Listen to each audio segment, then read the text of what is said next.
tell everyone what happened at Drake's Spine. And I'm going to need Otto's help.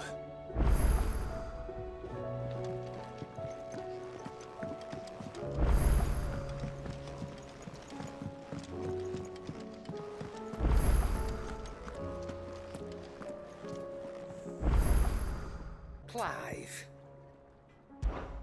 If you're gonna buy some, be quick about it.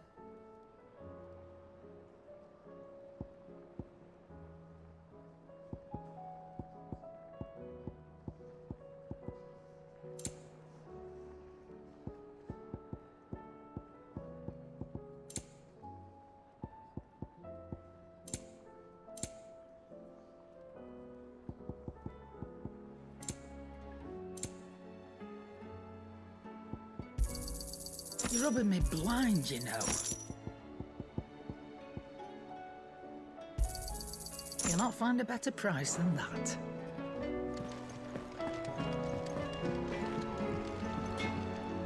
Yep. So, what'll it be?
And?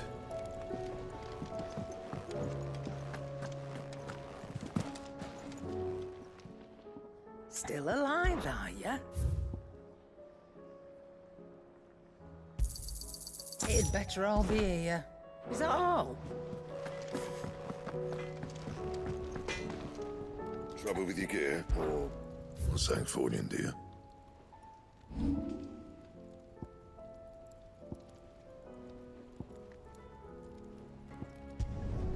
Yeah, that should do you. My best work, but it'll do. Anything else?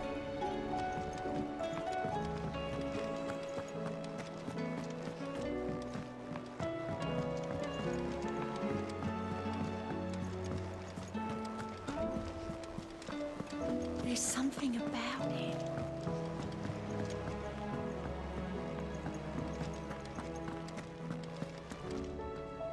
Still alive, I see. Something tells me that eyesore on the horizon is your doing. How'd you manage that? It's a long story. One that I'd rather only tell once. Right. All hands on deck, then.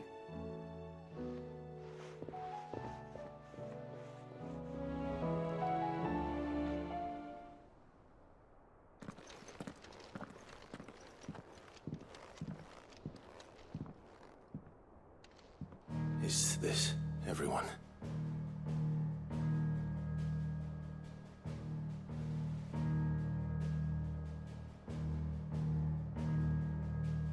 As I'm sure you've all guessed, the crystal which now commands the eastern skies was summoned by Ultima. He called it Origin. Though the significance of that name is as yet unclear. What does it matter what it's called? Its emergence tore Twinside asunder and wiped my homeland from the map.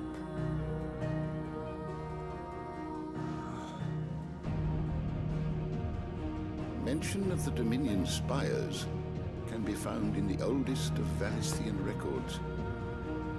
But to the best of my knowledge, none provide any hint as to their true nature. That they would prove the horns of some slumbering demon. Well, The Dominion's demise was at least quick. Elsewhere, the Republican army cannot hope to contain the chaos engulfing Randalar. Canva is in flames, and the Empire. Our allies are crying out for answers. I've sent the Cursebreakers to give them what assurances we can, but right now that amounts to fuck all. They wouldn't be able to stop what the skies have started in any case. People here and across the realm grow sicker with every passing day. Could it be that this new Mother Crystal is like the others? That it draws upon the land's ether? It certainly looked that way from stone here. If that were true, it would explain the hastening spread of the Blight since the crystal's appearance. Would it not? And as the land's ether slowly rises to the surface, it pools, corrupting all who cannot channel its energies. Archay above, ether floods below, and in the middle, here we languish, hopelessly entrapped.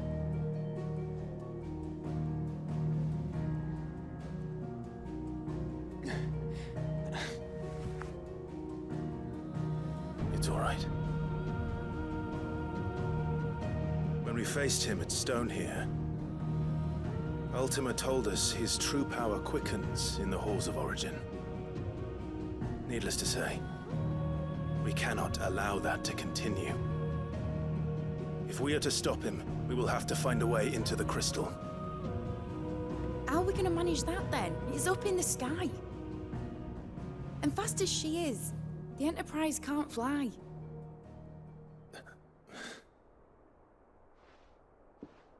It's a lot to take in, and I reckon we'd all benefit from some time to clear our heads.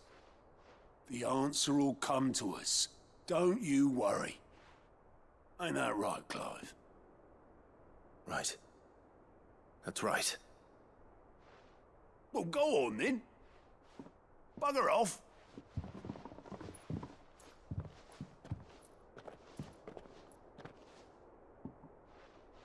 Same goes for you, Clive. You won't solve anything like this. Trust me.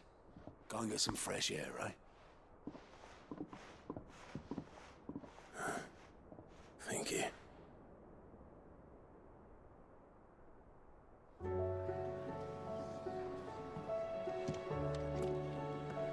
Joshua seemed upset.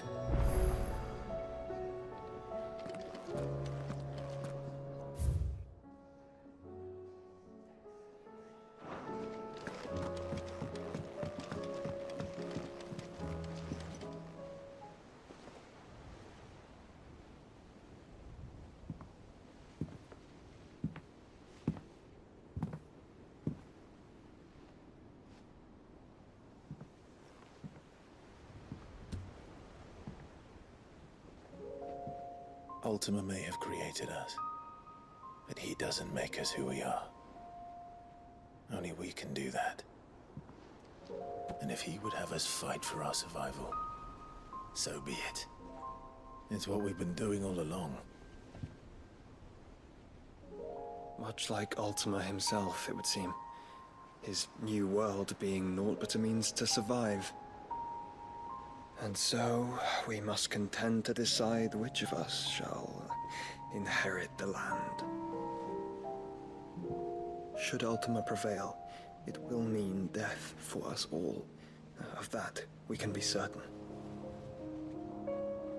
But even should he fail, what world awaits us? A withered, godless place, where our newfound freedom will most like prove a chain in itself. Well, that may be, but a chain can always be broken.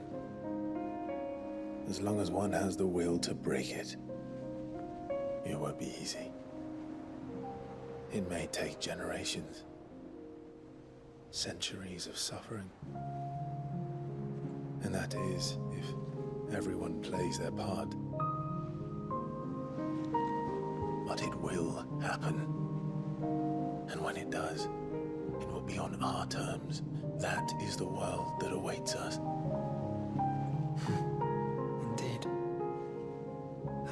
better world could one wish for?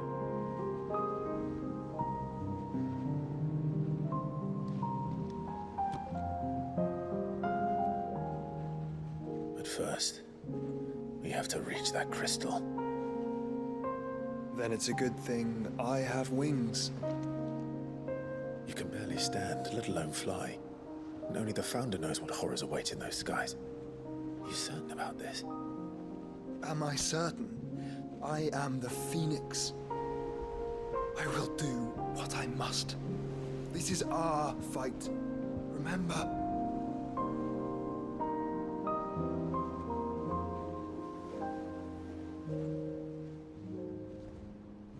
All right. I yield. But only what you must, yes? I'm still your sworn shield. That you are. And what of my wings? Lest you forget, you go to stand against a god. I would not have you succumb to fatigue before the fight begins. Ifrit, your brother mentioned that some few of the dominants who had lost their power to you were still able to prime. Is that true? It is.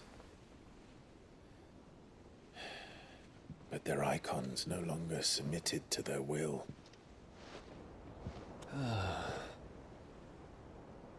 Then mine will have to be stronger.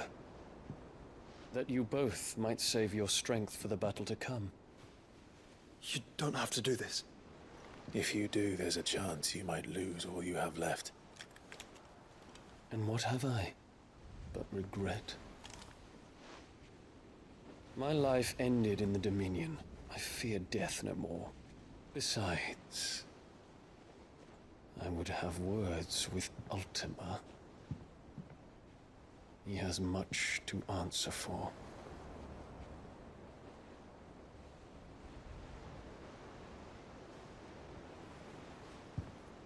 We are in your debt, Dion.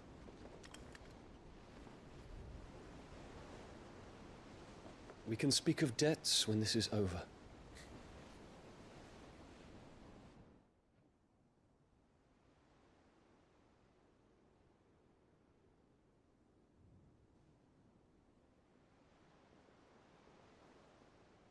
He speaks like a man who knows he's not coming back. And has come to terms with that. That doesn't mean that we have to, does it, Clive? Time to talk to Jill. I only hope she understands.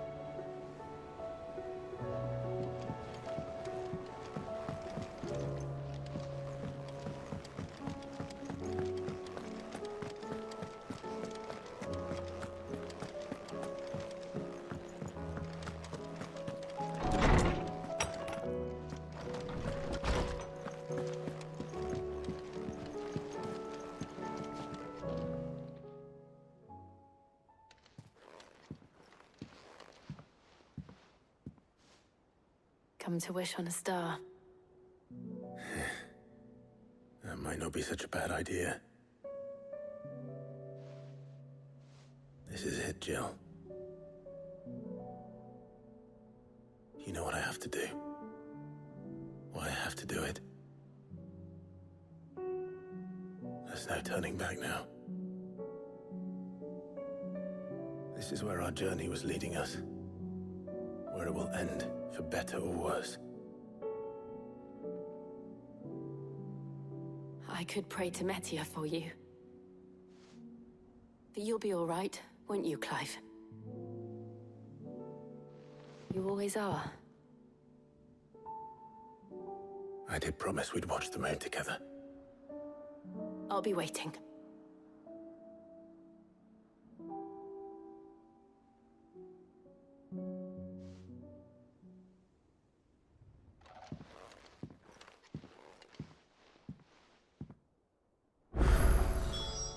It's almost time. Better make sure I haven't forgotten anything.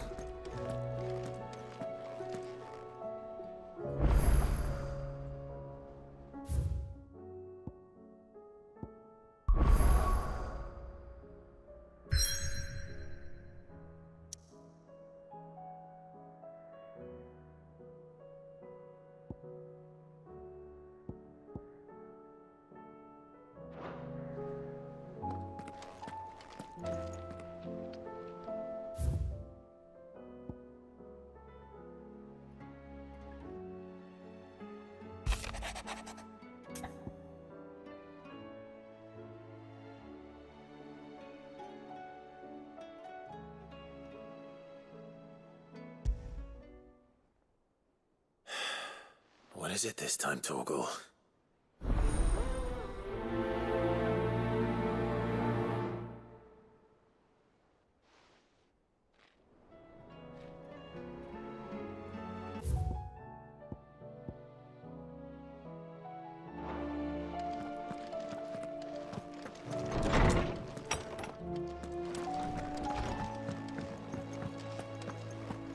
First the skies.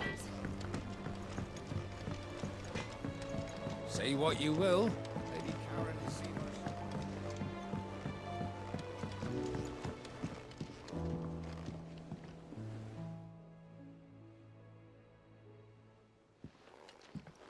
Pining for something, boy. What is it? What do you see out there?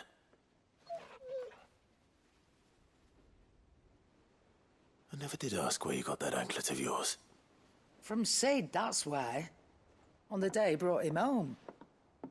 That long ago? And you're only thinking to ask this now? Sid saw that the pup had a habit of gnawing on his leg, since you ask. Clap that there iron on him to keep him from doing it. What was wrong, boy? I'll take like as not. Must have been hard on the poor whelp losing his loving masters at such a young age. Doubly hard in being a frost wolf, torn away from his icons and all. Sid would always tell him, you want my iron gone, you find what it is you're looking for. I reckon what he was looking for was you. I'm sorry, Torgal. Sorry for making you wait so long. Let's get that thing off you.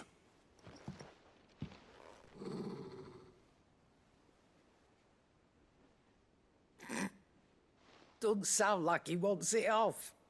Indeed. You miss Sid as much as the rest of us, don't you?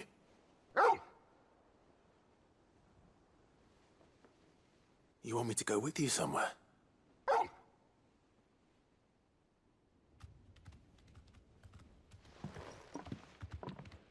Quick, aren't you?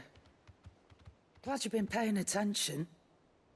Not nearly as much as you have, Lady Karen. Aye, good thing and all. It's not like Gav would have kept him in nuts and rubbed his belly these past 10 summers. Your kindness is appreciated. You've been a good friend to him.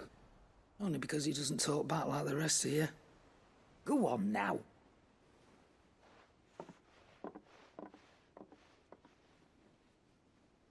Where to then, Torgal?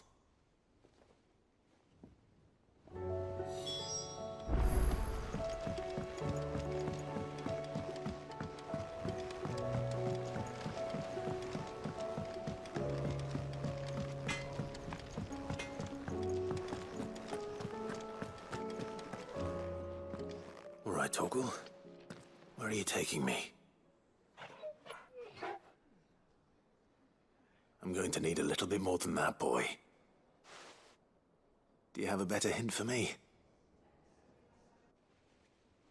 Unless... you've already given me one. Back on the rear deck, you were looking west, toward Rosaria.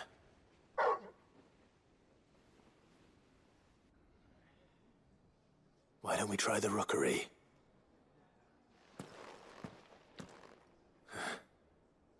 I haven't been to the island in almost 20 years. To Port Isolde, then. Fingers crossed the old mooring is still there.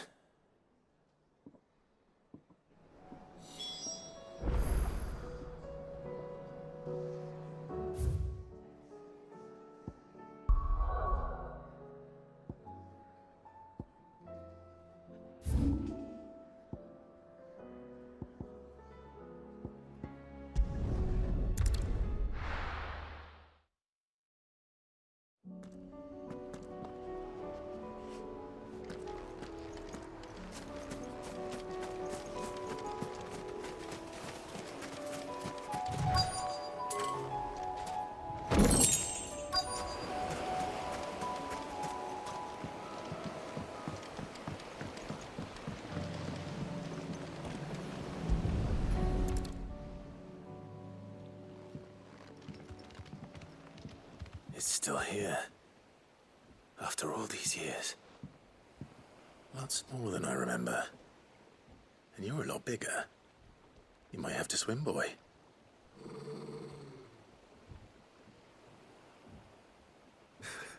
I wasn't being serious.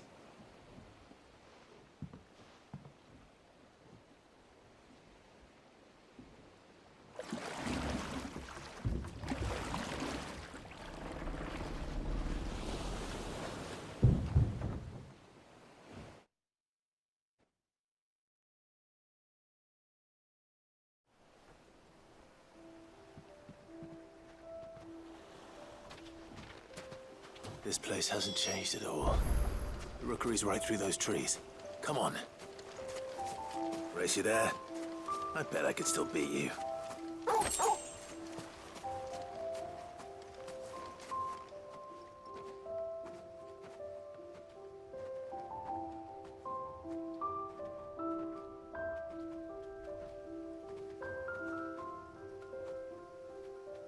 Here we are. This was our hideaway. Wasn't it, Torgal?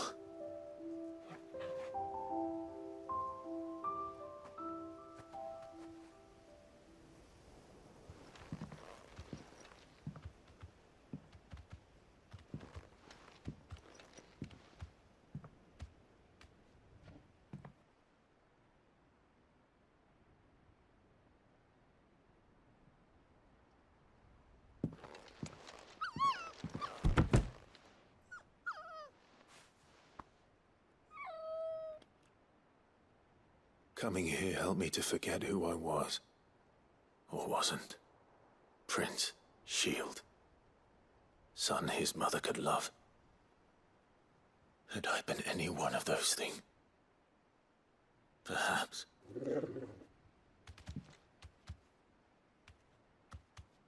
What is it, boy?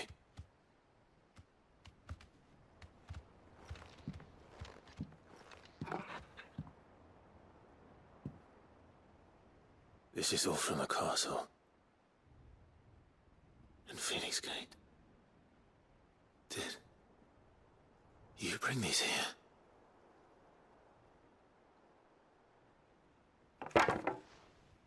My sparring sword.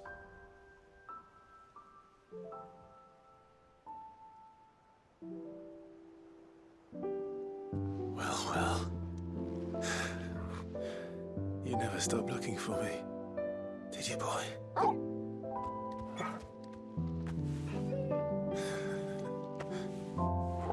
Thank you, Torgal. For never giving up. For never forgetting.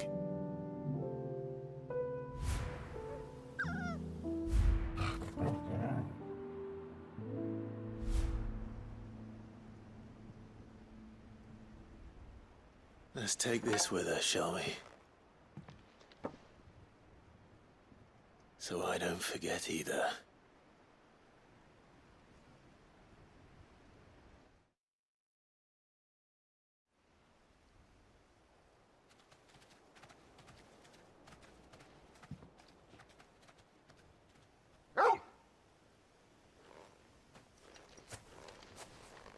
That's not the way back to the boat, Torgal. All right. I'm coming.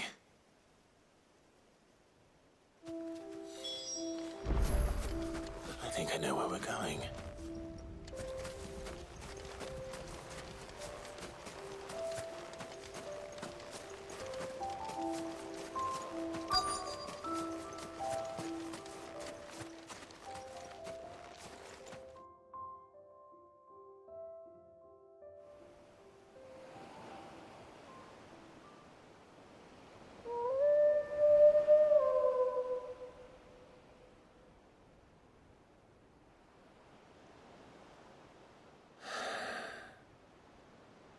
People always talk about the importance of putting the past behind you. But without it, we wouldn't be who we are today. And we certainly couldn't steer our way to a better tomorrow. Come on, Torgal. Let's go home.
Something tells me this is no mere adventure story.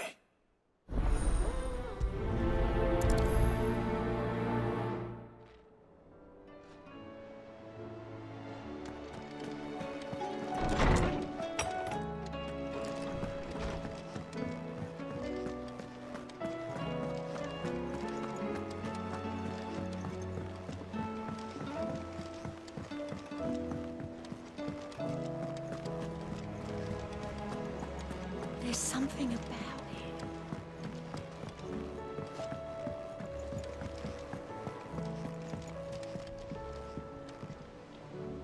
Vivian, I read your note, and I'd be happy to help you find the book you're looking for. Thank you, Clive. But tracking it down will not be easy. Are you sure? Please.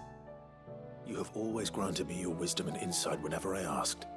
It's only right that I return the favor. Or at least attempt to. You are too kind.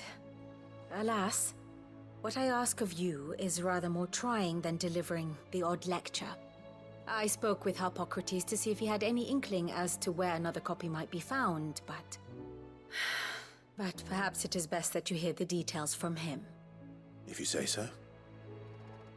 Forgive me, Clive, for asking this of you. But this book, it set me on the path to becoming who I am today. Its importance cannot be overstated.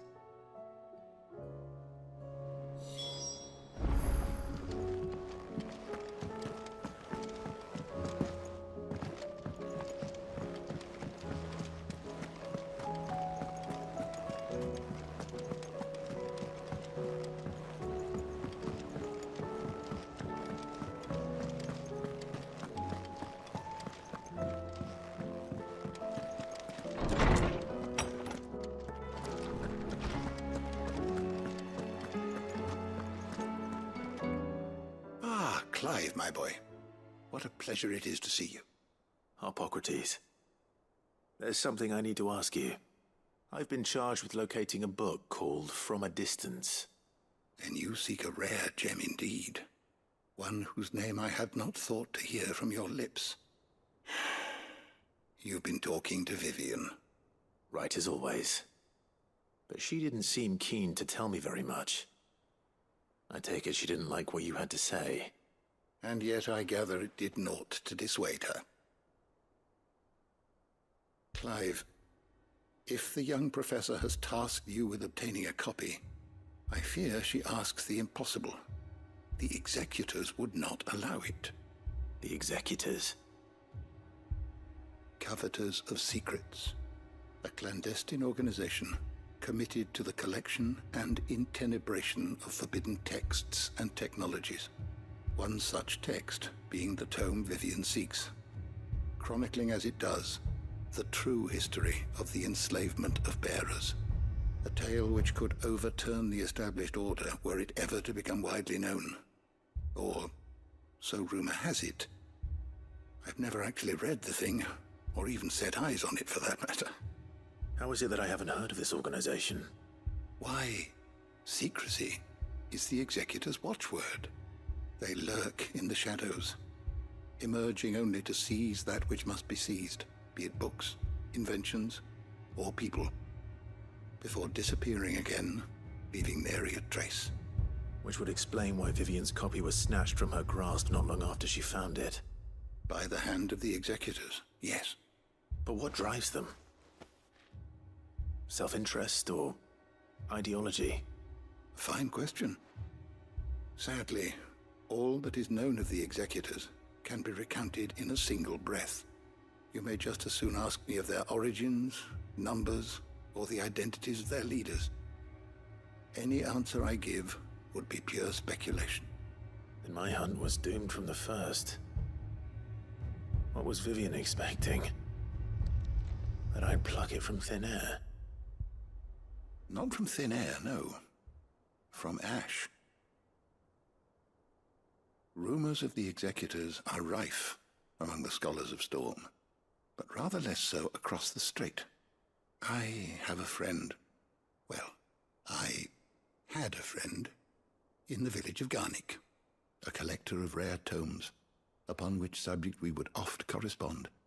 Alas, I have heard naught from him since the skies fell dark. And no doubt he too has turned.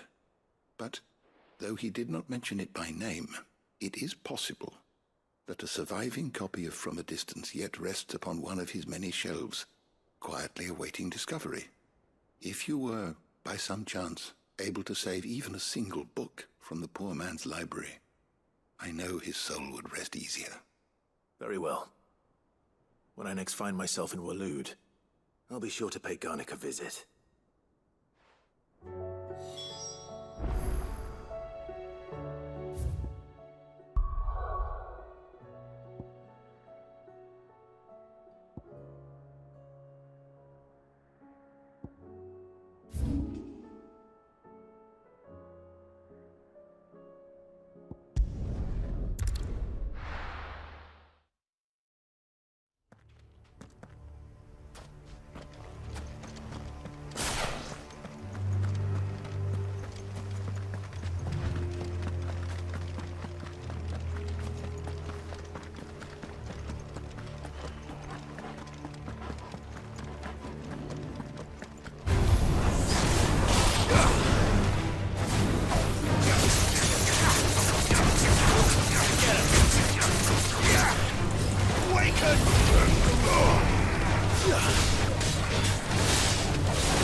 The entire village looks abandoned.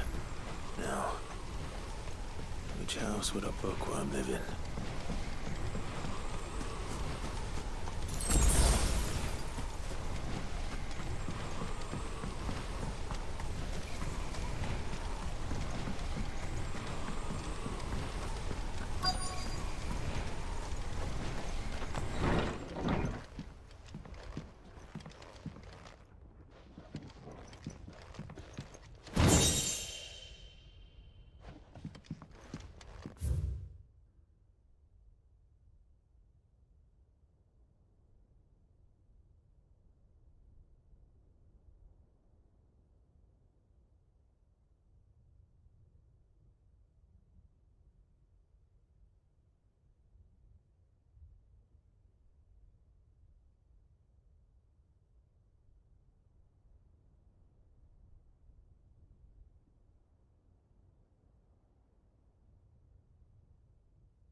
But if what it says is true, I need to get this back to the hideaway.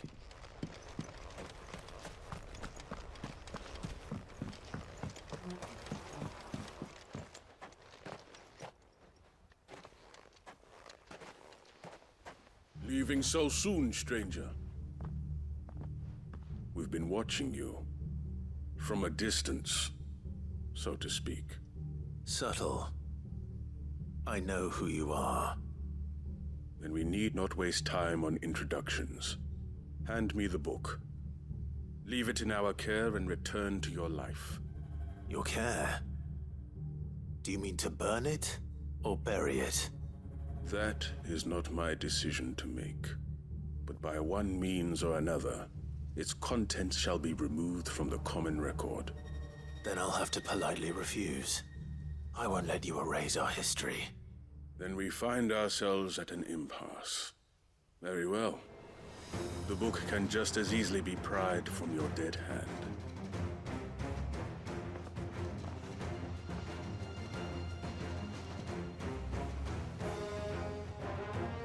Let's see, shall we?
Impressive. But we have other means. We shall claim the book yet. Why do you want it so badly anyway? It lays out in no uncertain terms the vanity and avarice of mankind. It tells the shameful history of the persecution and oppression of a gifted few by a giftless many. Would you say that this interpretation was correct? I don't know. You don't know. Your sword may be sharp, but your wits are dull. So let me answer for you. There is no correct interpretation of history. That a series of events took place may be proved beyond a doubt. But there can be no single, immutable explanation as to why they came to pass. It is a question of numbers and of belief. If enough people believe that a set of events occurred for a reason, that belief becomes the truth. So you're trying to control the truth? We are trying to protect people from themselves, from knowledge that would bring them naught but pain. That is all. You may keep the book, for now. The world is small. We shall meet again. Until then. Wait! Damn it. Let's get this back to Vivian. Perhaps she can explain what that was all about.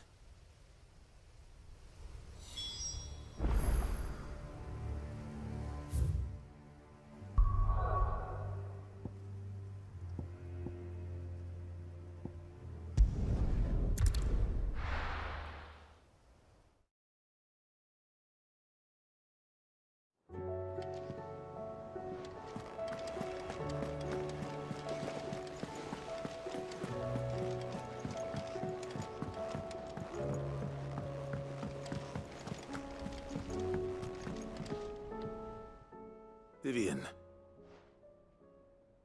I found it. The book you lost.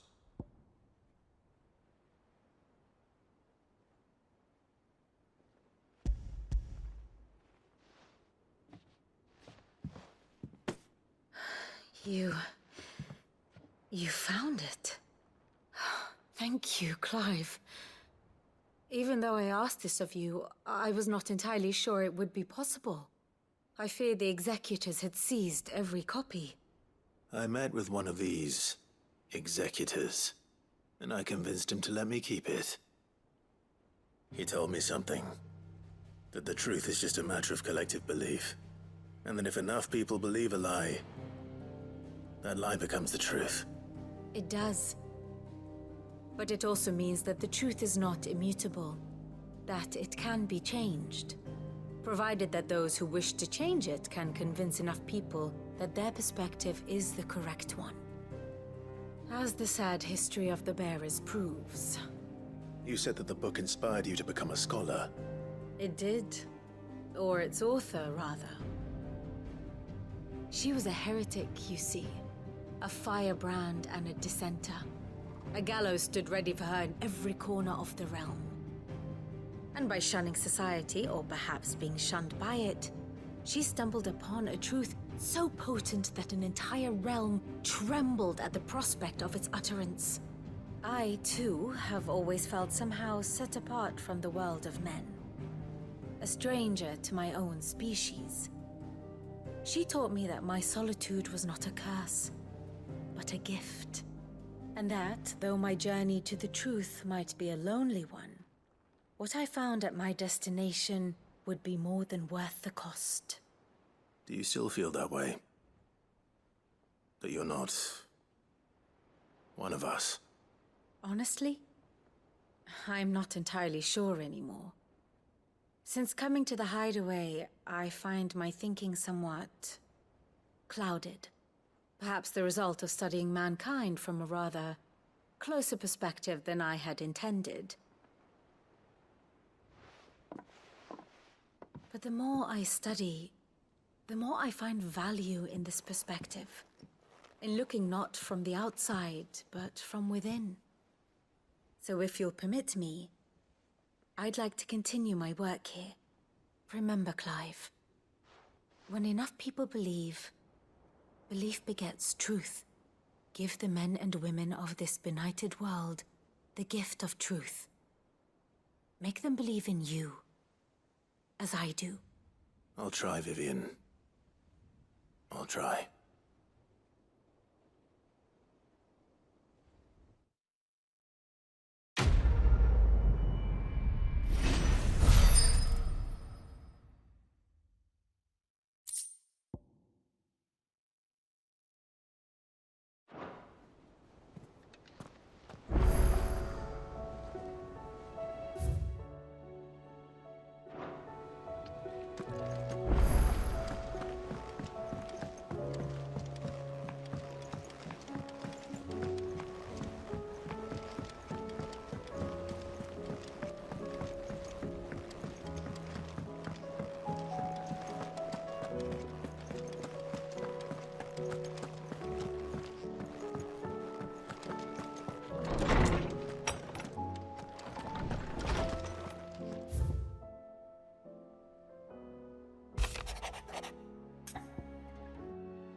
It's usually me making demands of Hippocrates. I wonder what this is about.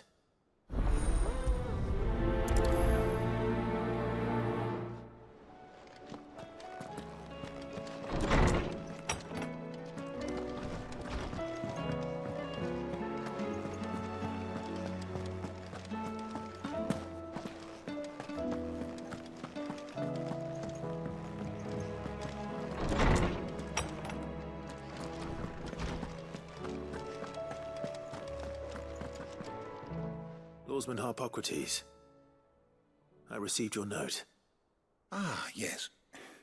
I expect you're wondering what this is all about. You spoke of making amends with Dion, but I can't imagine what for. Then I should begin by telling you that I was once his tutor. This was some years ago, of course, before I joined Sid in his hideaway. At that time, I was counted among the foremost scholars of Oriflamme, and was accordingly invited to the palace to supervise the young prince's education, all to ensure that the future emperor had a firm grounding in, well, everything an emperor should. History, religion, commerce, government. Alas, our time together was cut short when Dion left to join the Dragoons, his studies no longer being deemed necessary. I had not expected to meet with him again, least of all here. Have you spoken with him? No, I have yet to find the right moment. His Highness always seems so preoccupied, especially when alone. I would not wish to disturb his ruminations with idle words of greeting, not when I know he dwells upon the evil Ultima had him commit in the Dominion. The guilt weighs heavily on him, I know. But as you say, that was Ultima's doing. Surely you can't blame yourself. When I first met him, it was not guilt, but his people's expectations that weighed heavily upon him, and I did nothing to ease that burden. He bore it alone, until the day he could not bear it any longer. It is one of my greatest regrets that I only ever offered him my wisdom, when what he truly needed was friendship. The blame for Dion's transgressions lies not only on his shoulders, but on mine. I see. I'm ready to help you in any way that I can. Then I beg that you bring me a wild wyvern tail. Apothecaries across the ages agree that even to glimpse such a flower is to be granted inner solace. Fabulists and fraudsters all, of course. But there is oft a seed of truth to be found where even the most outlandish opinions align. Well, it can't hurt to try. Where can I find this flower? And how will I know it?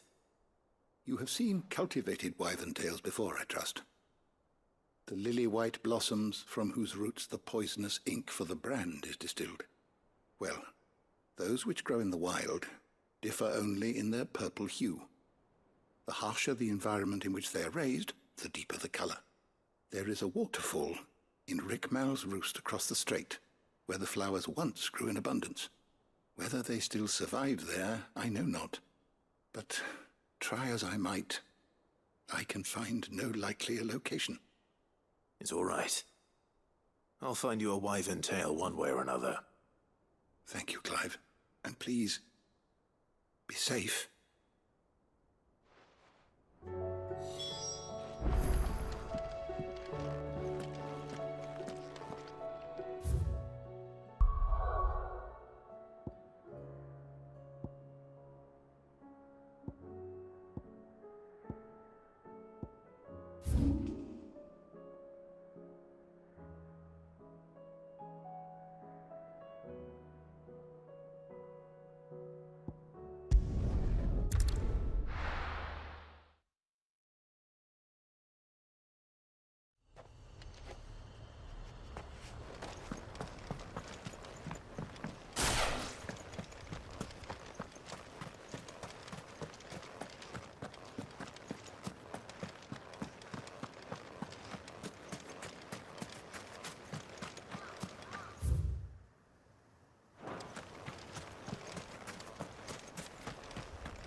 Come on. Faster!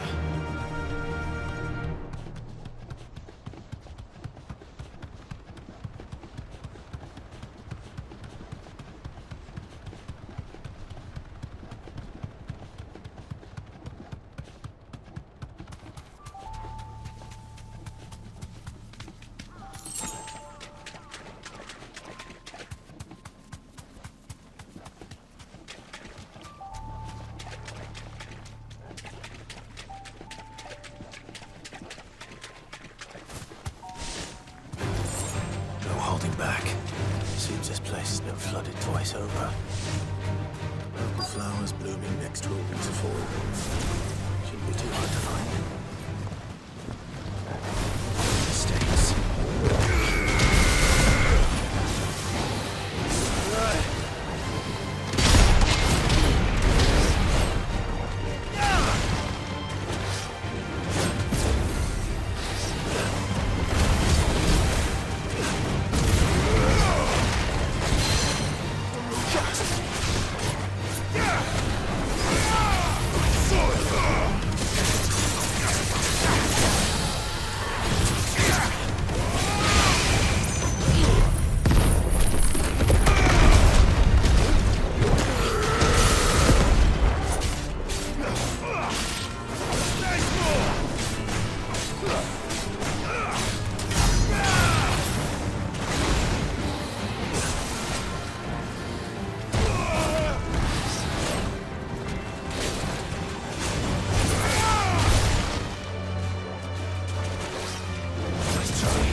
Might as well pick enough for a bunch, I suppose.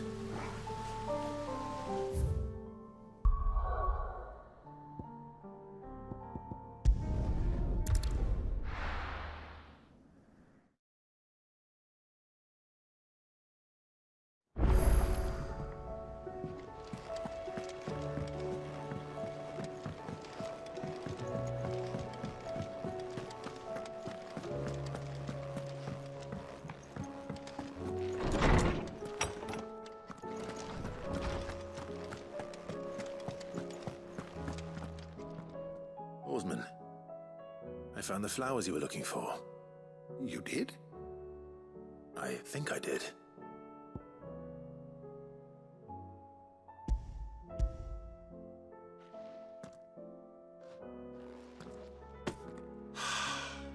You did indeed. My dear boy, thank you. You wanted to make Dion a gift of one, did you not?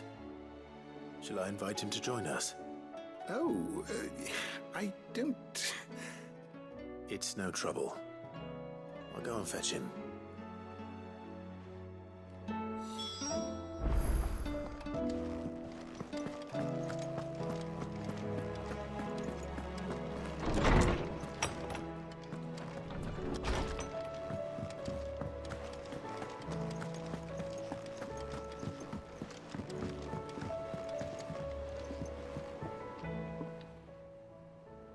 Your Highness, would you do me the honor of accompanying me? Now. It is time, then.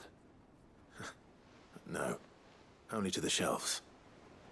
Our lawsman has something he'd like to give you. Master Harpocrates. No. I dare not show my face before him. Not after everything I have done. I have taken countless innocent lives. And ruined countless more. All because I was weak. I have sworn to atone for my crimes or die in the attempt. But were I to meet with him again, and see in his eyes what I have become. I fear that my resolve might falter. Then that is all the more reason to do it. Test your resolve. Prove to yourself, and to him, how strong it truly is.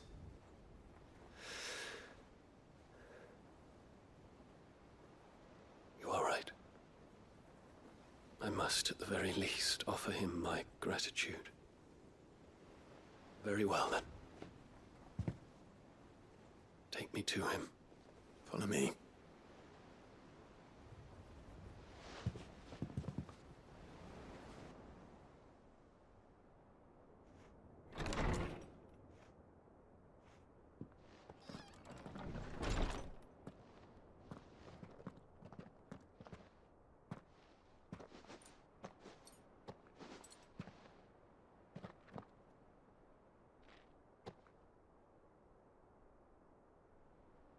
Even now, I hesitate to approach him. What must he think of me? You'd be surprised.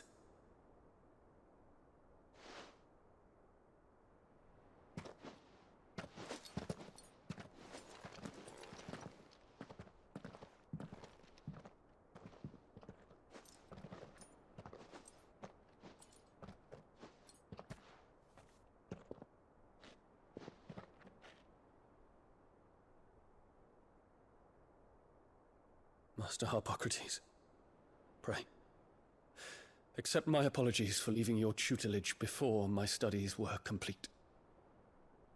Your lessons opened my mind to a world quite unlike the one I had imagined from within the gilded confines of the palace.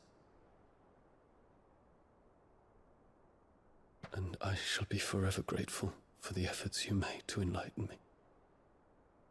Lift up your head, Your Highness. The deeds of youth require no apology. That you took the time to visit me says much about the man you have become. Now, there is something I would like to show you.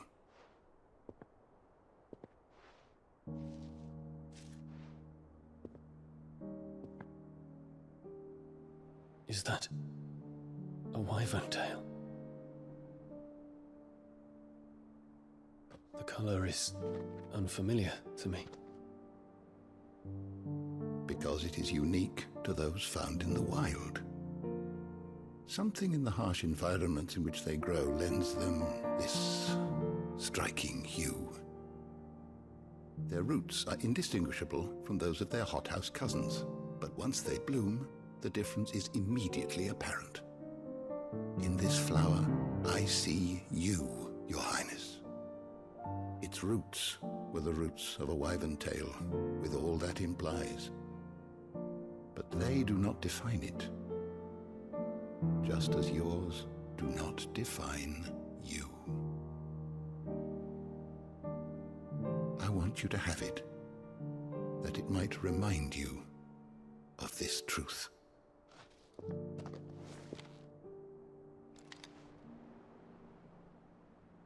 Master Harpocrates, I would ask of you a service. Keep your gift until I have fulfilled my duty to the realm, for only then shall I be deserving of it.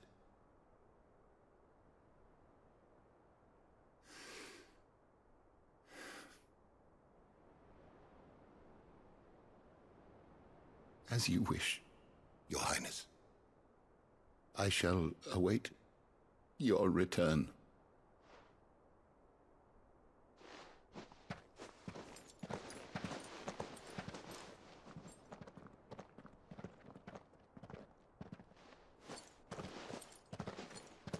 Our roots do not define us. No wonder my stepmother didn't like him. For reuniting me with memories I had thought long lost.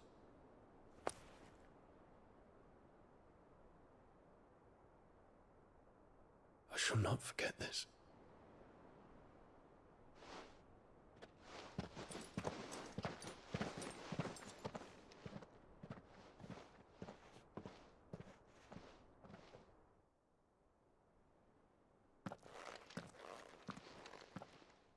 Thank you, Clive. Were it not for you, I fear I might never have found the right moment to speak with him.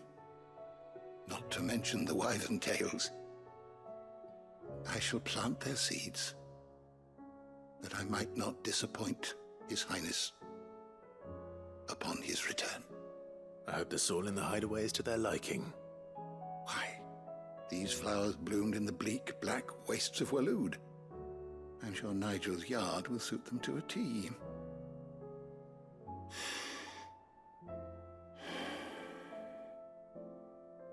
When it comes to expressing one's gratitude, I find that words are seldom sufficient. Here. What's this? A stolas quill. Or more precisely, my stolas quill. 'Tis said that an owl's feathers are steeped in the wishes it hears over its long lifetime. All those words just waiting to pour out onto the page. So consider this my wish for you. That one day you may put down your sword and pick up that pen. Well, when that day comes, I'll certainly have a lot to write about. Thank you, Harpocrates. It shall have pride of place in my chamber.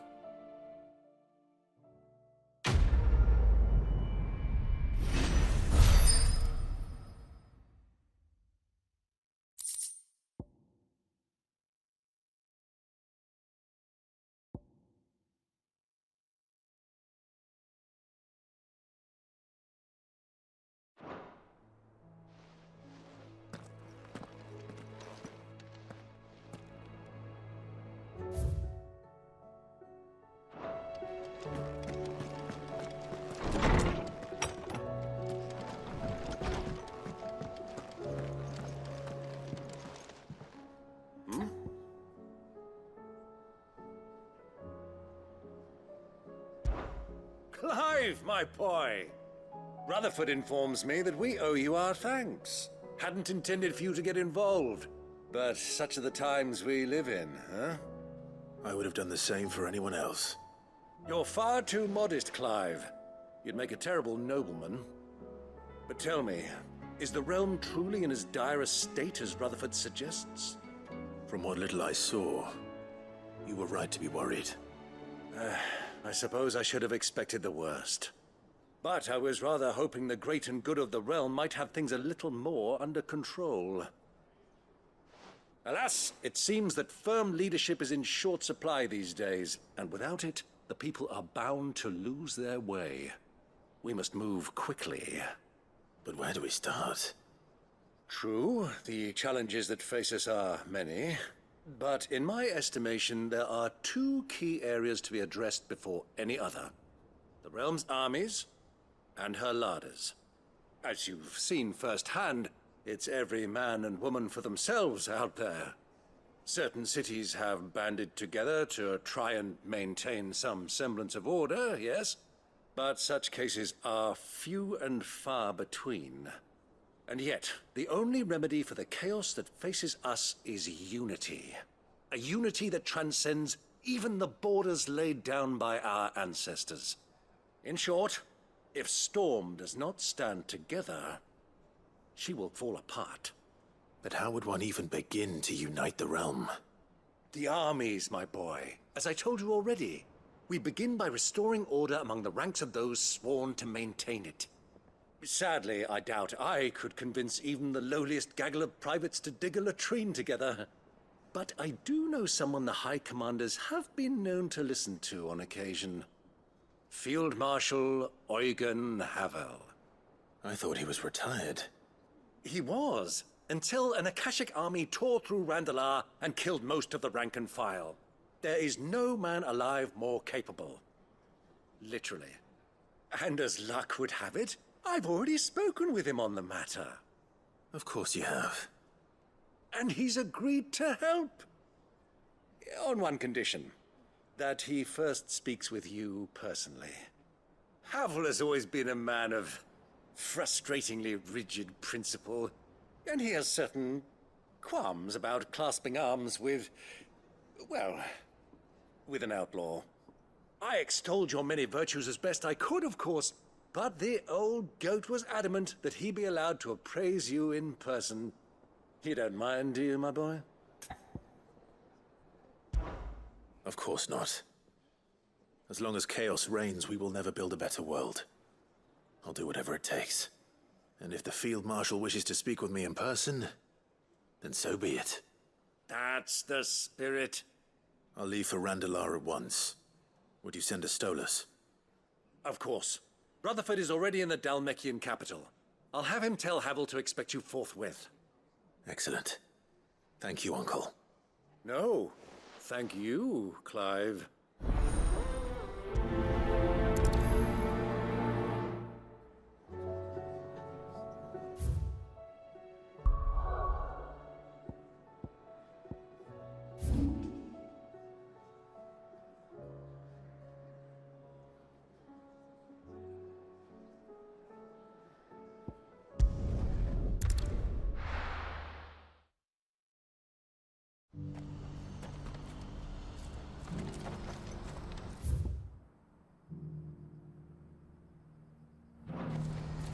Do you see that too?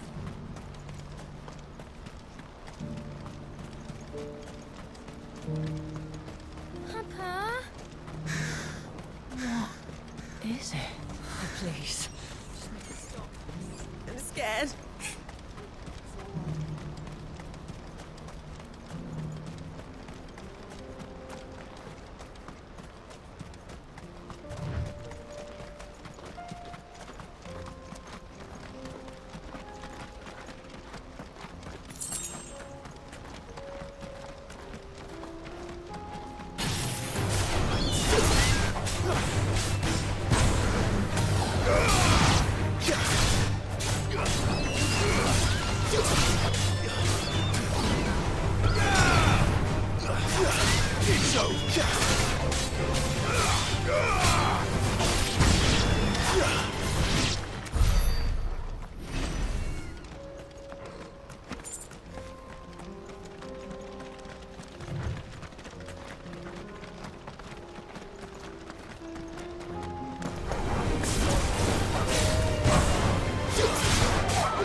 Can't be Rutherford, can it?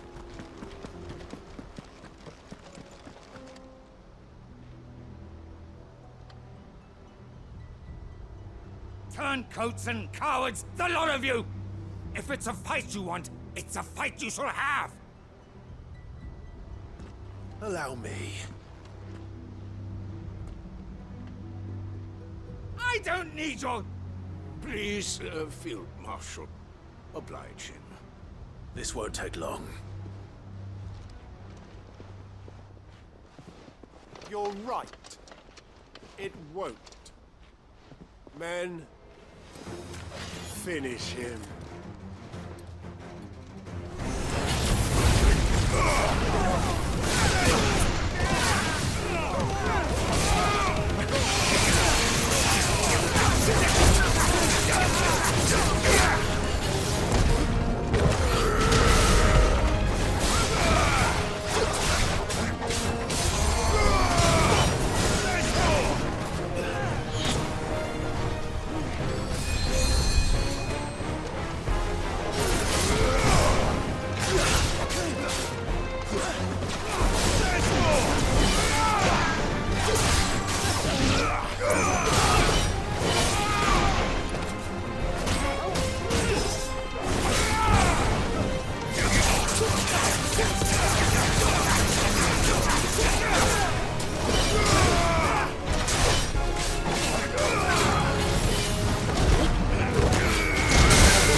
A little longer than I'd have liked.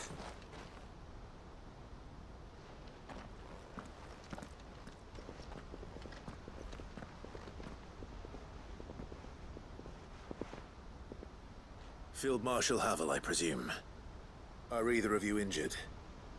No, my lord. You arrived just as our escort turned on us. Fucking traitors. I'd heard reports of soldiers in the outlying regions abandoning the oaths they swore. But I hadn't thought the corruption had reached so close to the heart of the Republic. It's a fucking disgrace. Your interfering old bastard of an uncle tried to warn me, of course. My lord Marquis. Or is Sid the Outlaw more to your liking? Call me what you want. It doesn't change who I am, or the urgency of the message I bring. My uncle has a plan to right the realm, and he needs your help to see it through. Before I agree to anything, I'd have you answer one question. What do you stand to gain from all this? I won't deny that I might benefit from further chaos.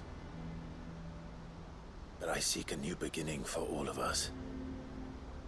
And while the choices I've made may not always have been the right ones, I know I made them for the right reasons.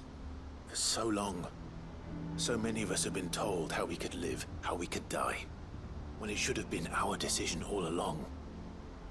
Now we have a chance to put things right. But in order to take it, we must stand together. Even if it be beside those with whom we don't see eye to eye.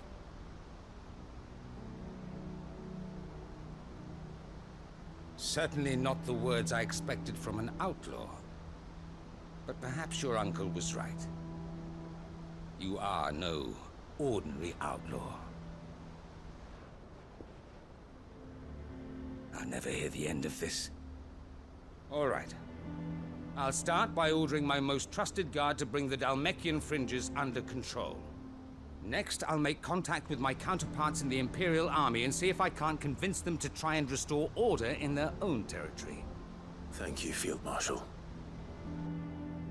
But they are not the only ones we will need to convince. What do you mean? I don't doubt that I can bully some sense into a few generals. But those they answer to require a different kind of persuasion. And when it comes to honeyed words, well, we will need an envoy. One who can court even the most stubborn of statesmen. You, perhaps. I'm flattered. But I'm no diplomat either. And I have other problems to attend to. What we need is a skilled arbitrator. And I may know just the person. Is that so? And would he happen to be an outlaw too? Of a different kind, perhaps. Well, beggars can't be choosers. I suppose we'll all have to find a little of the outlaw in ourselves if we're to make it through this. Very well. Send your man to me right away. I shall.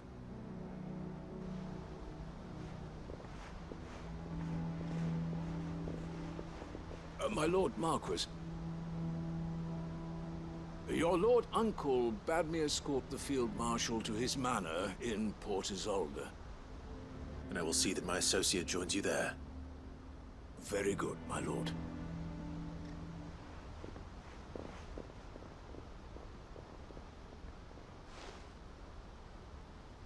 Huh. An envoy. I'm not sure I'm the man to talk anyone round. I can barely convince my brother to take his medicine. No. This is a job for someone with experience. Someone like Quentin. I hope I can convince him at least.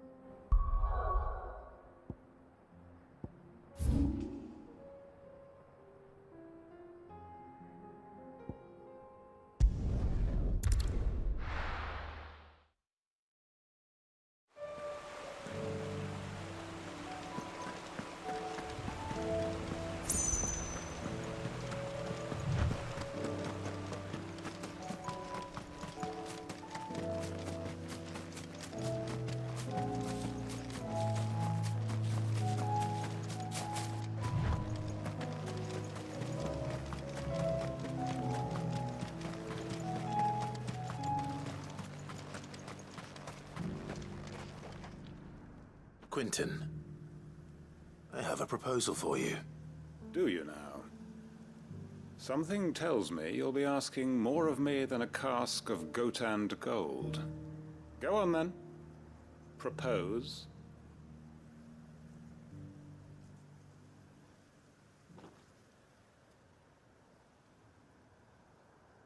You'd have me convince the chiefs and chamberlains of the realm that they should simply swallow their pride and do the one thing that has proved impossible for thousands of years. Was there anything else? Perhaps I can fetch you a meat pie as well.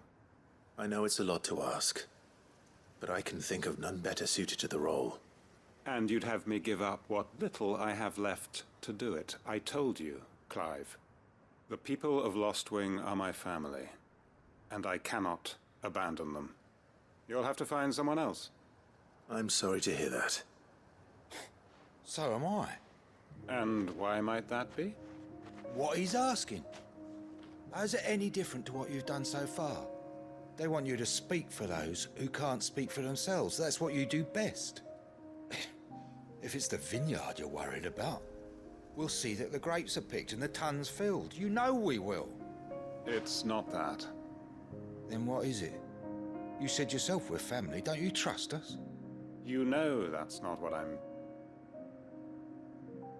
Then what are you saying? That only we are worth saving? Why turn your back on everyone else? You convinced us we could build new lives for ourselves, and if you can do that, who's to say you couldn't convince the entire realm?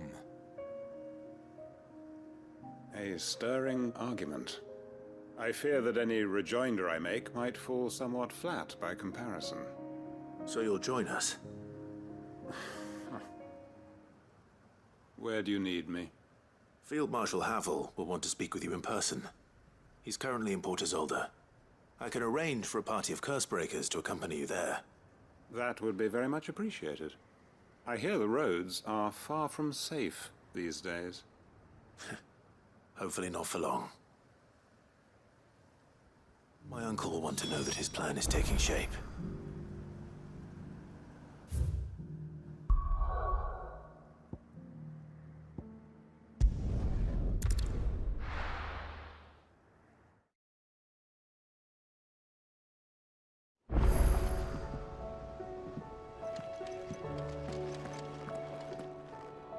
Uncle, I bring good news. The Field Marshal has agreed to your plan. Ha! Of course he has. I didn't doubt you for a moment, dear boy. Rutherford is accompanying him back to your manor in Port Isolde as we speak. They will await your return there. As will one other. One other? Who, exactly? Lord Havel was concerned that even if he could get the realm's armies to agree to an accord, he might not be as successful in convincing those with political power. He asked if I might have a solution, and I suggested a certain Imperial Lord Magistrate turned Liberator. One of your co-conspirators? Master Quentin would probably call me one of his, but yes. Another outlaw, then. Just the thing we need to put these rotten politicos in their places. Good thinking, Clive. I'm glad you approve. The more the merrier, eh? Uncle, assuming Havel and Quentin can solve our problem with the armies, you still haven't mentioned how we might manage the grain shortages. Oh, don't you worry, my boy. The 7 high houses will be seeing to that. They have all agreed to make the most generous of donations. Oh, of course, it did take a little persuasion, but luckily I had some unexpected help. From who? Why, you, my boy. Rumor has it that you rescued the Lady Ariane's head steward Rockford from a horde of bloodthirsty bandits. It was more of a handful. Well, the old battle axe was so pleased. She had a shipload of talents delivered to my private docks by the next new moon. And when the other houses saw the parsimonious old crone's purse strings finally loosen, they as good as tripped over themselves in the rush to follow suit. I'm happy to hear it. Now, I must be getting back to the manor. Join us there at your earliest convenience, would you? Of course, Uncle.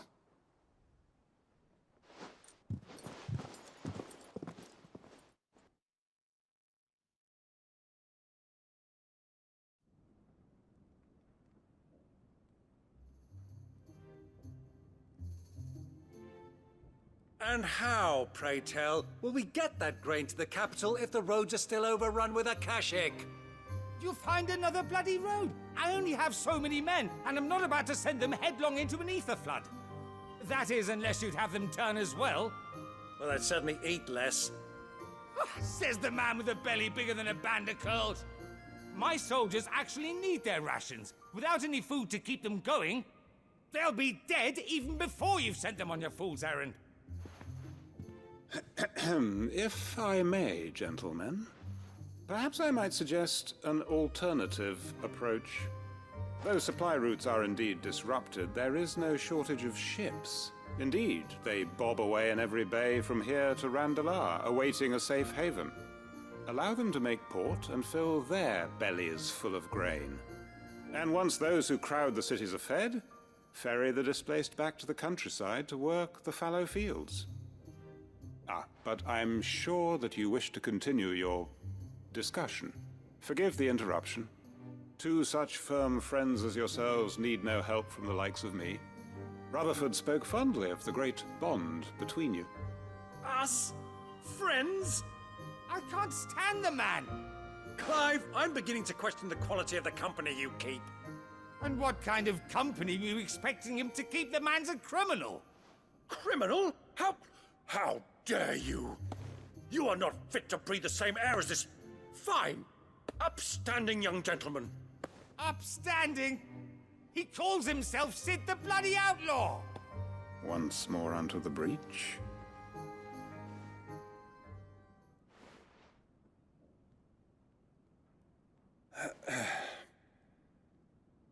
Shall we begin again? What we seek here is not to create a new nation, nor to claim the thrones of those that already exist. We wish simply to bring stability to the realm that mankind might weather the current storm. And to do that, we must convince those in power, the generals, the statesmen, the nobles, that our cause is just. There will be disagreements, yes. And I imagine some resistance, much resistance. But we cannot let that deter us. If we show them the path, show them that we walk it ourselves, then I am confident they will follow. The fate of the world lies in my nephew's hands, but the well-being of her people lies in ours. And we must not squander the chance that Clive has given us.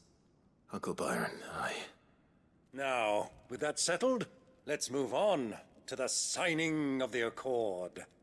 For what great moment in history hasn't been accompanied by a little ceremony?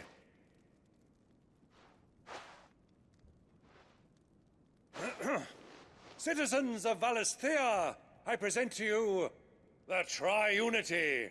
Rutherford, Mike Will.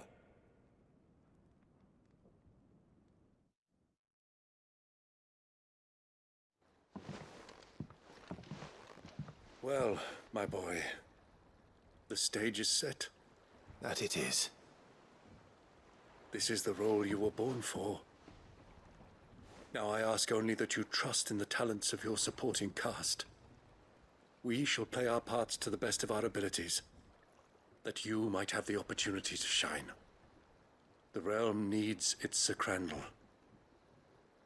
And there is no better Crandall than you, Clive. I want you to keep this signed accord as proof of our faith in you. I will. Thank you, Uncle.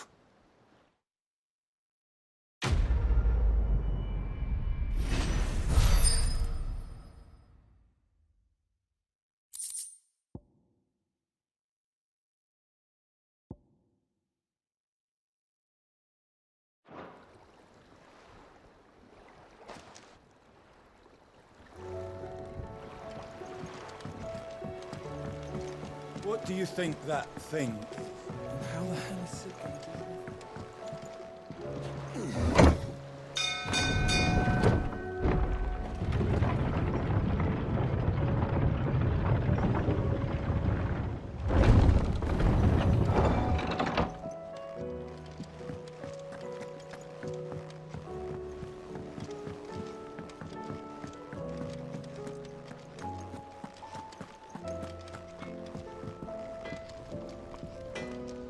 Trouble with your gear, or... So, what'll it be?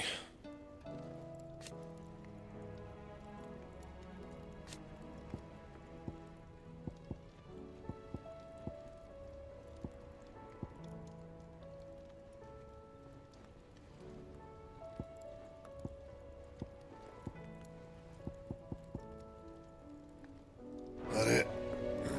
Fine.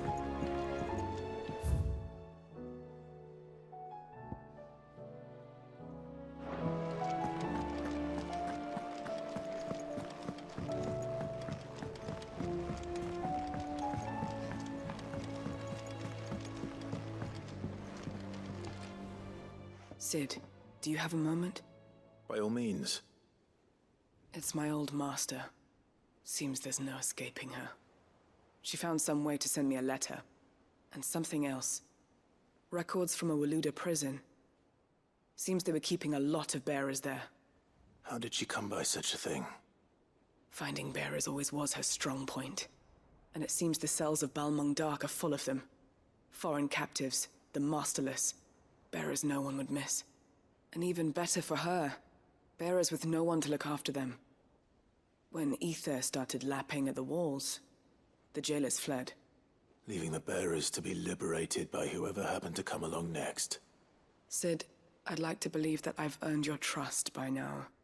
And while I'm well aware that you've forbidden Cursebreakers from traveling to Waloed, I can't let those bearers die in their cells. I'd rather risk shipwreck on the Shadow Coast than leave them to starve.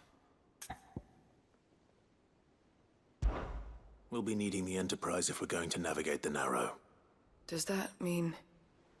I'm making an exception, but we travel together. And we stay no longer than we have to. Ash is an inhospitable place at the best of times. We save as many as we can, and we leave. Thank you, Sid. There was a name in the prison register. A name from my past. Chadwick. Another of my former master's protégés. A gifted soldier, and the closest thing I had to family. The thought of him held captive in that place. He must be very important to you. He was. Is. Then we find him. The entrance to the prison lies in the shadow of Ravenwit Walls, just beyond the portcullis. We should head there as quickly as we can. I only pray there are still bearers alive to save. As do I, Doris.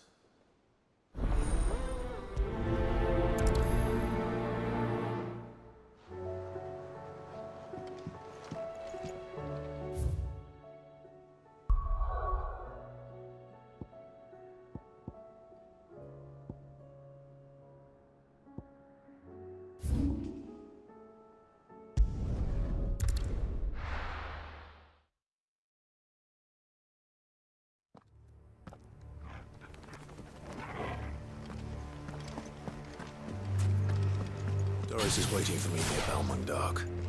The longer she's out in the open, the more likely she is to be found by a Kashik. I need to hurry.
There were no guards, I take it?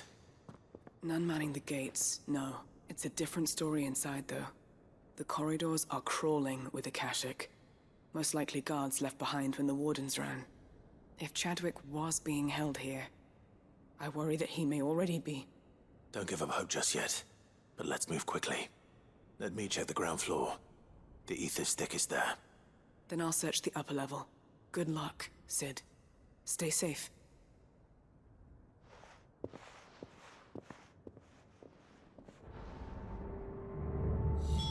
Just how bad are the floods inside the walls?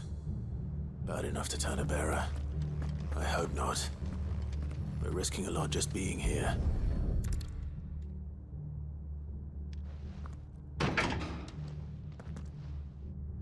Locked up tight.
So this place was no ordinary prison. And I doubt they'll have taken the creature with them when they fled.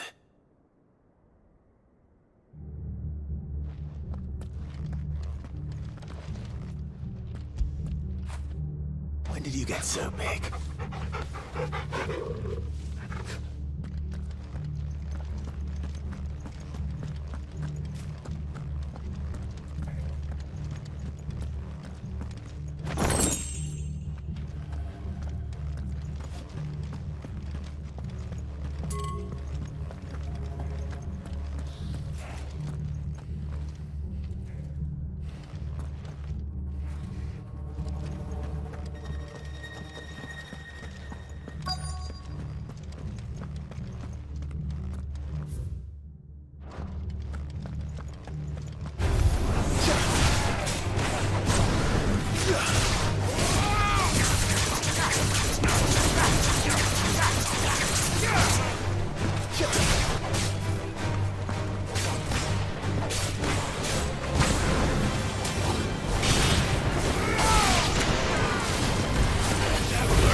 Minimal loss of Waluda lives.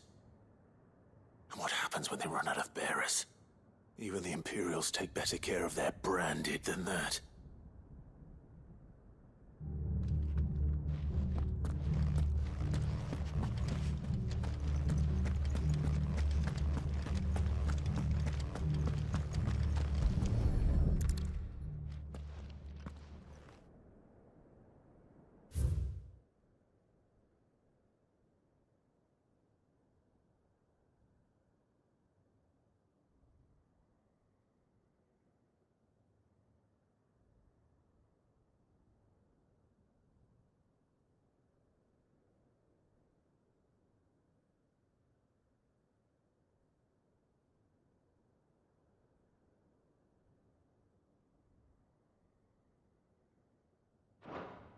They were feeding bearers to it.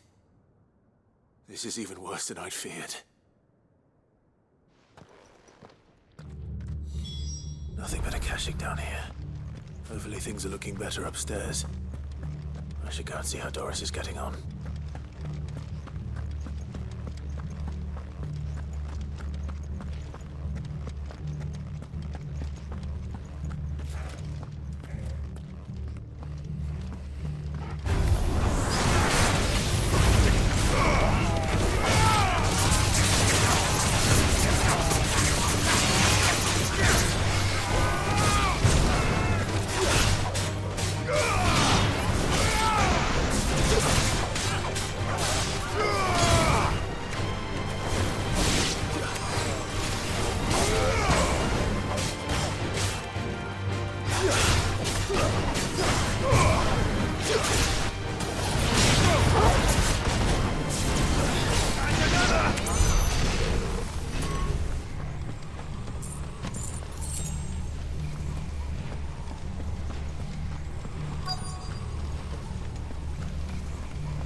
No lock downstairs.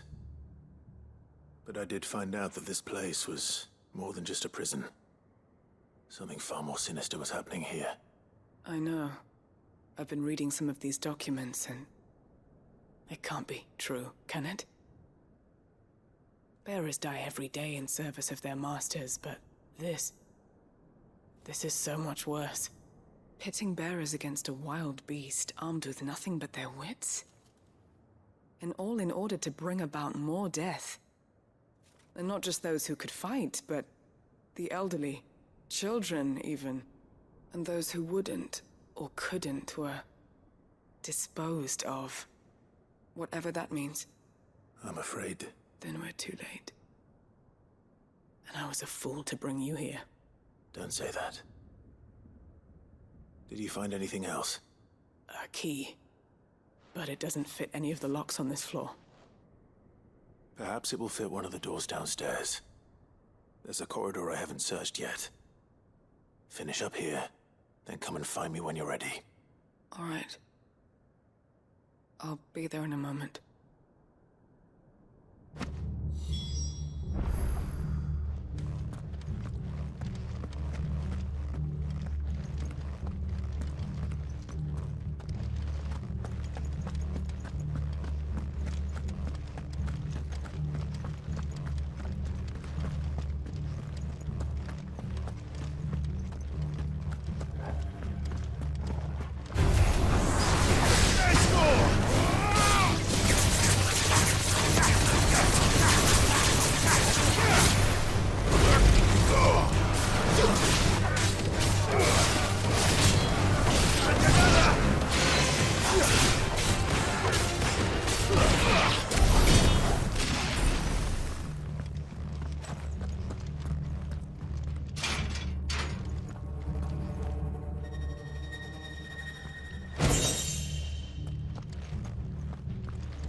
See what we can find down here.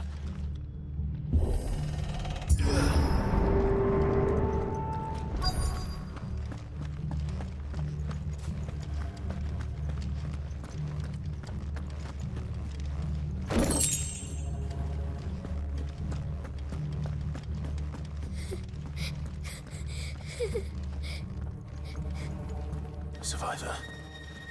And she sounds close.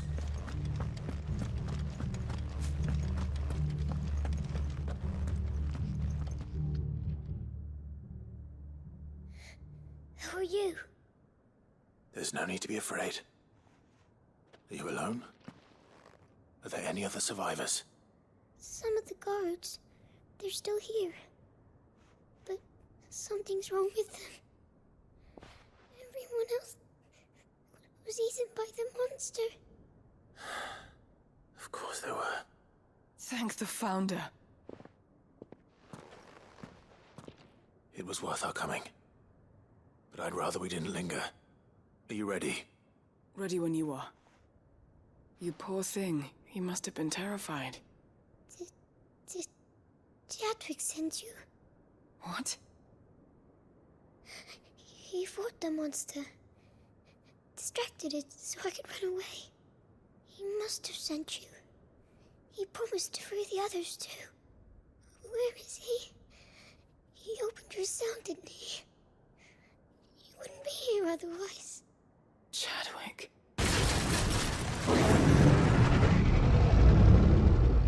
Was that? Monster's back! Chadwick, help! We have to get out of here. Doris, keep the girl safe. All right. You put that bearer-eating bastard in the ground.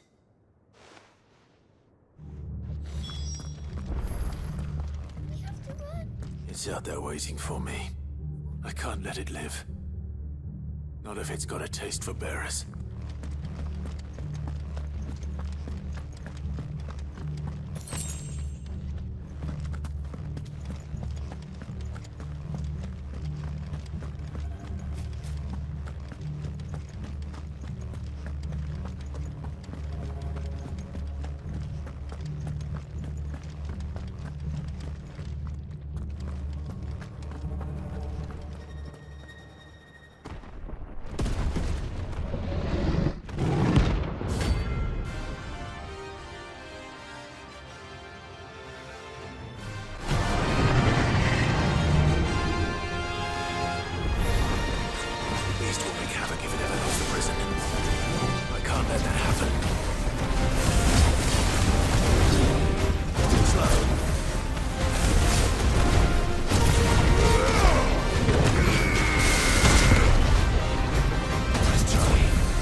Finally.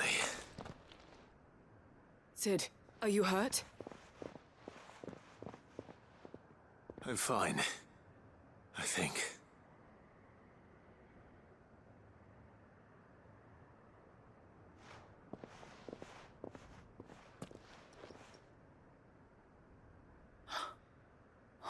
No. What is it? A diary. I gave it to Chadwick before we went our separate ways. He was here. Do you think that creature? I'm sure he fought bravely to the last. The girl is safe thanks to him. Chadwick. You fool. Come on. We have to get her back to the hideaway. We don't want his sacrifice to have been in vain. No. Of course not. I'll see that she's looked after from now on. It's the least I can do.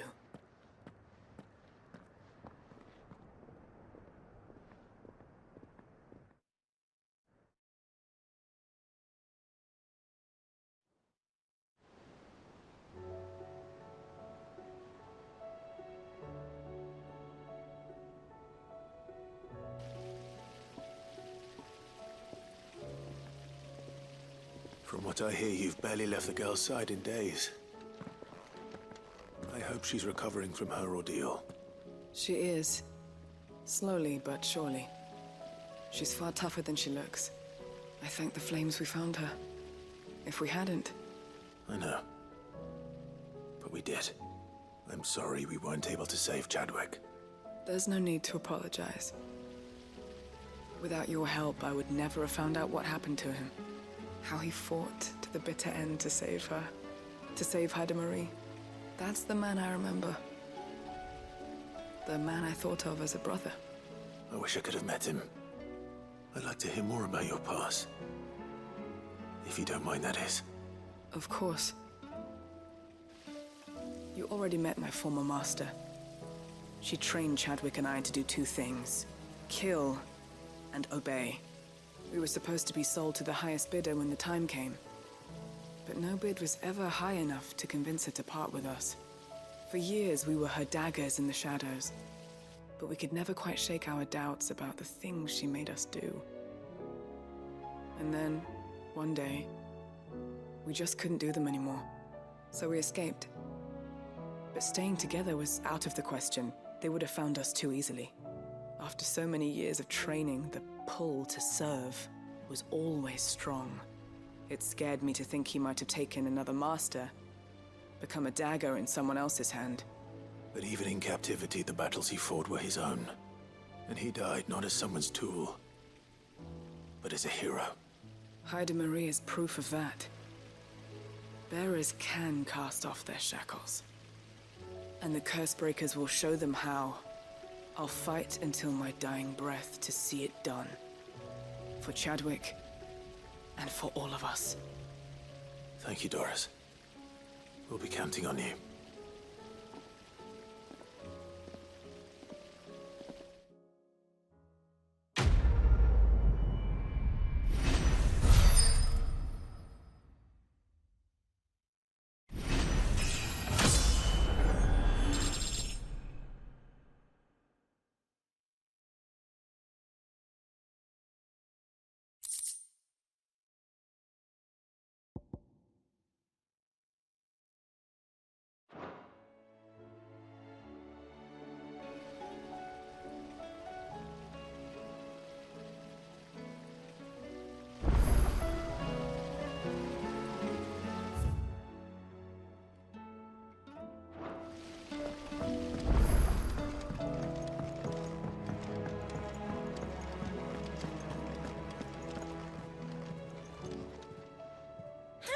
Help you today, Clive?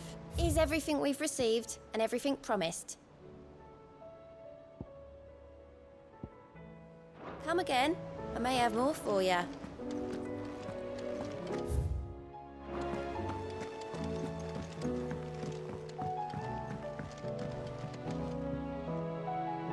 Sid, I was wondering if you could help me. It depends what with. A bearer, but recently freed from his bonds, is keen to join the Cursebreakers. As you know, the work we do is not easy, which is why we test every volunteer's suitability.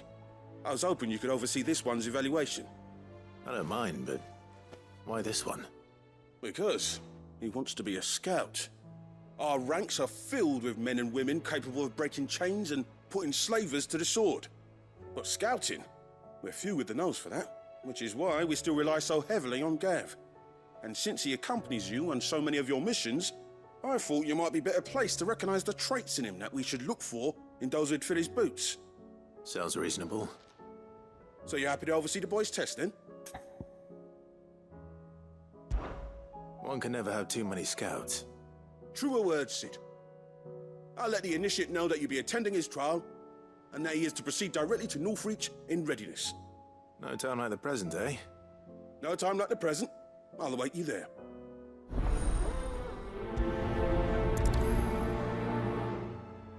Northreach. I don't suppose they could have chosen somewhere closer.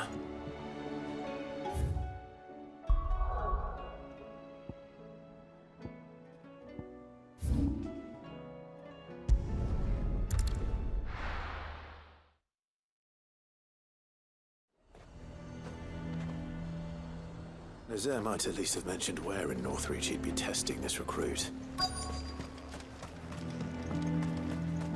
I'm nervous. Is it alright to be nervous? I don't care either way, so long as you do as I tell you. Well met, Sid. This is the initiate. Ember, present yourself. At your service, Master. Please, just Sid. There are no masters here. Your life is your own. Oh, of course. Thank you, Sid. The sergeant says you'll be evaluating me at my trial. To become a scout, yes. You are aware of the dangers inherent in that role. I am. But I swore I'd face them. Just like the man who saved my life. And who would that be? Gav. It was him who found me and freed me. No magic, no support, just one man and his nose. Came and sniffed me out. It taught me what one man can do if he puts his mind to it. And I've been training ever since, so that one day I can be someone's saviour, just like Gav was mine. I'm sure he'd be flattered. You clearly have good intentions, Ember. And it sounds like you're under no illusions. Stick to this path and you'll make a fine cursebreaker. So, what? Have I passed? You haven't even started yet. Now listen.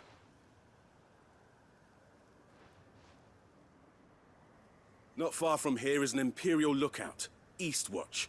The guards there record all their sightings in a logbook. You are to find it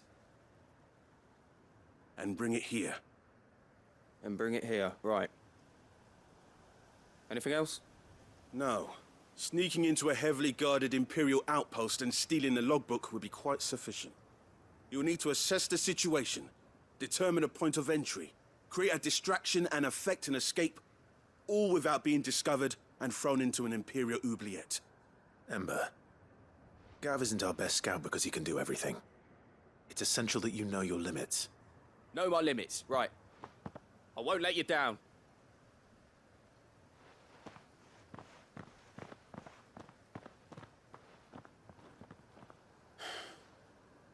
It shouldn't be as dangerous as I made out. But keep a weather eye on him all the same, would you? On my way. All right, Ember. Impress me.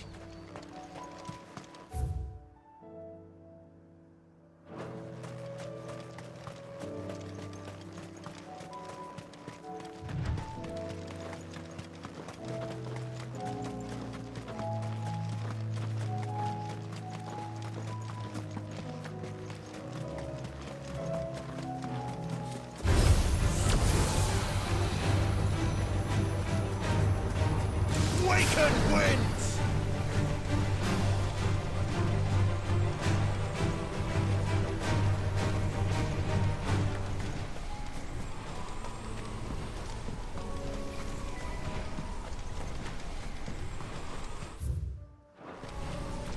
These are clean kills. Perhaps young Ember really is ready.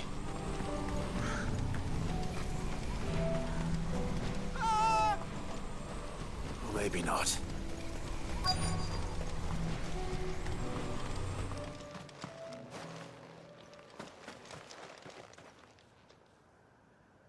Damn it. Ember, draw your sword! I can't! Then run! If you want him, you'll have to go through me.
It's over.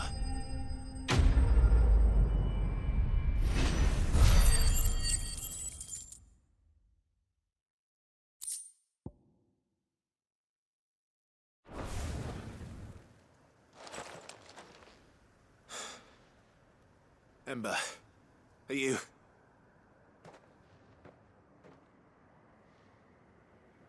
Gone.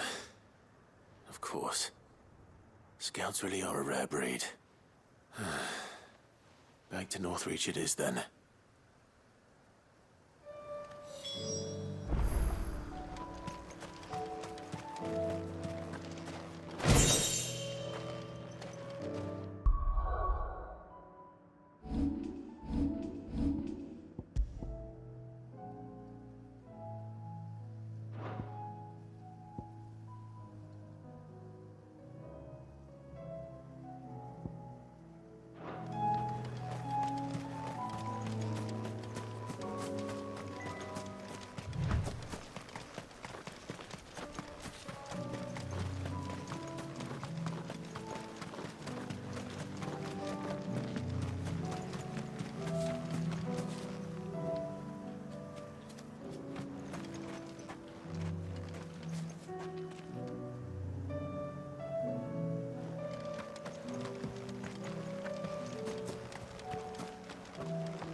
I didn't expect you back so soon.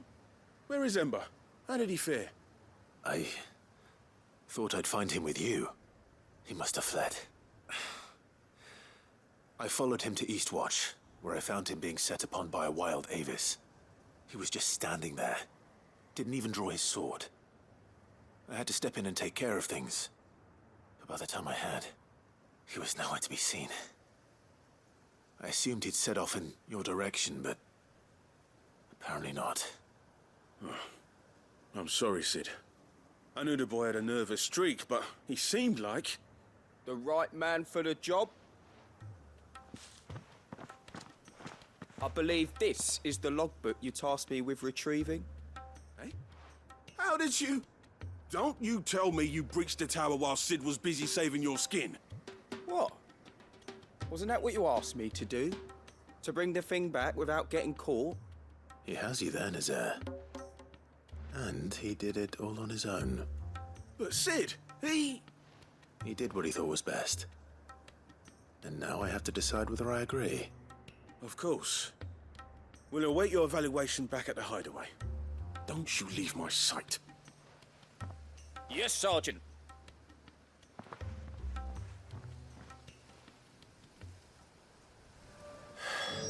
This won't be an easy decision.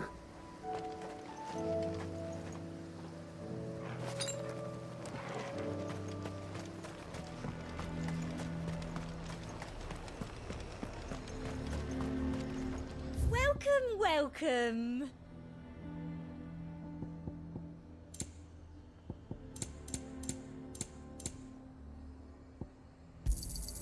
You've a keen eye. And a fine, fine day to you.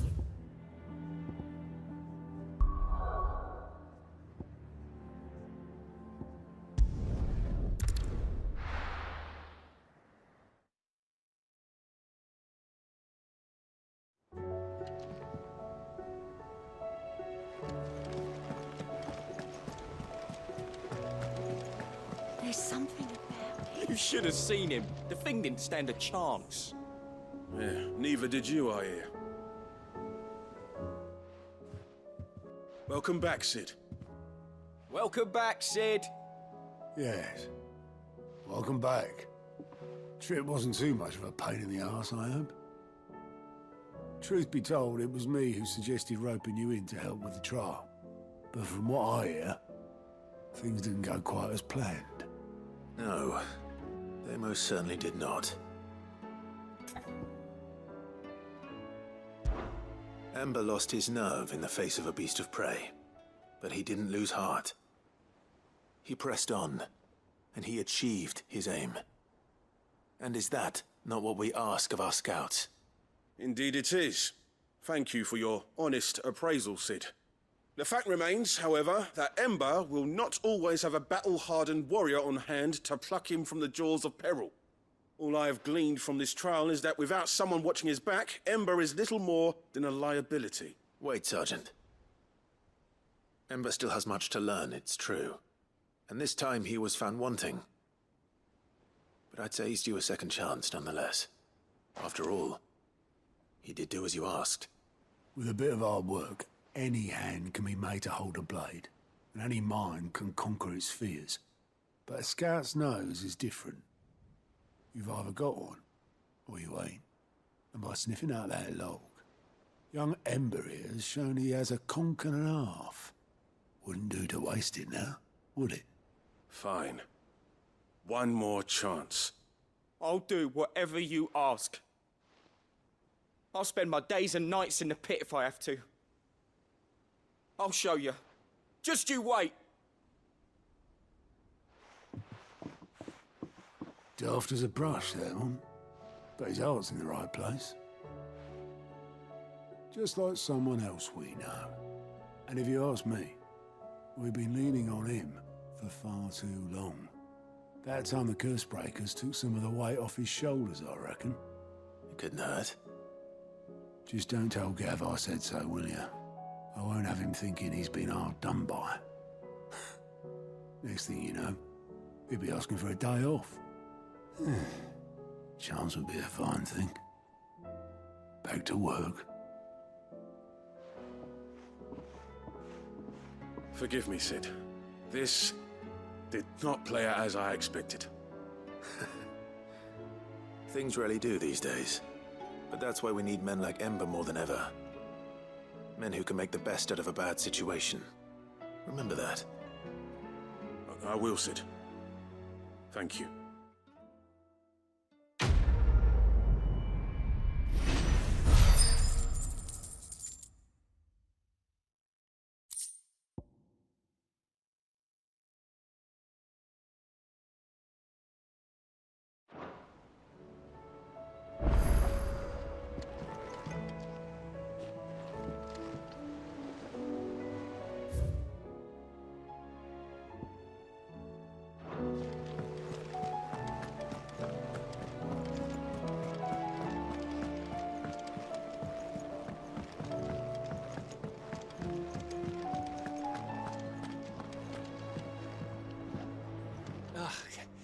You alright?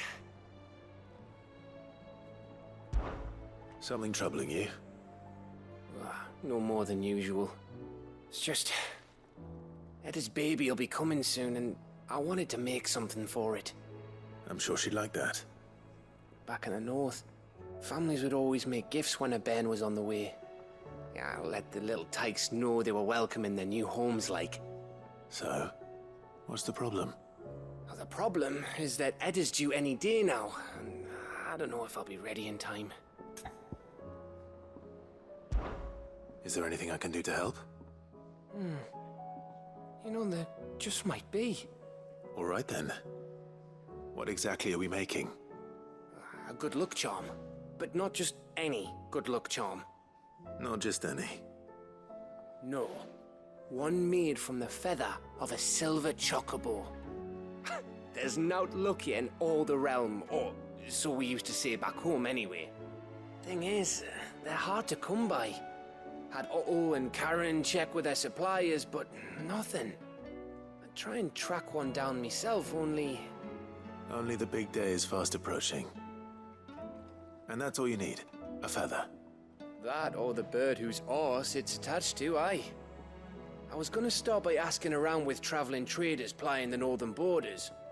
Well, there's no shortage of those passing through Martha's. I think I might make that my first port of call. I'll let you know if I find anything.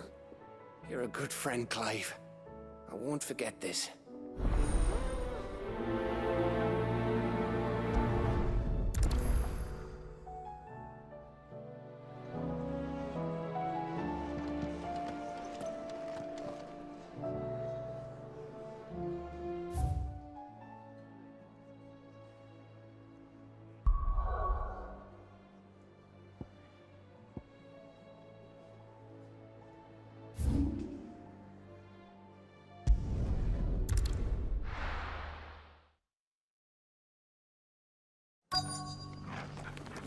Let's hope one of the merchants here has what Gav needs. Excuse me. I'm looking for something. Oh, well, then I'm your man. A silver chocobo feather. Oh, or maybe not. Though you're not the first to mention the bird around here.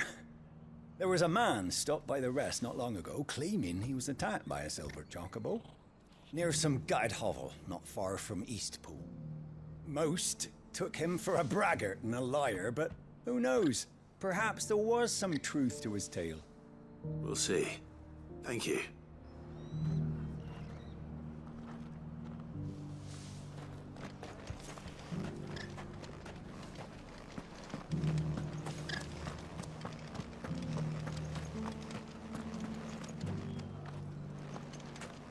Just because the heavens have gone to rack and ruin it, don't mean we have to. I've got greens, all shapes and sizes. Colours too. How do, traveller? You've the look of a man who could do with a new whetstone. Or perhaps a bawdy etching of the Vicerine. Maybe another time. I'm looking for a silver chocobo feather. If that's the case, rumours are all you're likely to find. No one has seen a silver chocobo for years. Word is they were all hunted for their feathers. Some northern nonsense about bringing good luck. Didn't bring them much, nor their bows. If any are still out there, I reckon they'll be doing their damnedest not to be discovered. You're probably right. Thank you anyway.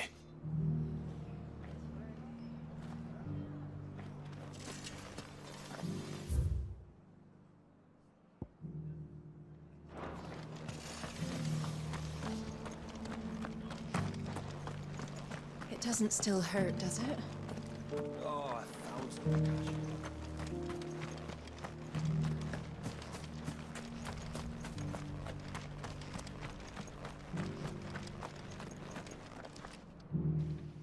Can I help you with something? You wouldn't happen to sell silver chocobo feathers, would you? I deal in fruit, not fancies. But if it's fancies you're after, I suggest you try Rhiannon's ride. Was a silver chocobo seen there? Oh, yes. If you believe the ravings of a madman.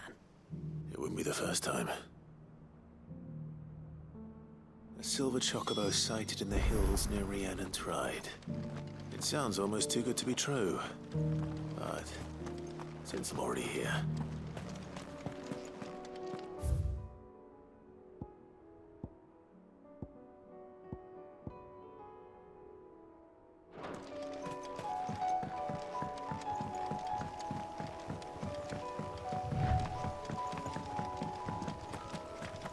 Can hardly make out a bloomin' thing.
Tracks. They're not left by bandits for a change.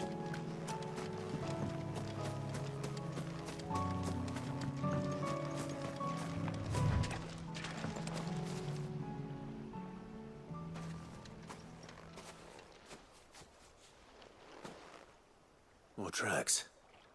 And these look fresh. The Chocobo was here. And recently. Perhaps it still is.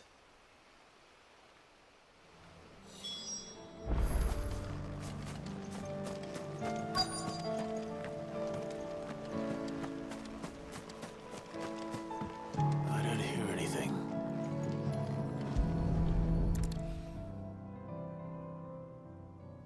Well, I'll be damned.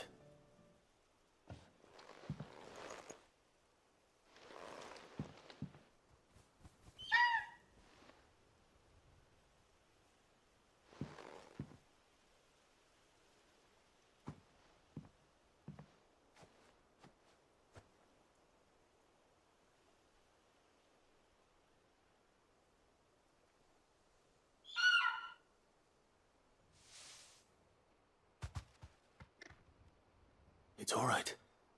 I'm not going to hurt you. Just borrowing a feather for my friend.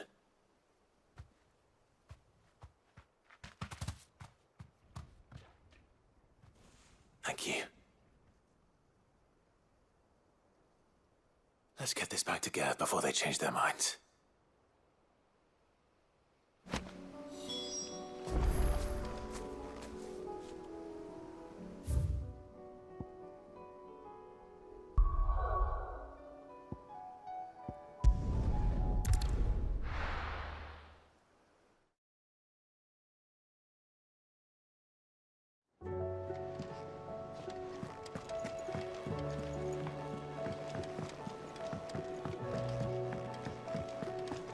It was no trouble at all. Clive, you're back. How'd you get on? Any luck? Any luck, you say?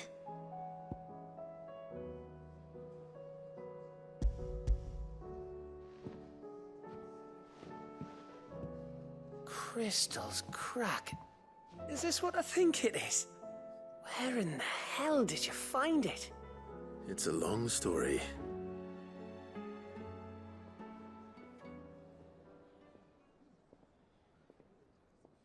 Right there on the road to Eastpool. Who'd have thought it? Everything up there's been abandoned for years.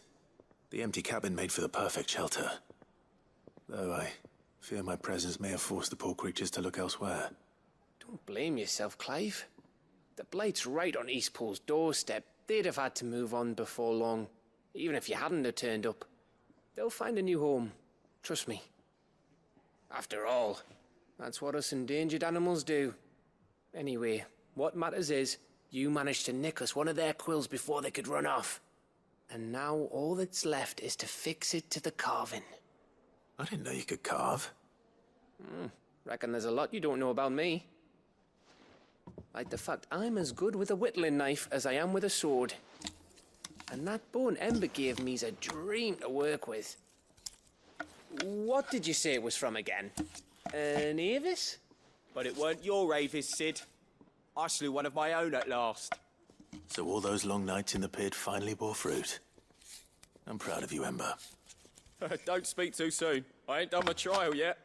There we go.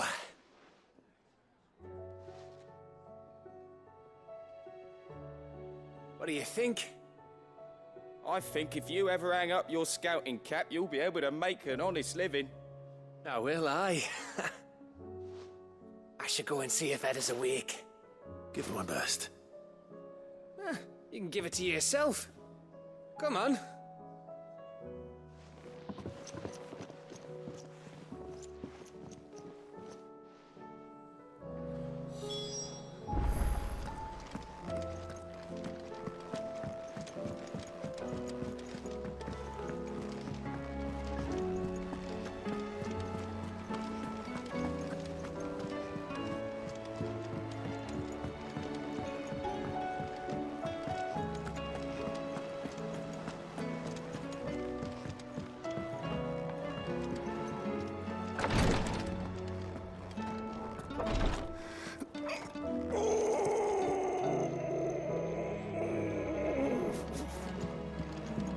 Please, Your Grace, stay strong.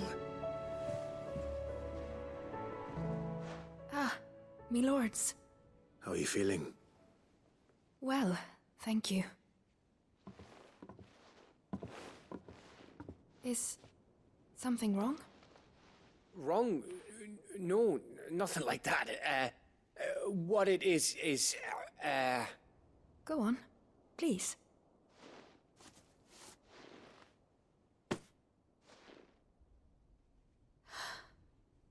It's beautiful. Did you make it? We did. Aye. It's from all of us here at the Hideaway. Your new family, like. It's a good luck charm. We may come up north when a band's on the way. I mean a baby. To let him know that they're part of the family too. Oh, I hope you like it. I don't know what to say. I thank you, my lords, for everything. If there's anything you need, just let us know. I will. Clive, fancy a swift off?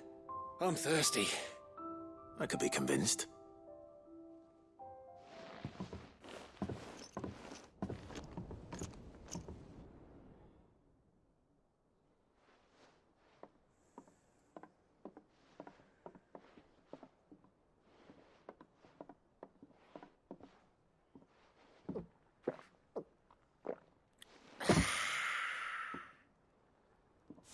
Don't you think you've had enough?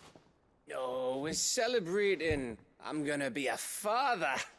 I think Edda might have something to say about that. You know what I mean. Bit of light in these dark times.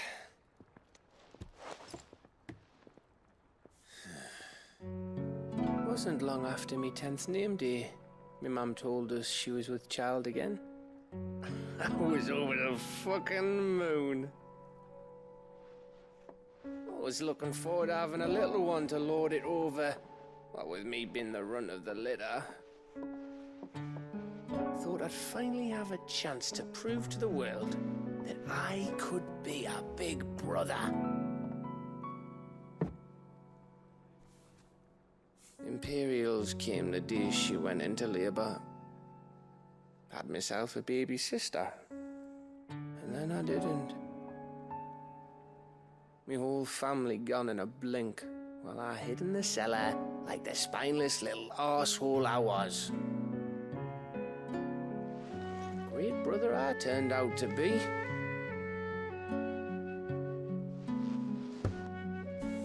I'll never be a leader.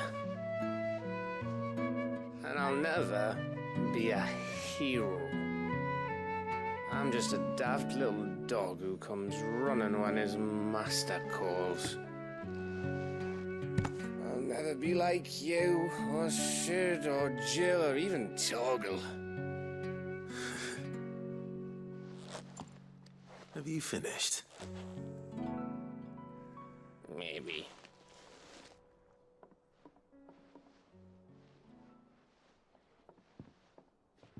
Do you know why you're our best scout? Because you don't need anyone to hold your hand. Without your resourcefulness, your courage, your determination, I don't know where we'd be. Maybe hanging off a cliff like, That was only the once. Exactly. You learned from it. And here you are, after Founder knows how many missions, stronger for everyone. And let's not forget Rosalith. Who was it who freed me from the dungeon? Who was it who ran to Jill's rescue? That would be me. Because you're our brother, Gav. My brother.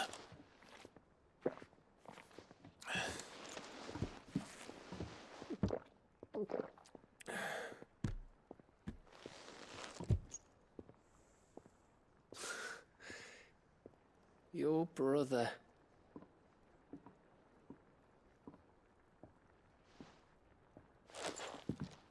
Which means that when the time comes, I get your room. And your sword.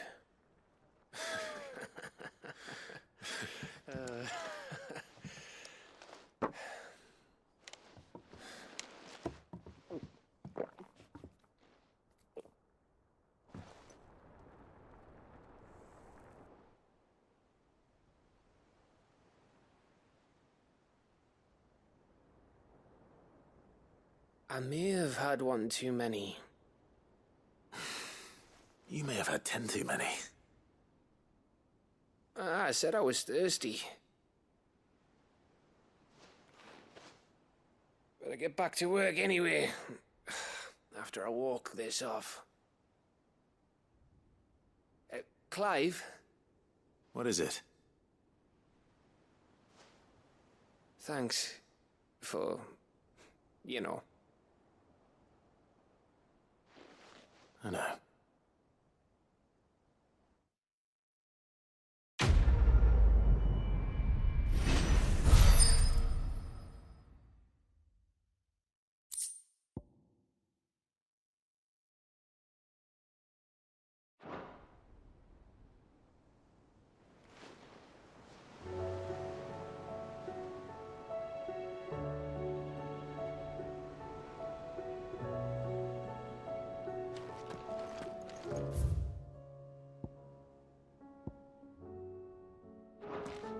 Do you think they'll come back?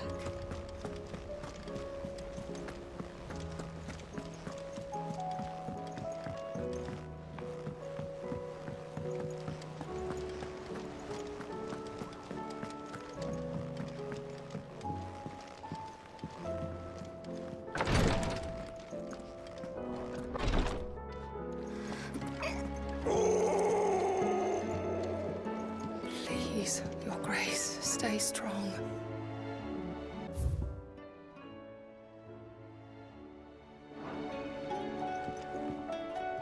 My Lord Marquis. Yote, is anything the matter? You seem troubled. Perhaps I might be able to help. My lord. Yes. Perhaps you might. It's your brother. His condition continues to worsen, though he does his best to hide it. The lesion on his chest pains him more with each passing day. I had feared as much. There are certain elixirs which can ease the suffering of those afflicted by the curse, but... But His Grace's case is severe. The drafts I have been able to prepare for him thus far have ceased to have any real effect. So I consulted with Talia and certain of my comrades among the Undying about the possibility of finding something stronger. And thankfully, a recipe was found. The only problem being that the critical ingredient is exceptionally hard to come by, and our supplies are almost exhausted.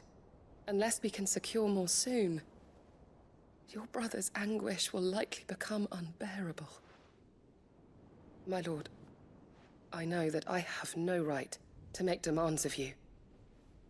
But would you help? For Joshua's sake. For Joshua?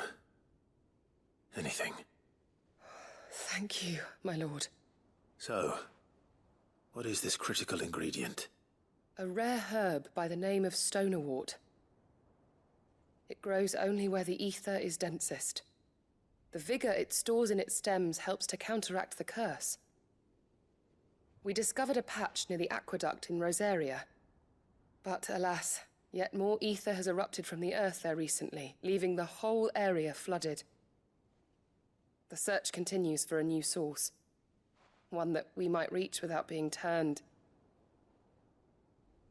So it's only that you can't reach it. The stonerwort itself is unharmed by the flood. Well, yes, but... Then I shall go in your stead. But, my lord... You've yet to find another source, correct? So for now, the aqueduct is our best hope. Besides, I'm a dominant. The ether can't hurt me. Well, if you're sure, my lord. Stonerwort is easily identified by its blood-red blooms. Search around the aqueduct, and you're sure to find some soon enough. I shall remain here and prepare the other ingredients.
Here's the aqueduct.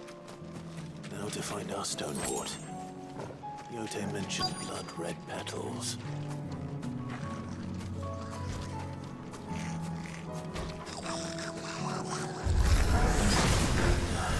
Just my luck. I won't be doing anything till they're gone. There's only one thing for it. Nice try.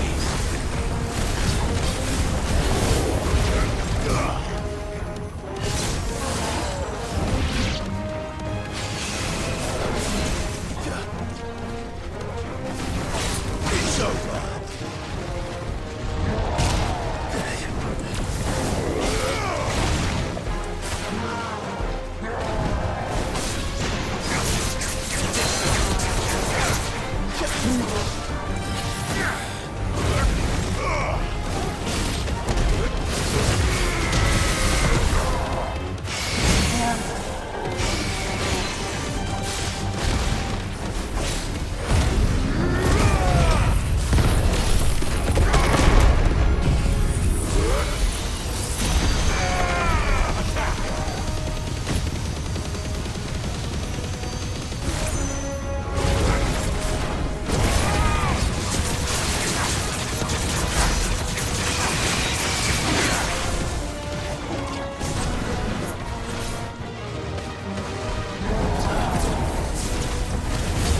much as I can before reinforcements arrive. All right. That should do it. Let's get these back to Yote.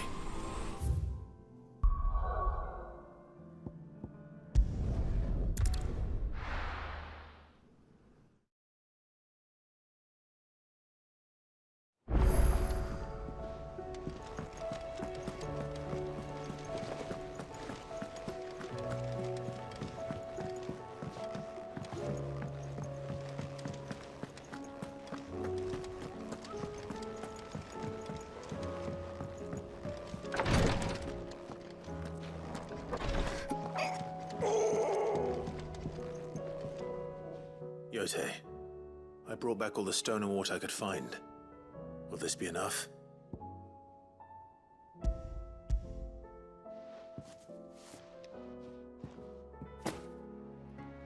Yes, my lord. Thank you. I'm sure it will serve us until we can find another source. I'm very glad to hear it. You and His Grace are very much alike, you know. You think only of how you might help others, and never of the danger to yourselves. No more than you have minding my brother. You've risked a lot for him, and I thank you for it. I am honored that you should say so. But I beg you, my lord, do not give too much of yourself for the sake of others. We could not afford to lose you. I'll keep that in mind.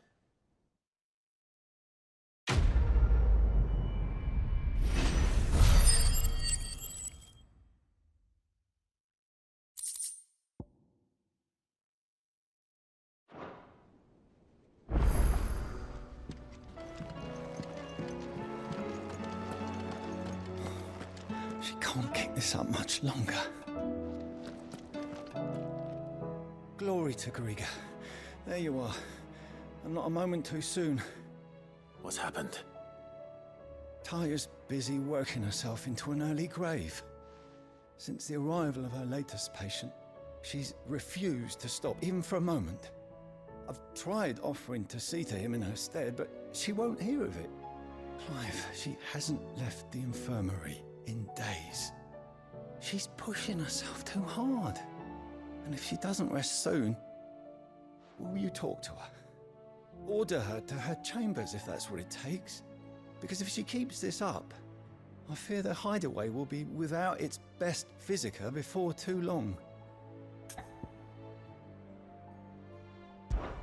I know better than to order Taya to do anything, but I'll speak to her. Thank you. I pray you have better luck than I did.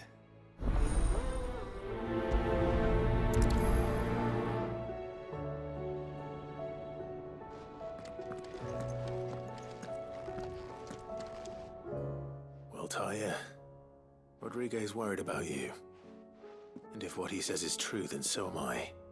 We all admire your dedication, but you do need to rest. I will, when it's time. Until then, I'm staying put. We owe him that much. Who is he? Someone from my past. Someone who doesn't deserve to die alone. It won't be much longer. The crystal's curse has almost finished its work. If I had the tears, I could ease his passing. But without them, we've nothing that will touch the agony of those last few hours. How would tears help this man? Not my tears. Tears of mercy. Alicia, it's the only thing strong enough. You wouldn't, Taya. Surely. There must be something we can do for him. Sometimes an easy death is the greatest kindness we can offer. You do well to remember that, Rodrigue. I will. We have all the ingredients we need for Alicia Balwam. It needs to be fresh, though, so we rarely have much to hand. I can make the draft if you can bring me what we're missing. Just tell me what you need. There is a species of venom-weeping spider that lives in the forests of Norvent, near Lorbert's Pass. Bring me one of their eyes. Preserve it as best you can, but avoid contact with the tears. I'll make sure the other ingredients are ready before you return.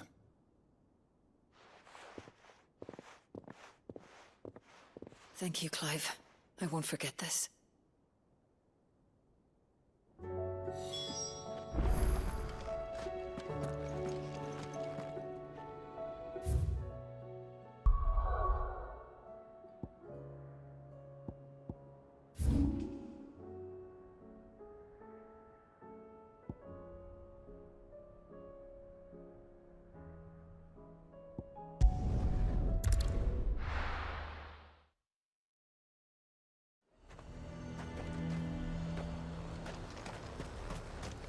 He'd have our coin, our stock and our...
Rodrigo mentioned his spiders will be the size of curls.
Hopefully one won't be enough. Rodrigo will have prepared the other ingredients by now.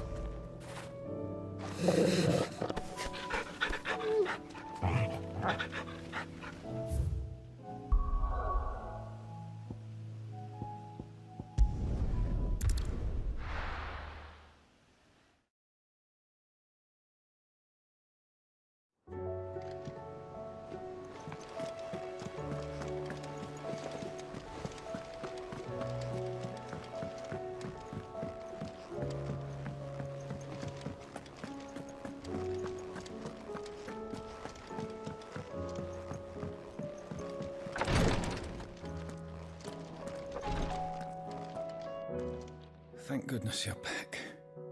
Taya looks like she's about to collapse. Is this what you needed?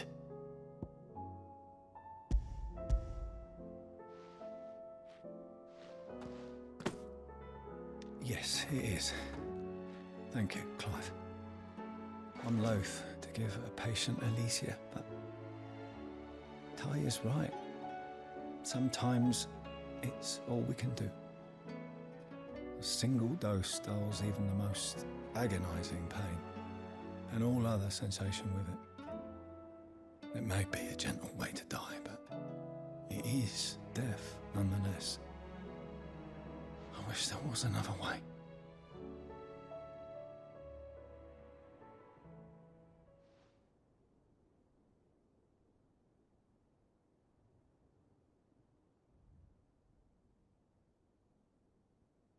How are you feeling? Light, mid-here. Drifting on waves. Good. Just relax. Let the waves carry you to a better place. Thank you, Daya. I'm so proud of you.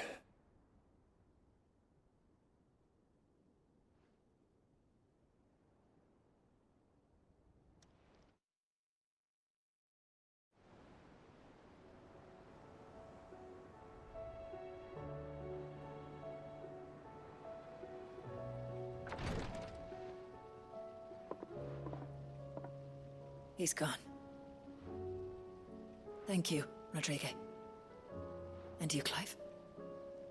I'll see that he's properly laid to rest.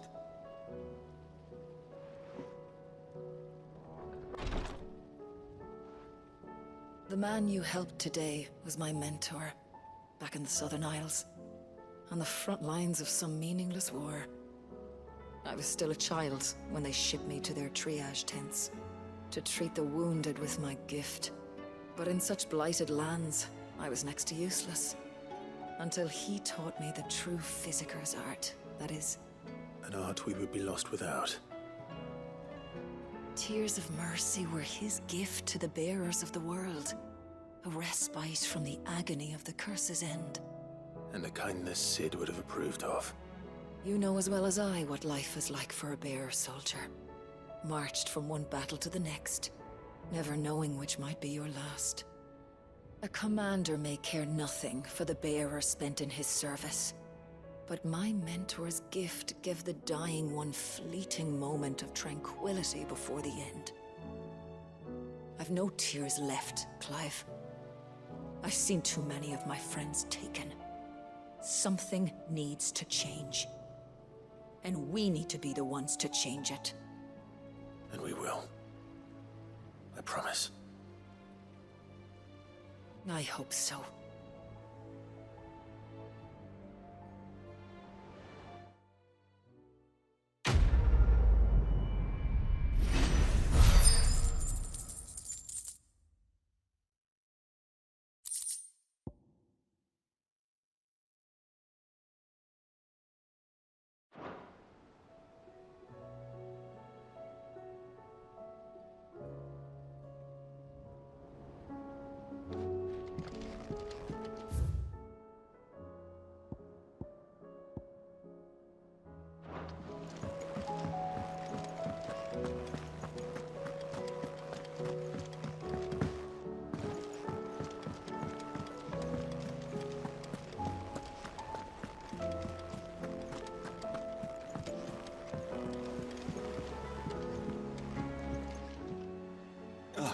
Clive.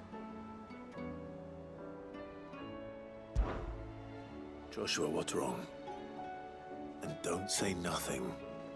It's not nothing. I've received word from Cyril. The Undying have found Father's will, or something akin to it. His will? How and where? In the crypt beneath Rosalith Castle. After Kupka was kind enough to drive out the Imperials, the Undying took the opportunity to recover what relics of the Duchy yet remained.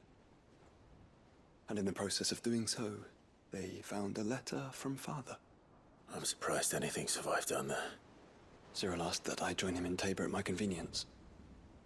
I have been meaning to go, but... would you join me?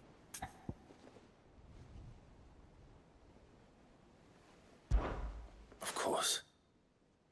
I want to know what's in that letter as much as you do. Very well. I am ready to leave when you are.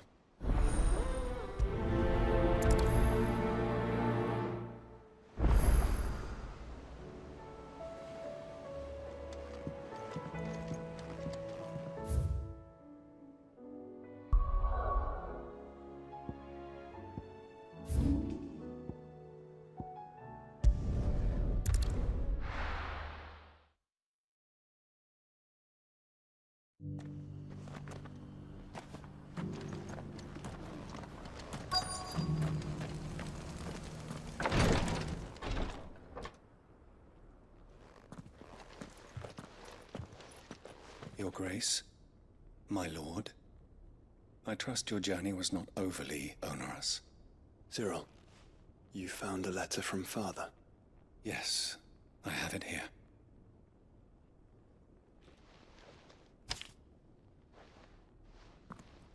If you would do us the honor, my lord.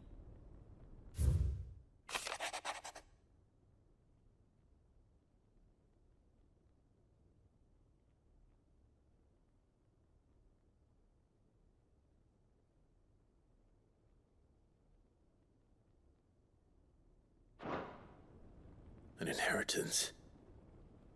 It would seem the late Archduke penned this missive shortly before his passing. The day before we left for Phoenix Gate. What are these plans he spoke of? His plans for the duchy, Your Grace. Your father entrusted them to my predecessor, the former bearer of the Burning Quill, who entrusted them in turn to me. The complete emancipation of bearers is their stated aim. But your father's dream did not end there. His Grace also spoke of building hospices to care for those stricken by the curse, and the founding of a new university to further the development of non-magical technologies. With the blight spreading ever more widely across the twins, Archduke Elwyn saw this as the only means of securing Rosaria's survival. He wished to see men and bearers treated as equals. To see centuries of common wisdom overturned. Small wonder he did not think it achievable within his lifetime. But he thought it achievable nonetheless. Had he not, he would never have written this message. Nor would he have entrusted his vision to his most faithful aides. Those who would have stood with you, shielded you from the machinations of the less benevolent personages at court. It's a pity only they are still with us. 'Tis true that those most loyal to your father were the first to suffer the Duchess's wrath. But one at least remains, and she has come bearing gifts. What do you mean? Mayhap it is better that she explain, my lord. After all, the duties entrusted to me by my predecessor extended only to recovering His Grace's will and arranging a meeting with the one who might execute it, or a part of it at least. And where is this woman? She awaits you in the archive, Your Grace. Thank you, Cyril. Shall we then?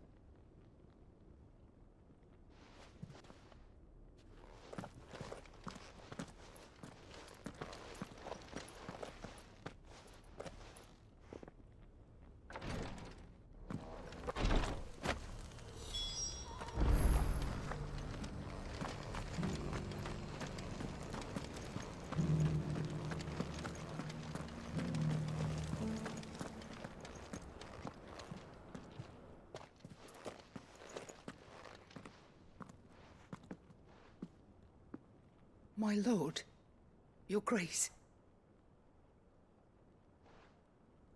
I hardly recognize you. I am Goditha, retainer of House Rosfield, loyal servant to the Phoenix and his shields. Your father, the Archduke Elwyn, entrusted me with the delivery of a gift. I only hope you can forgive my tardiness in bringing it to you. Lift up your head, Lady Goditha. You have our gratitude for your service to our house and to our father. I merely did my duty, as any proud Rosarian would. My lady, perhaps you could explain a little more? What exactly is the gift you bring? As I'm sure you know, it has long been the custom for the children of House Rosfield to be presented with certain keepsakes upon their coming of age. Indeed it has. Our father often spoke of the day when our turn would come. And had he lived to see it, he would have presented you with the treasures I bear. Matching armbands for you both. Alas, he did not live. Indeed, he was taken from us even before they could be completed. He had intended to claim the Heartstone with which each armband was to be finished himself, but it was not to be. And his gifts remain incomplete. I see. It saddens me to bring them before you, as they are. It was your father's wish that you be presented with the finished articles, not these works in progress. But with his grace long since gone, and the stone left unclaimed, I had little choice. You are grown men now, and his house is yours. And while I would not presume to insist upon your claiming the Heartstone in his stead, I know that nothing would have pleased him more than for you to do so. Thank you, Lady Goditha. What say you, Clive? What else? Of course, my lady. May our father's will be done. Oh, I am much obliged. Do you know where we might find this Heartstone, my lady? I do. Though it may be a matter of a good deal more than simply happening upon it. It is found in the bellies of elder griffins, you see. We do at least know where to find one. A certain specimen has made its nest in Titan's Wake, not far from here. A certain specimen? You are most perceptive, Your Grace. In answer to your unspoken question, yes. In fact, this is the very same beast your father meant to slay. I have been tracking its movements since you were but a boy. Were you to slay it in his stead, as men of House Rosfield, it would surely make your father proud. What say you, Joshua? What else?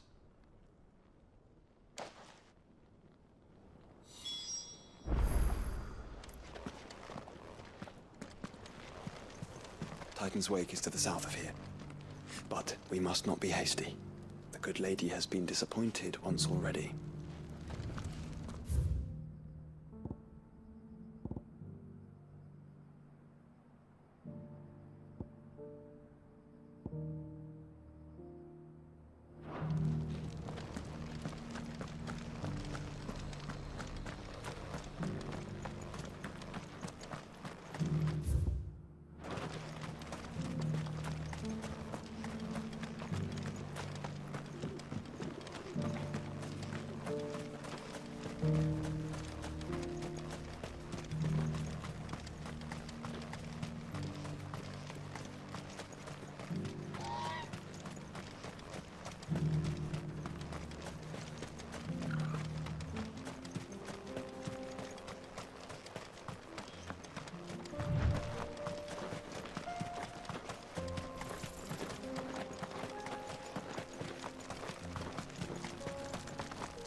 Eyes peeled, Joshua.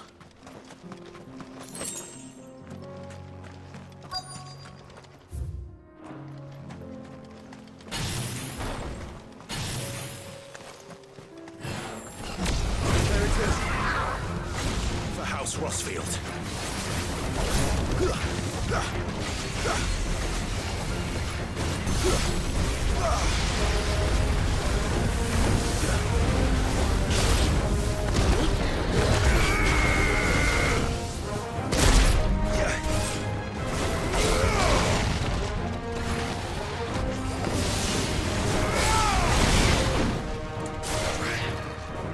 Too slow.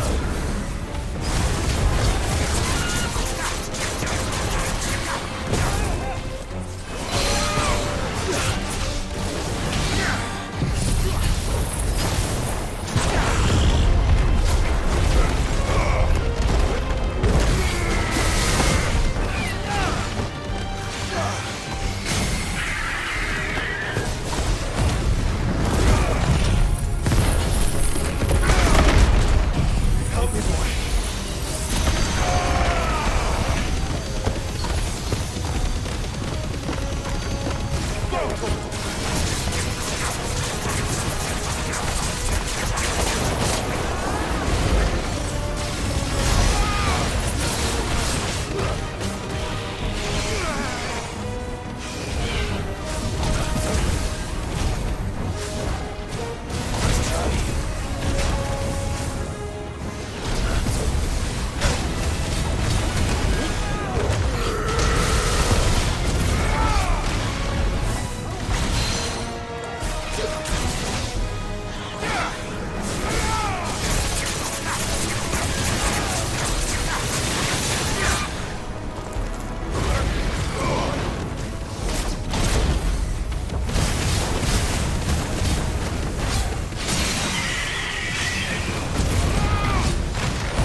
Is this the Heartstone?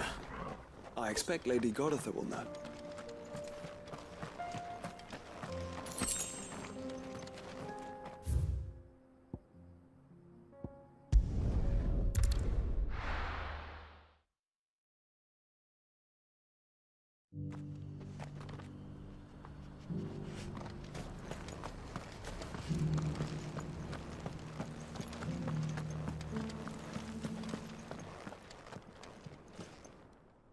Thank the Founder you were safe.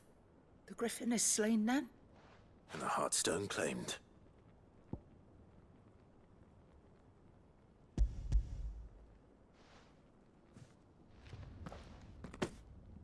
Yes. This radiant luster, like frozen flame. It is just as your father described it. Thank you, my lord. Your Grace. Your father would be so proud. Lady Goditha, the lapidary is ready. Thank you, Cyril. I will be with him shortly. If you would excuse me, I shall have the stone cut and set forthwith.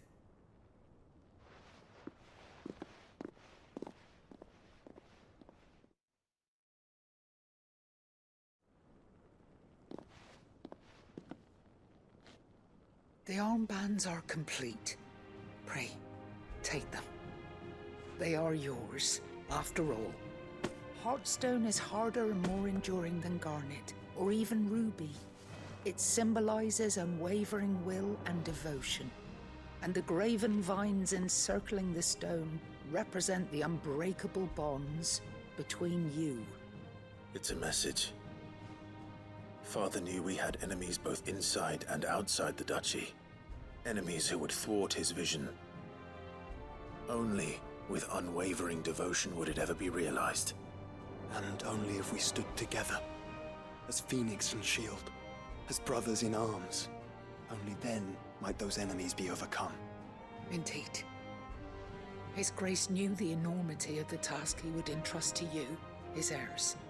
But this was more than just a message. It was a promise. That he would always be with you. Thank you, Lady Goditha, for remaining the steadfast custodian of our father's will. Forgive me, my lady, but there is something I don't quite understand. The Undying told me that after Father died, Mother claimed all of the ducal treasures for her own. Even if the armbands were incomplete, she would surely not have overlooked them. So, how are you able to keep them from her? Because I was the keeper of the vault. Though I was but a lowly servant, your father spoke to me of his intentions for the bands, of the deep love he had for both of you, and his hopes for your future. In the days before the disaster at Phoenix Gate, I discovered that the Duchess had ordered her jewelry be sent away from the castle. It was then that I knew she meant to betray us. I tried to warn your father, but it was too late. When word of the fire reached Rosalith, I knew my time was short. So I took up the armbands and I fled into the night. And thank the Founder you did. Yet my duty to your father was incomplete. Not knowing what else to do, I followed the Griffin, thinking I might claim the Heartstone on its passing. And so my pursuit continued, until Lord Cyril appeared before me. He informed me that His Grace's will had been recovered, and that his sons were alive and well. Lady Goditha, on behalf of my father and all the people of Rosaria, I thank you for your loyal service. As do I. Thank you, my lord. Your Grace, for coming back to us, for giving my service meaning.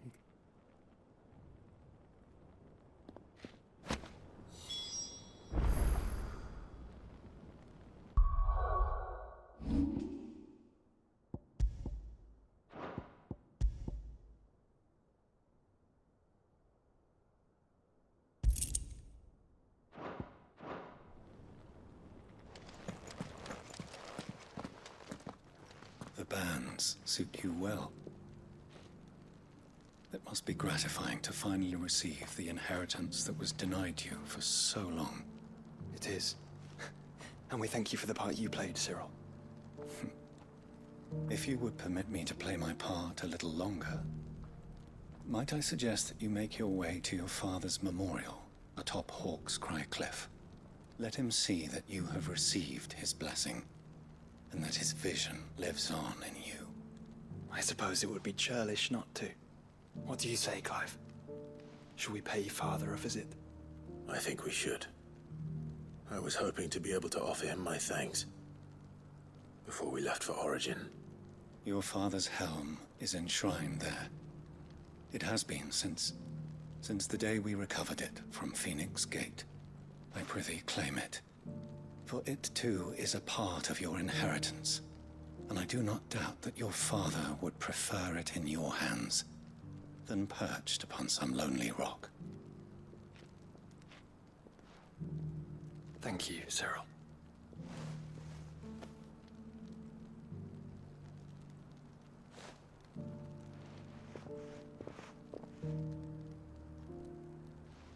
Come on, Clive.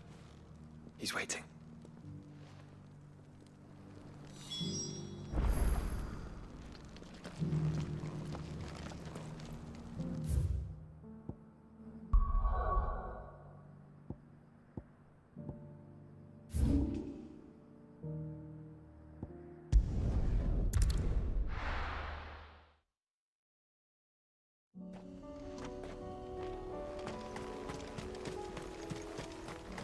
Unwavering will and an unbreakable bond. Do you really think we're strong enough? To save the world? Of course. To have overcome Father's political enemies? Of that I'm less certain. Especially knowing what we know now. What Mother was truly capable of. But perhaps these bands would have helped. Knowing he was with us would have made all the difference.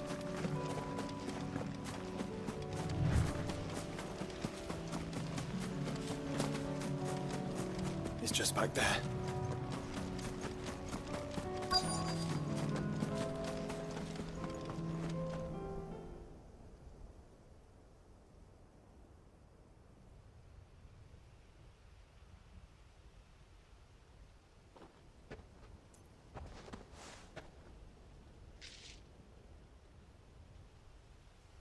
Father always fought for what he believed was right. It wasn't until that night at Phoenix Gate that I realized I had never fought for anything. I always had someone else to do the fighting for me.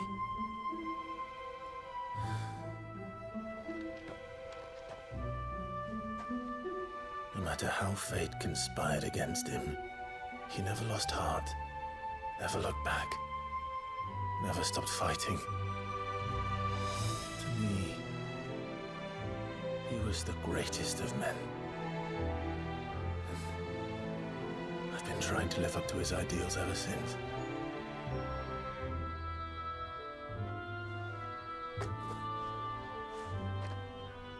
We all have, Clive. We all have. And we'll keep trying. Because that's what he would have wanted. What he would have done himself. Even if it meant standing against the very gods in the heavens.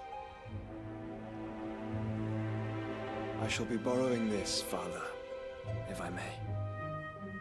That you might watch over us as we follow in your footsteps.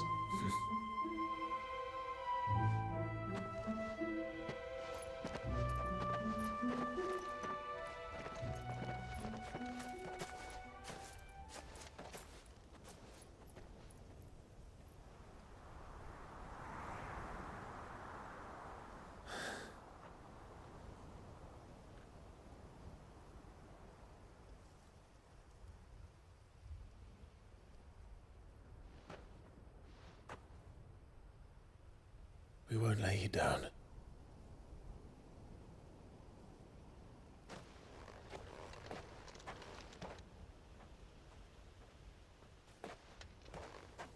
Onward then. Onward. To the end. And to a new beginning.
If Joshua's worried about Jill, I should go and speak with him.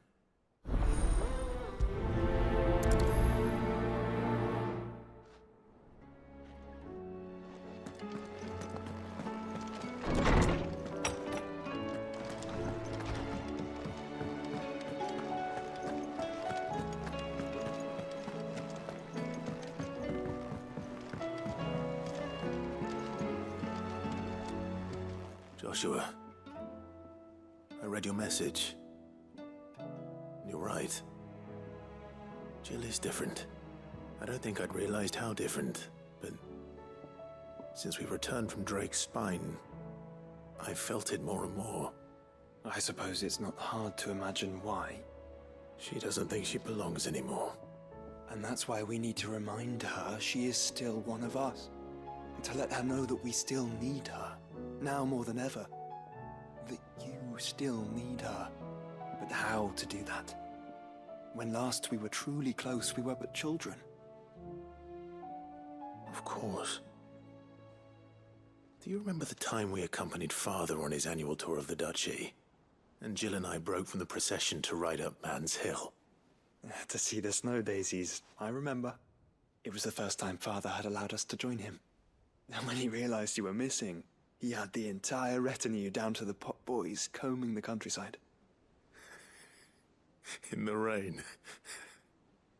A thunderstorm forced us to take refuge in a grove of oaks before we'd even made it halfway there.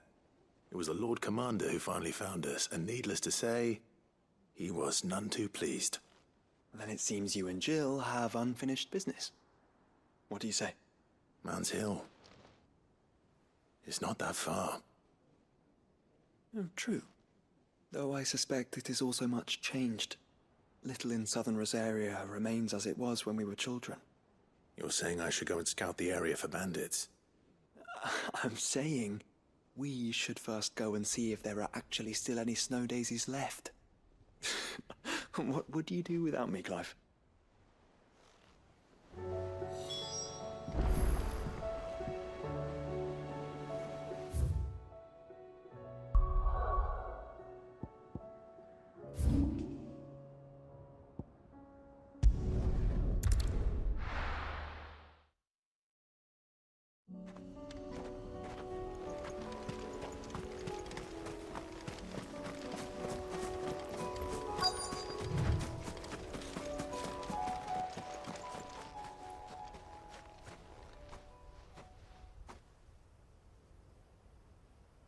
This is the place, but...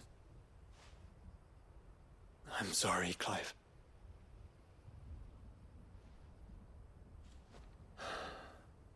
There's nowhere been spared. What do we do now? We keep looking. Man's Hill cannot be the only place where snow daisies grow. Perhaps, but... it's the only place I know of. Knew of. Then why not ask someone who might know of another? Someone in the backyard. To the hideaway, then.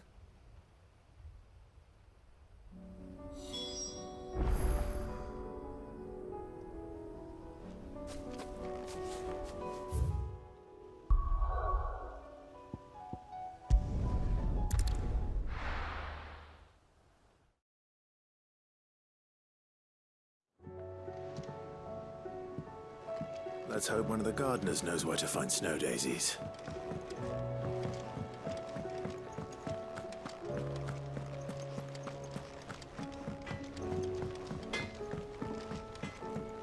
Say what you will.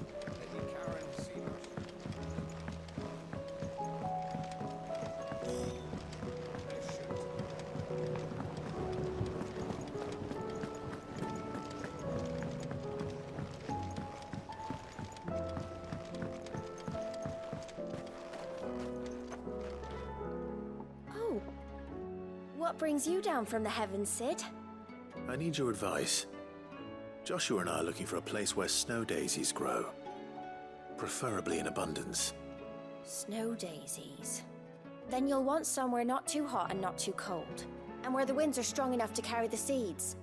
I reckon Man's Hill would be a good place to start. There in the Royal Meadows, perhaps? Both have similar climbs and the right elevation. If the Blight hasn't claimed them yet. Right. Thank you. Did you learn where we might find our flowers? The gardener here mentioned the Royal Meadows in Sambrek. Ah, the fields beyond Northreach. Well, if that's the case, then Yote was right. I recalled that she kept the record of our travels, you see. So I asked her if she'd perhaps noted anywhere that snow daisies grew, and she mentioned Oilefeist Bay. Whose shores border the meadows. Off we go then.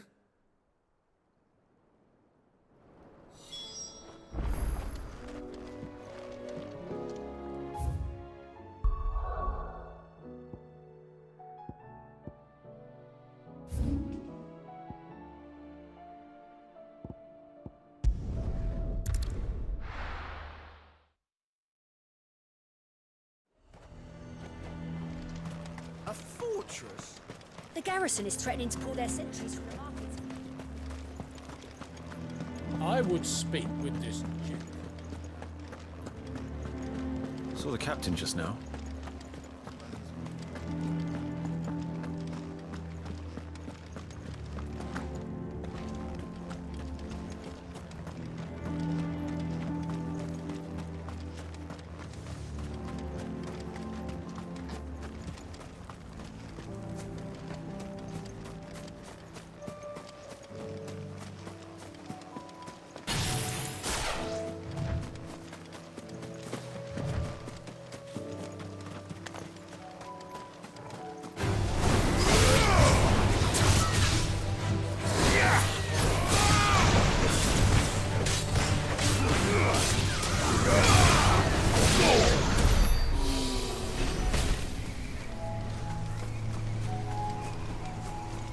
Meadows are vast. Where do we even start? Yote mentioned the coastline. We can start there.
See, boy.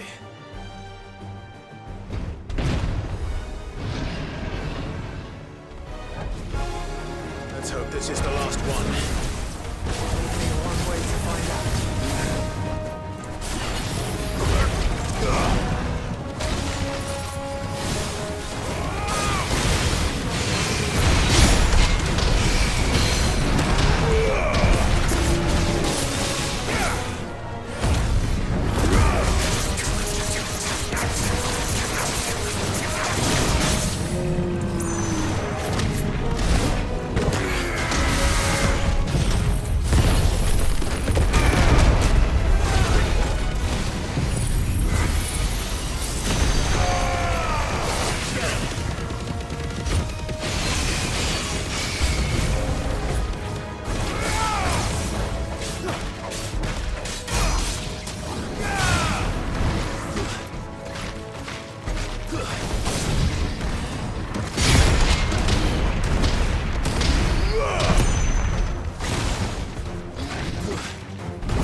That was harder than I expected.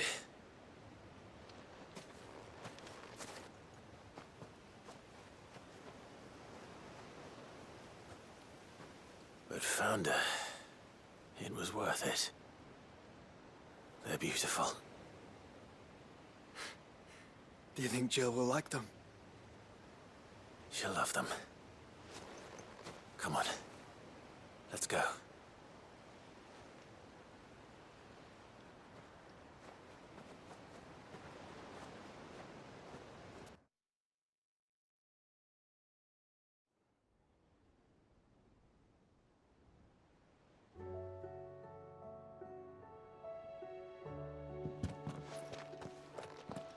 it appears my work is done. The rest, as they say, is up to you. Well, you and the skies. We wouldn't want another thunderstorm now, would we?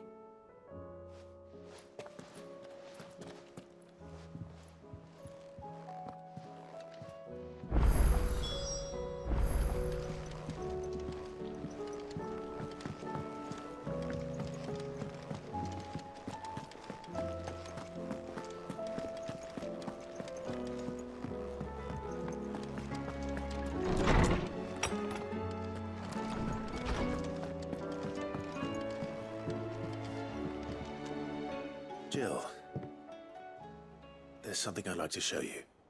There is? And where might this something be? It's, not here. Now, I know this is sudden, but how would you fancy a trip to Oriflamme?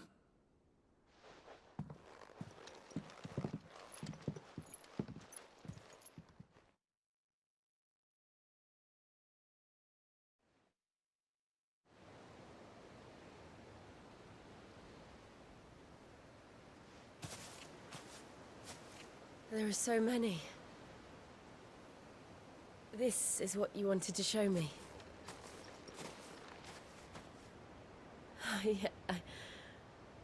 I don't know what to say. You don't need to say anything. The smile on your face is enough. We've been worried about you, Joshua and I. Do you remember when I took you to Man's Hill? Or tried to? How could I forget? You saw me crying and thought a change of scenery might lift my spirits. In the end, it earned me a nasty cough and a stern scolding from your mother. But I felt wonderful nonetheless. I'm sorry. I had no idea what I was getting us both into. But I couldn't bear to see you like that. Before we left, my chambermaid told me she'd overheard your mother talking about my marriage prospects with some of the noblewomen at court. They were debating whether it would be more profitable to marry me off to one of the high houses instead of saving me for the ducal line. No one thought to ask me what I wanted. I was nothing to them. A pawn at best. I felt so trapped. So lonely. I didn't know. But I wasn't alone. You were there. Your hand in mine as we ran for those oaks. And I knew then, no matter what happened, I would be all right. I'll never forget that feeling.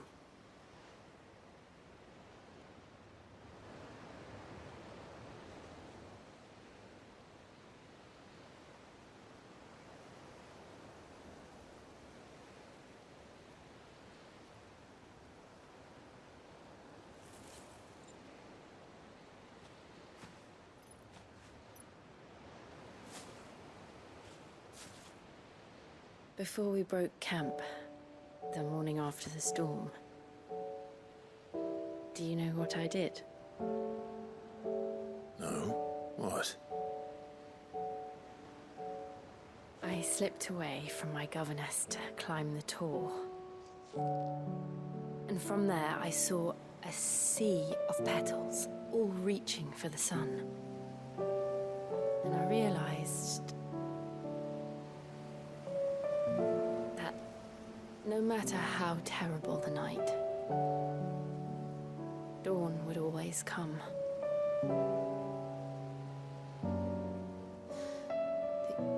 That you would always come for me. And you have. Again and again.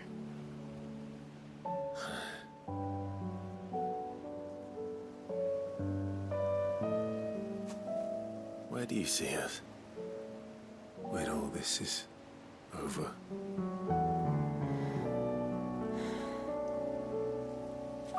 I don't know.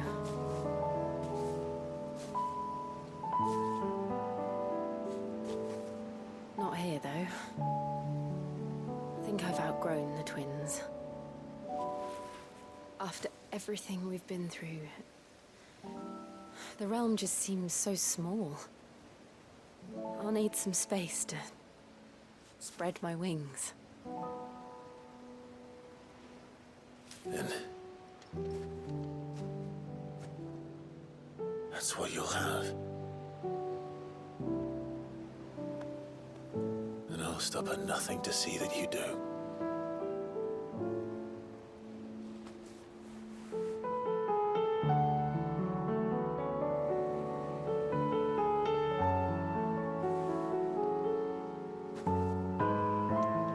I never was much good at garlands, but it'll have to do. I'll treasure it forever. Thank you, Clive. For this, the flowers, for everything. It's exactly what I needed. You are my treasure.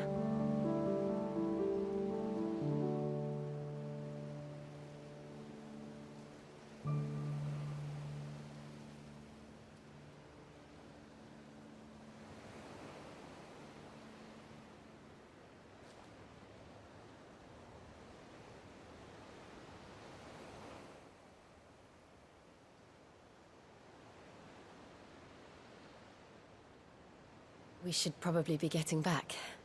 I expect the others are wondering where we are. You're right. There's still much to do. And we'll do it together.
Help you today, Clive? Your benefactors are a generous lot.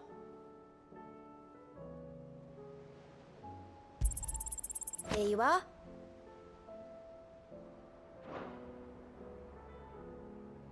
All done?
What do you think happened to Miss Mid?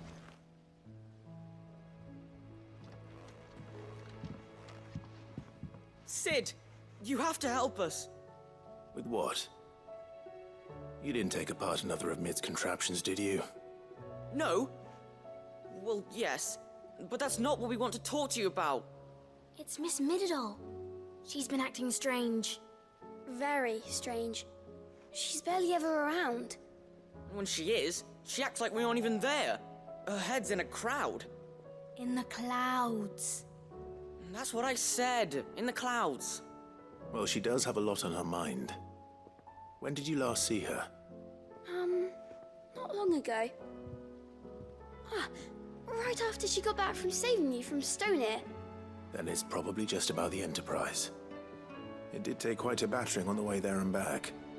You didn't break it, did you, Sid? You really should be more careful around Miss Middledol's inventions. Oh, don't listen to her. Even if you did break the Enterprise, you could put it back together, couldn't you? But who's gonna put Miss Middledol back together? She seems really sad. Why don't I go and see if I can cheer her up? You do that? For us? She's in her dungeon. Don't scare him. It's not a real dungeon. Thanks for the warning.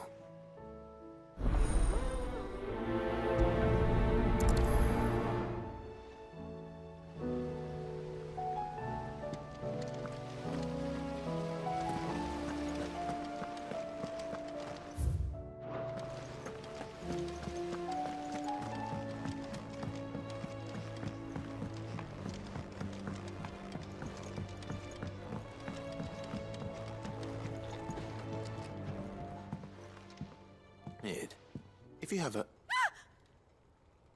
That's it! I knew it! The answer was right here under my arse all along! If this doesn't steer to the skies, nothing will! To the skies? You aren't trying to give the Enterprise wings, are you? What else would I be doing?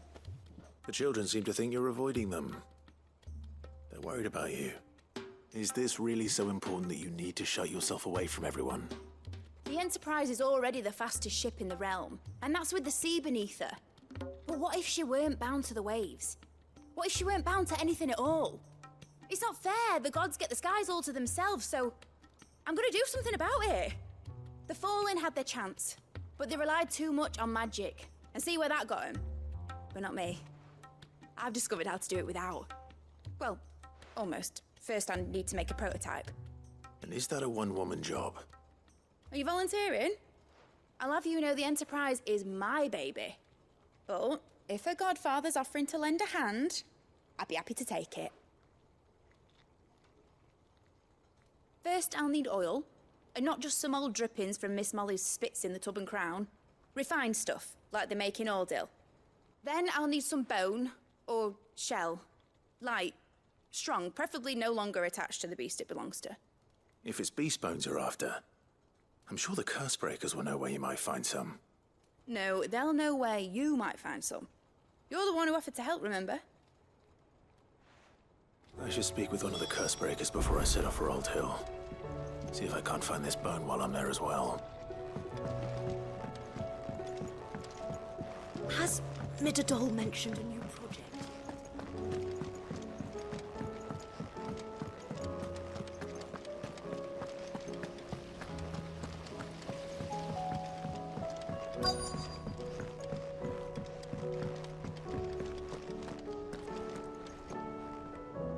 All right, Sid. Come to buy us around, have you? Only if you earn it. Mid needs a piece of light but durable bone for her next project. You've encountered your share of beasts on your travels across the realm. Any ideas? Most bones are the same. Whack 'em hard enough and they'll break. If it's durability you're looking for, shell will serve you better. You know what an adamantus is? I do. And I know to give them a wide berth. Will any old adamantus do? Well, with shells, the older the harder. There's a rumour of an ancient adamantus down in Karava, near Old Bidza, or what's left of the village anyway. But don't expect to make quick work of the bastard. There's a reason it's lived as long as it has. I'll keep that in mind. Thank you.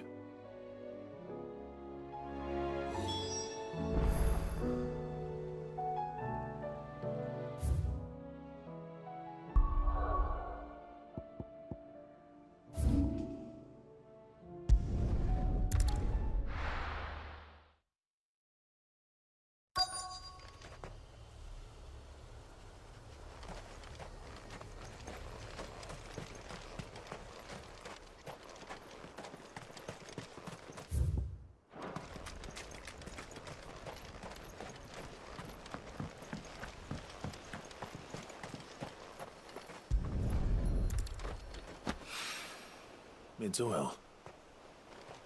After what happened here, it's a miracle there was any left at all.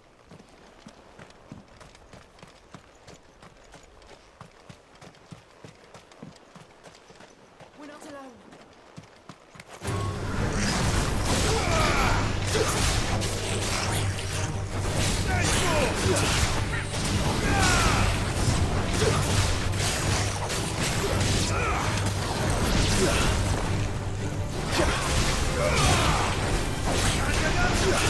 Farewell.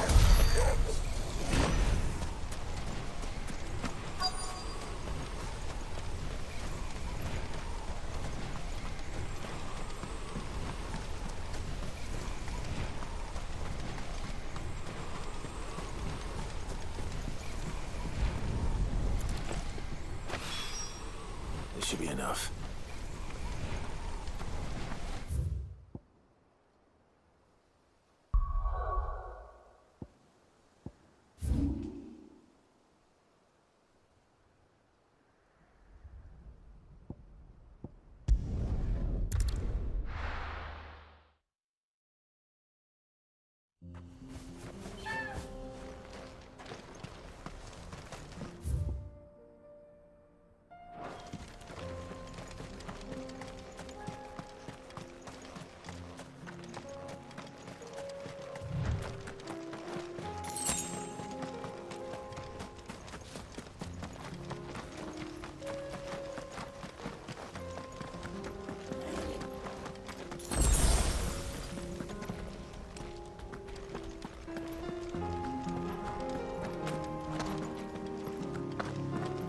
Here we are again.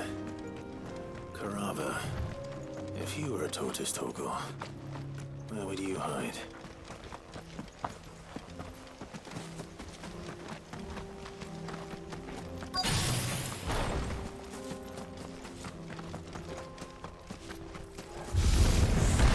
Looks like we found him.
I better get these materials to Mid so she can finish her prototype.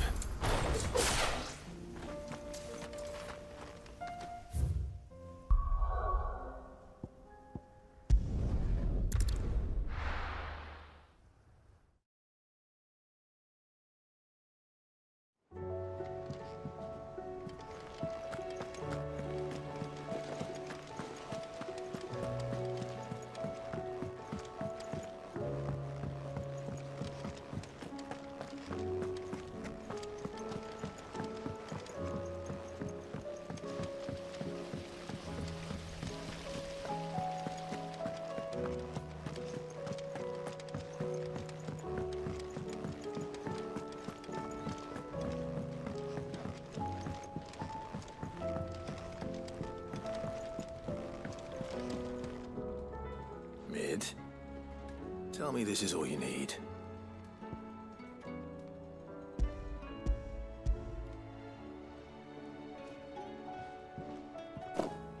Aw, you make it sound like I asked you to save the world or something. Tell me this is all you need. It's most of what I need. After you left, I went over the figures again, and I realised I'd forgotten a 1 and a 0. And a cogwheel. Just a tiny one. Though, that's the problem. Gears that small are a bastard to make, and I may have lost the one Blackthorn spent a fortnight toiling over. wait. The children. When they took apart your scales, there was a tiny brass gear. Now that I think about it, they didn't use it when we put the scales back together. The young'uns? But why would the... You know what? I don't want to know. I'll keep working on the model. You go and find that cog.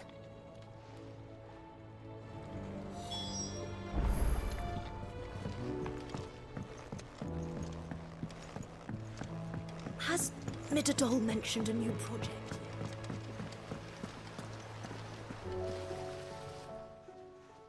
Sid! Is Mid still hiding from us? She wasn't hiding. She's fine.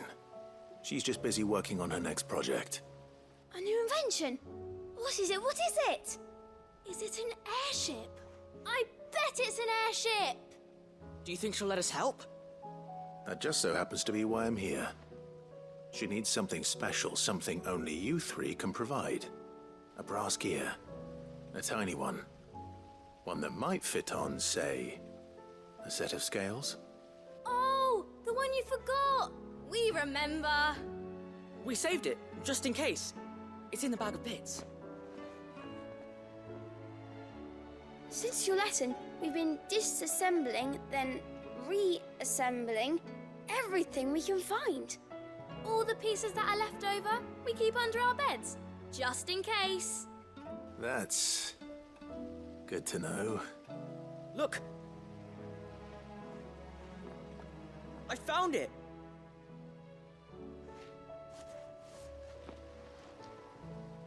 Is that all?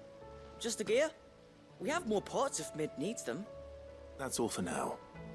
But I'll let Mid know about your hoard. Just in case. Thanks, Sid.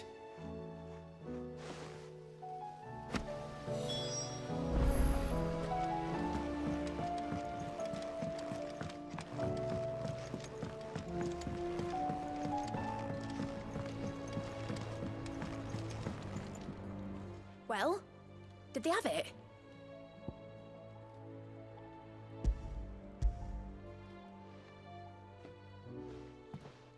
They did. And they kept it somewhere nice and safe. Will it work? Will it work? He's perfect! You're a genius, Clive. What exactly are you going to use it for? Only the most important job of all. The wings aren't going to move on their own. But with the right cog in the right place? Well, you just wait and see.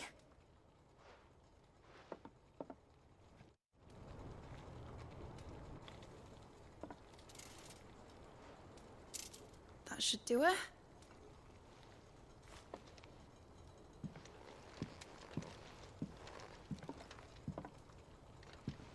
Here goes nothing.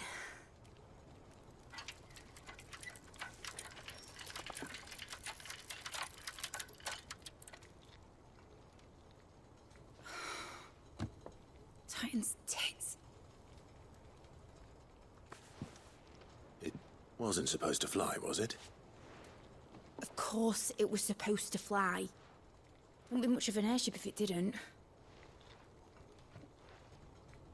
Honestly, these bloody engines are driving me mad. I was so sure this would be the day she soared. The Mithril engine was made to make dreams come true. But maybe this is one dream the world's better off without. Show folk how to take flying. It won't be long till they're raining death down on each other. People will lose their homes. Children, their mums and their dads. Like I lost mine. I'm sorry. So am I, Clive. So am I. Sorry that I have to choose. Do I follow my head, or do I follow my heart?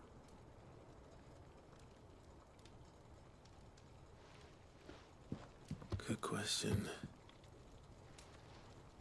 The first time I stood on the deck of your ship, felt the wind in my hair.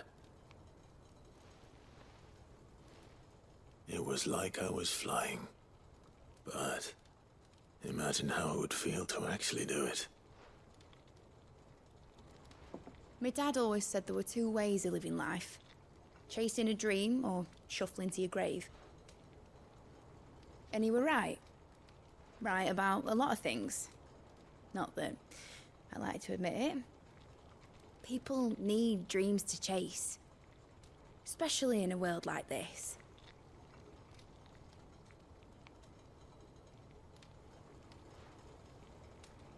Right.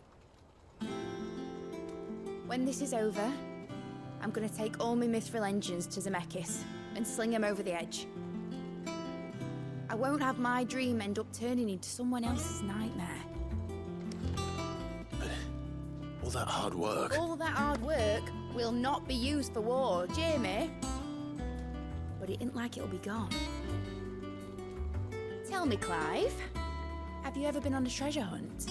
Not since Joshua and I were boys. Why do you ask? Because I'm gonna bury the engine schematics and leave behind a little riddle telling people where to find them.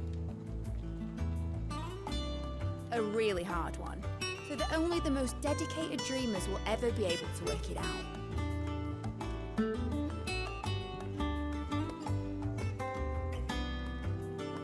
Ooh, I can picture it now. Some daft general squinting at the words with a gormless expression on his mug. Like that one, yeah. Right.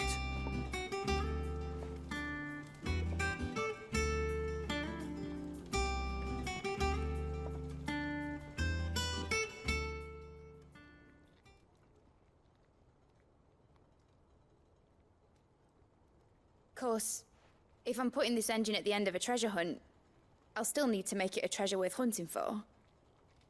Won't be much of a prize if it couldn't even make a toy boat fly after all.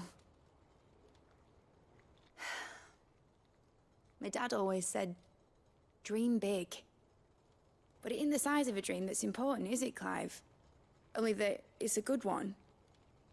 And I reckon I've got a fair few good uns left in me. I'm sure you do.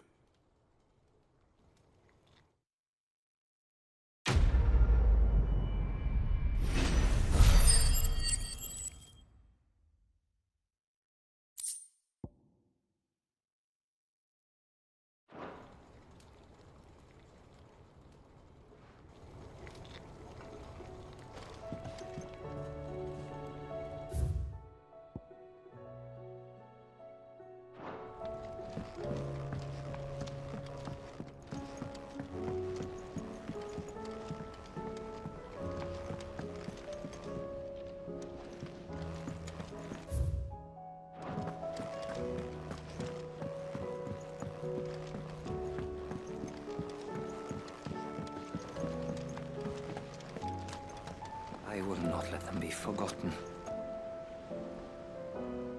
Sid, may I have a moment? Of course. It is an honor to finally speak with you. My name is Herman.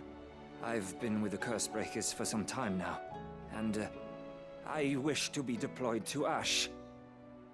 Any assignment will do. No. The lands across the Narrow are too dangerous. I will not send good men and women to risk their lives needlessly. Why would you want to go back? I need to retrieve something. Something important. I was raised in an orphanage. The Badbach Conservatory. Or rather, I was held captive there. It was not a place of nurture.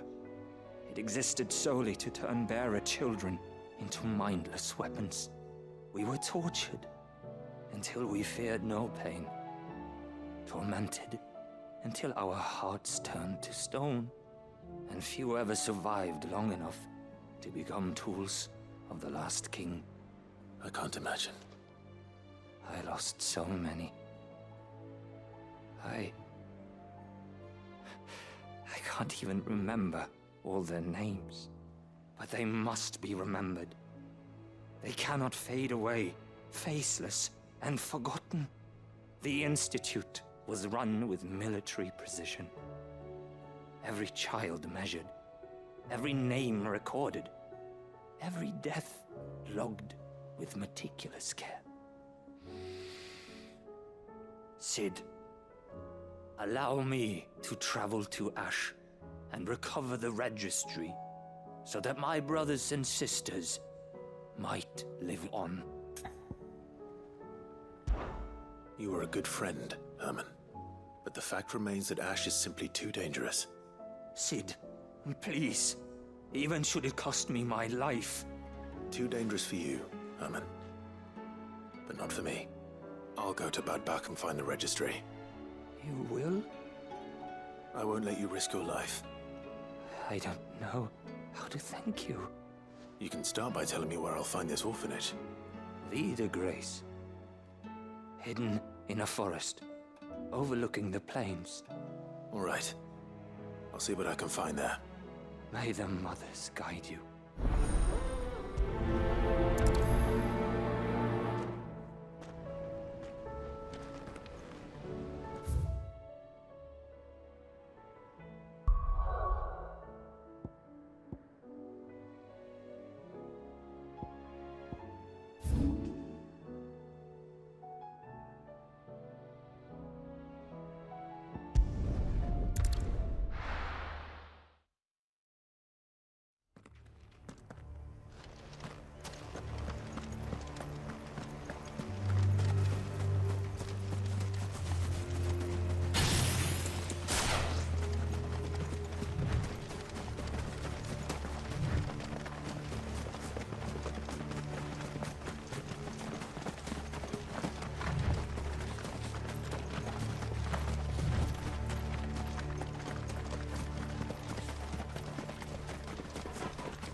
This must be the orphanage.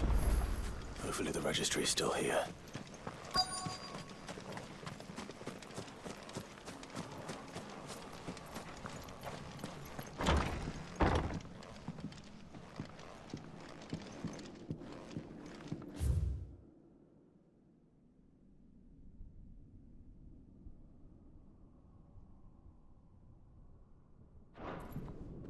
Conditioning.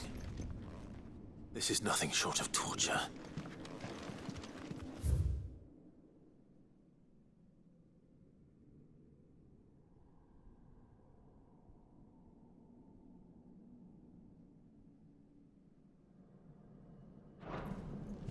Disposed of. Herman wasn't exaggerating. It's a wonder he survived this place. I need to find that registry.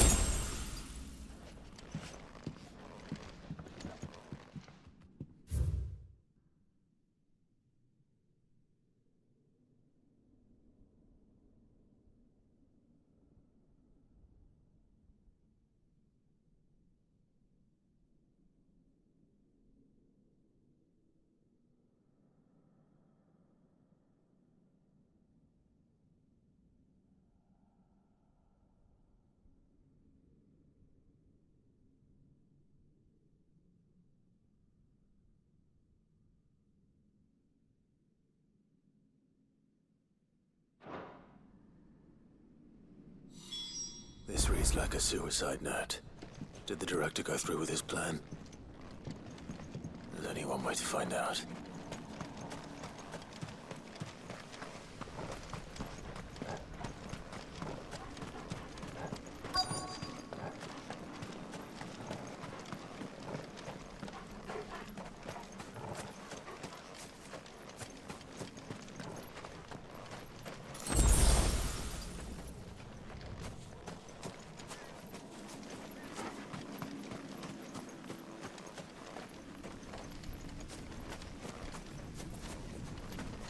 Forked white tree.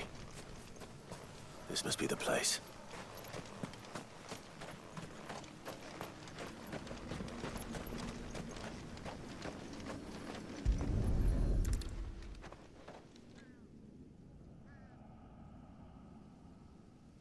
Could he really be buried here?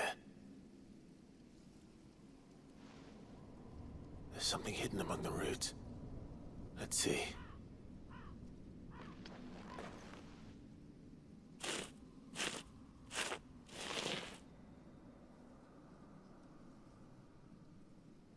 This must be the registry.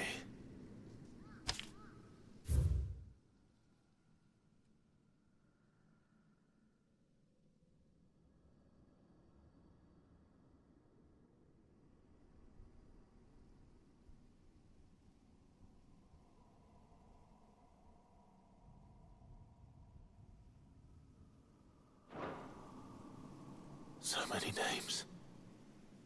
This place was a slaughterhouse. Where is the architect of all this misery?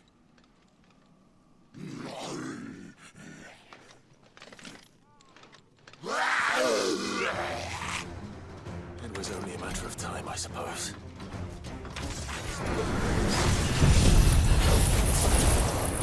This place is cursed.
I'm done here.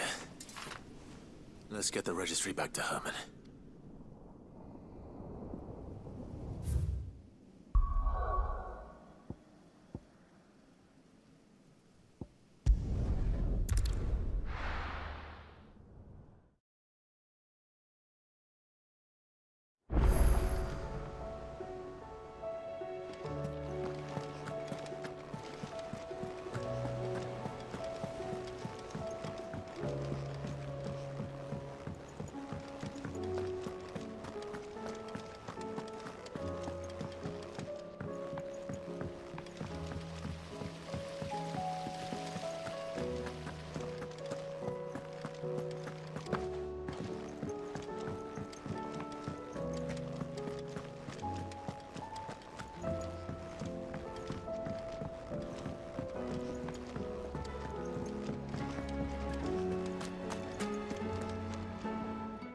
hear that you traveled to Ash. Sid, did you by any chance recover the names of my fallen friends? I did. Yes.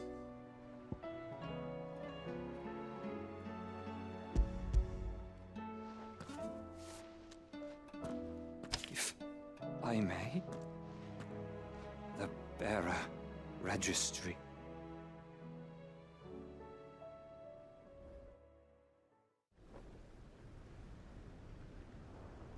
The director was a brutal man. He got no worse than he deserved. The registry was all I found beneath the tree. There was no sign of a body, or any record of what happened to the children after the orphanage closed. I pray that at least some of them survived. All their names are here. The ones we lost. My friends. My light in those dark times. I can still remember their faces, like it was yesterday. Children who were taken from their bunks in the morning, never to return. No explanation ever offered. They'd be happy to know that you survived, Herman. But why did I make it out alive, when so many others died in that awful place? It's not your fault. And blaming yourself won't bring them back. Honor their memory. See that their names live on. That way, at least. They're never truly gone. Thank you. Sid, I'm going to write a book. An account of the horrors of Badbach, and the spirit of those its custodians sought to crush. All of Valisthea will know of our suffering, and in the name of those I lost, I will not let it happen again. Neither will I. These records would have been buried for all eternity, were it not for you. Thank you.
How are you doing?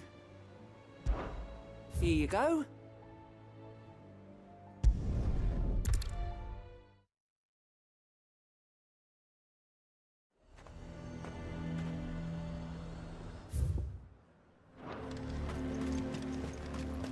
The garrison is threatening to pull their sentries from the market.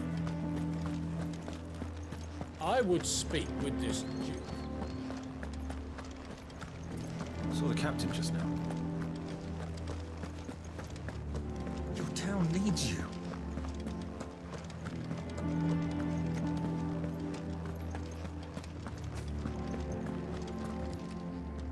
Do you have a moment, Clive?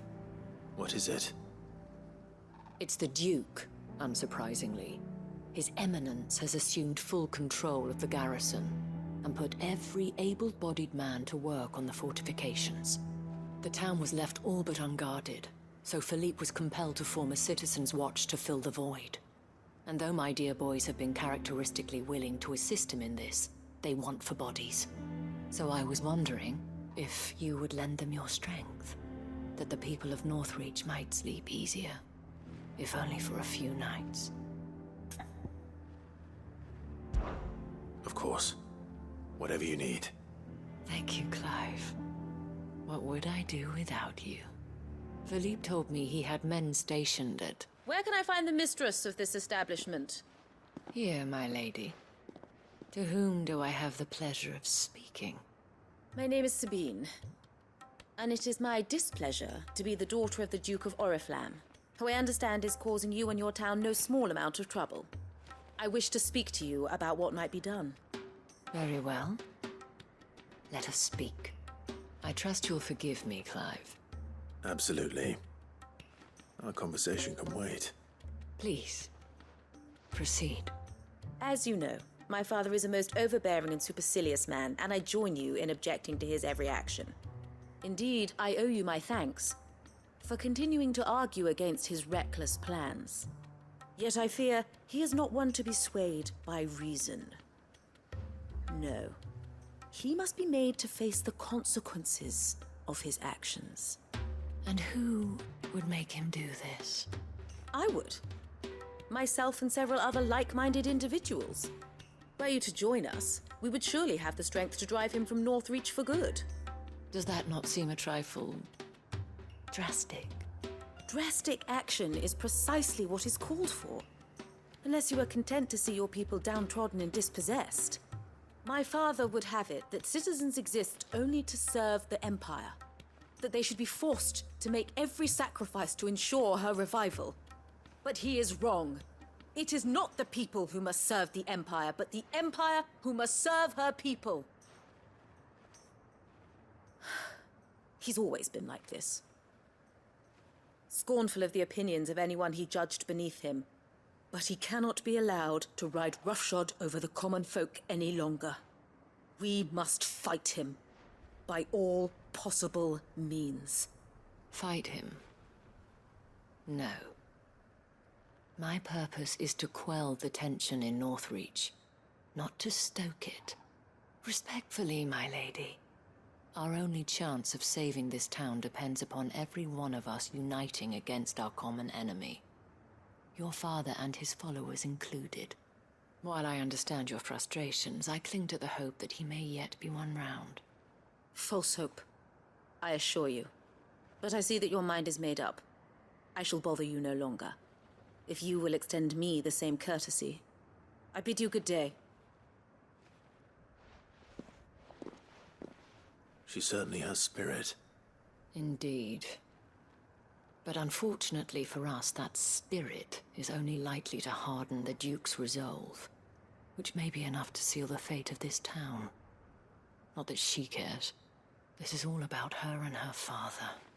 Families. I'm sorry, where were we? Ah, yes. I was about to tell you of Philippe's plans for the town watch, but perhaps it's better that you heard them from him. I believe he's in the market, if you'd be so kind as to seek him out. Right away. It's just a pity I cannot join you. I'd like to see the two of you in action together.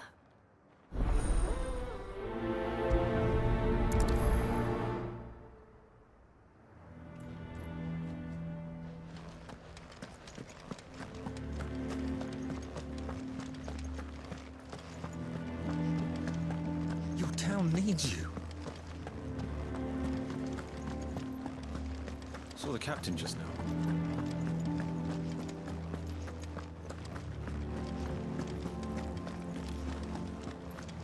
What does the dame have to say about this? So you are content to abandon... Please, I beseech you. If you are a true son of Northreach, you must fight to defend your home. That's exactly what I am doing, milady. Or trying to, at least. The land is crawling with fiends, and someone has to keep watch. Even when our true enemy is hiding in the garrison? Fine. You're not the only able-bodied man in Northreach. Thank you so much for your help.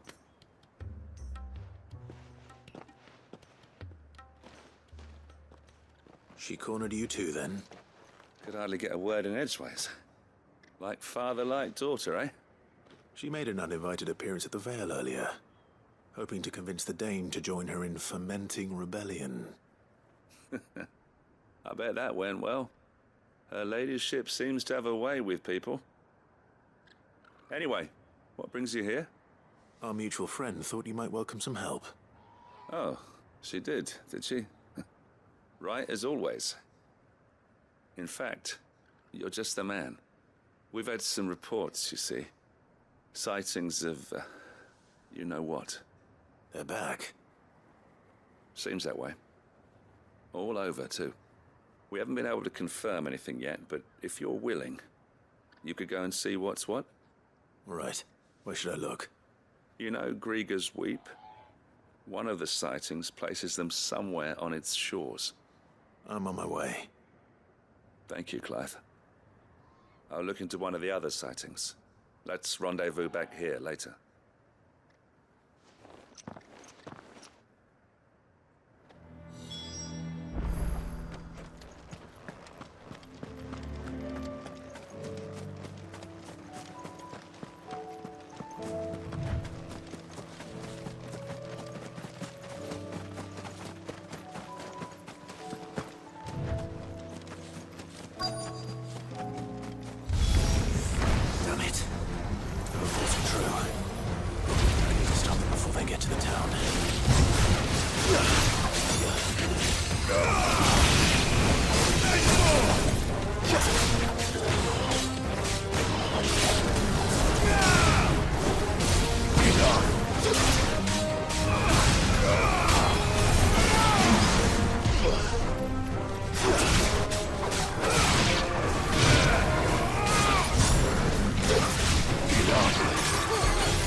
Call that a test, Ultima?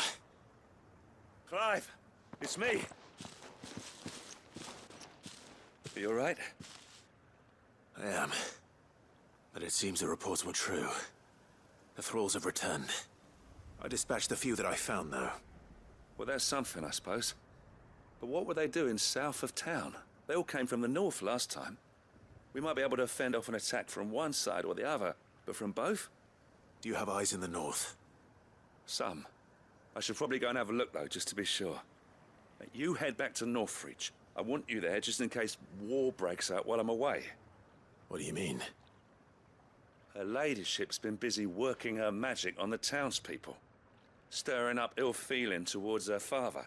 She'll have her marching on the barracks if we're not careful. What? This is exactly what the Dane was afraid of. I'll do what I can to calm things down. Be careful out there, all right? Don't worry, I'm not like you. One sniff of those things and I'm running back to town screaming blue murder.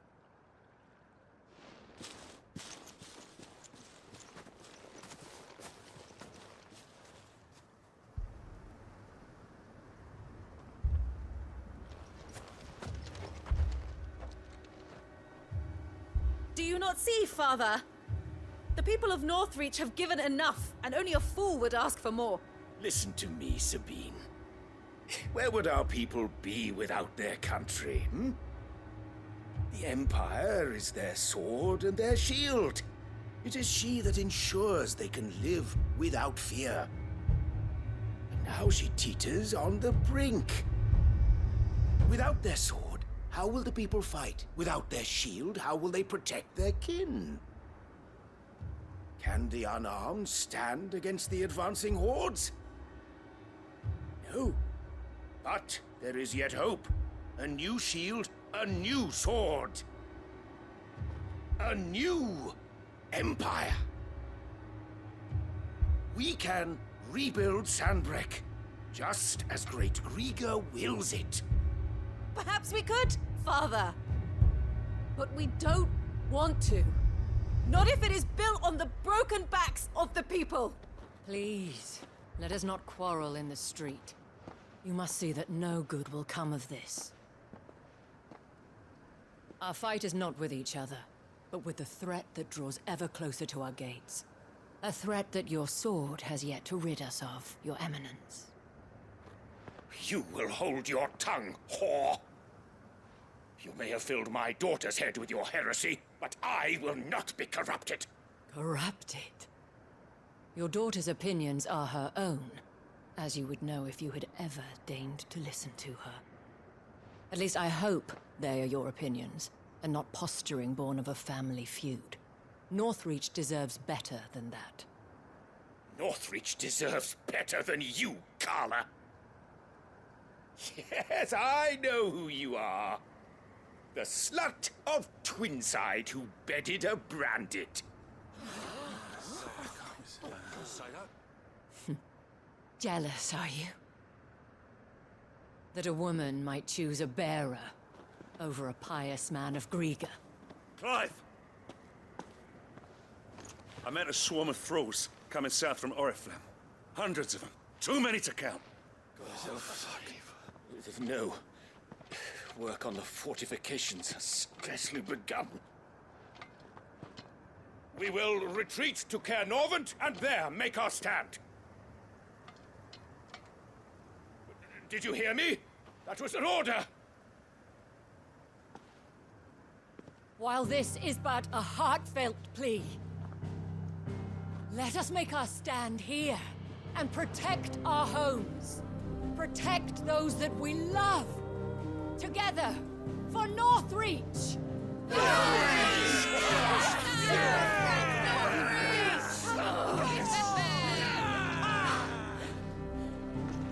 You heard the dame. What are we waiting for? Pikemen to the gates. Archers to the roofs. Quickly, come on!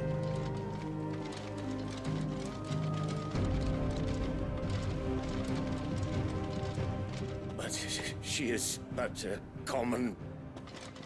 whore, yes. And we'd follow her to the gates of hell.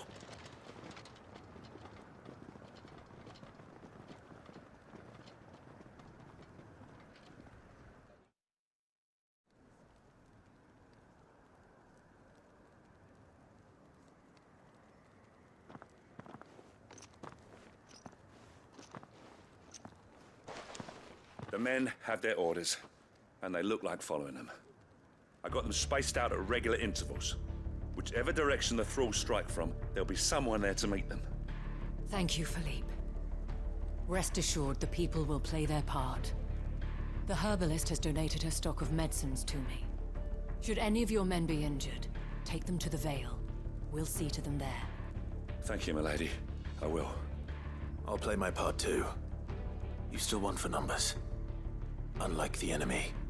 I only hope I can go some way to evening the odds. Philippe, can I leave the south in your hands? I doubt the thralls by the lake were the last of their number. Of course. I'll lead a party down that way so we don't get taken by surprise. What about you? I'll make my way up the road to Oriflamme. I fought a few of these things. And while I can't promise to hold them all back, I should be able to thin the herd. All right. But take care. Thank you. Both of you. You can thank us when it's over. Till then, madame.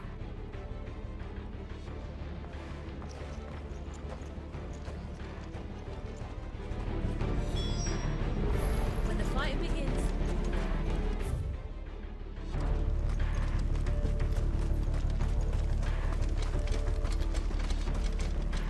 I want steel in the hands of every...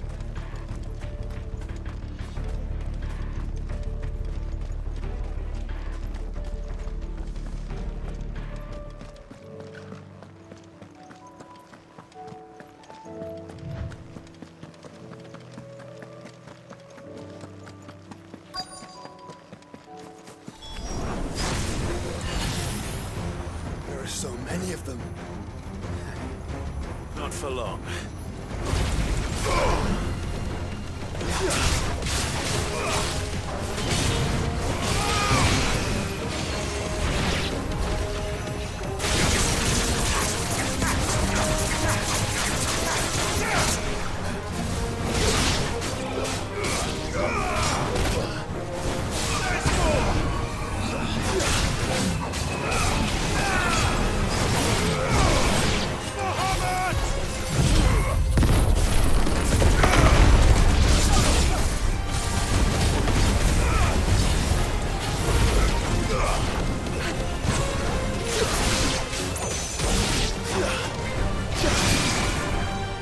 Is it over? No. It's only just begun.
That looks to be the last of them. I wonder how the others fared. Better hurry back to town. Come on, Torgal.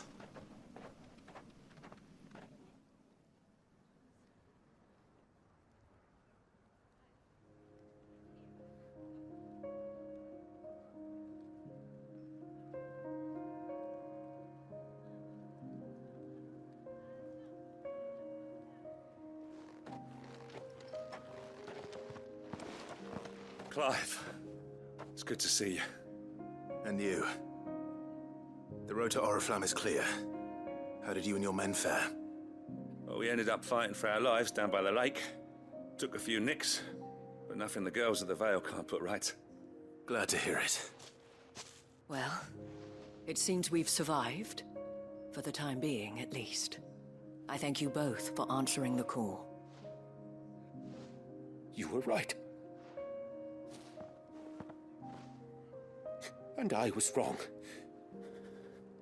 About everything. I had thought that the only way to unite the people was under the banner of Empire.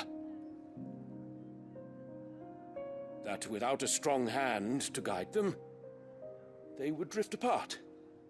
To be borne hither and yon by the eddying currents of fate. But you brought them together. Not by force, nor by the exercise of goddess-given authority, but by simply being one of them. By knowing what they feel, because you feel it yourself. Our purpose was ever the same, Your Eminence. You were merely distracted by a loftier vision of empire and glory, while our eyes beheld matters closer to home. You have the right of it again. As did you, Sabine. His Radiance said it himself. Sanbreque is naught without her citizens. I forgot that. And I am sorry. I'm sorry too, Father. I should never have taken things so far. I only wanted you to understand how the people felt. How I felt. But my anger got the better of me. Do not blame yourself, my dear. This was my doing. I should have listened to you. To all of you. Your Eminence, your Ladyship, I do not doubt that you came here with the best of intentions. But I believe the same could be said of us all. We all want safety, security, prosperity. Not just for Northreach, but for the entire realm. And we may yet achieve it. If only we work together. Will you join us in this? Yes. We shall. Thank you, Your Eminence. Now that that is settled, I must go and see to the wounded.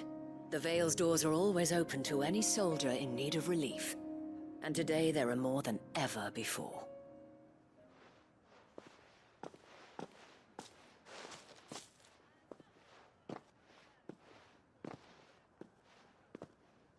Madame Isabel is a rare soul indeed. In these dark times, I see that it is not men like me who should lead the realm, but women like her. You're right. If only I'd listened to her when I had the chance. Forgive me for saying so, milady, but you still do. The Dame said it herself. We can turn things around. We just have to work together. And that goes for you, too. You're one of us now. One of you? Well said, Captain. Let this be a new beginning. Not only for Sanbreque, but for us. Well, since there's nothing more to be done here, I should see if Isabel needs any help moving the wounded.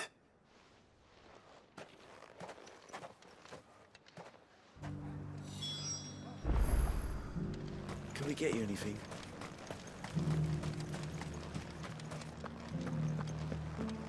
There's no need to worry.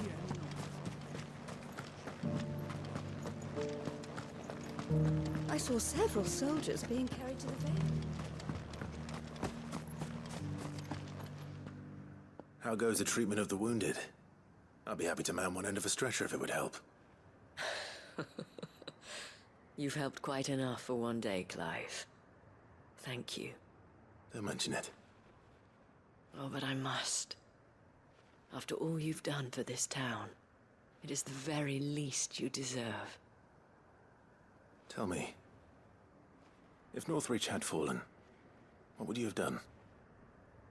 A woman of your means could find a home anywhere in the realm, but I sense you would rather have died here. It's a long story.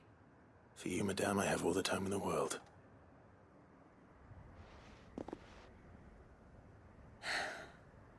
Very well.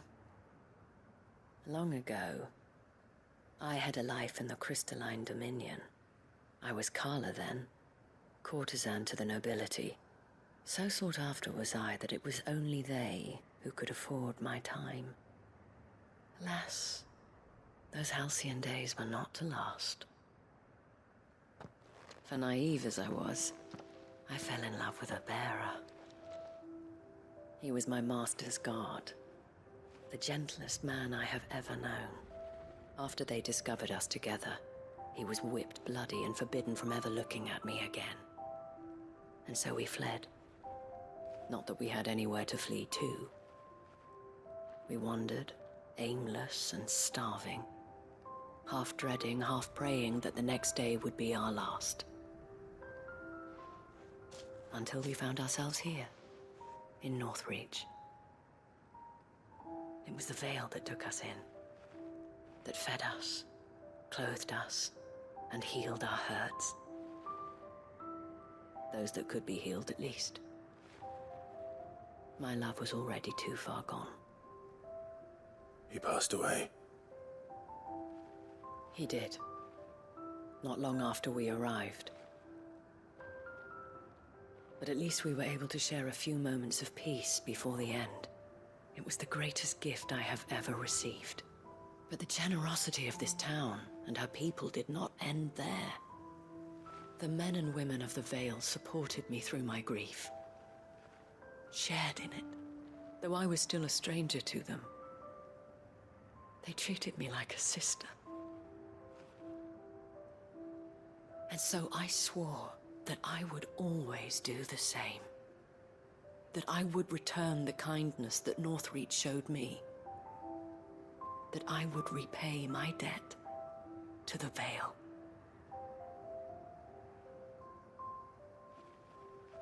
Thank you, Isabel, for sharing this with me.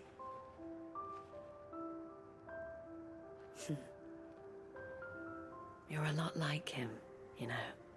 Perhaps that is why I have such a soft spot for you. Never stop fighting, Clive. And I shan't either. I know that it will not be easy to keep Northreach together. But our efforts will be rewarded. Just look at us now. The people, the soldiers, even the Duke of Oriflamme and his daughter, all united in defense of this town that we have come to call our home. And what of you? Can we count on your support too? Always.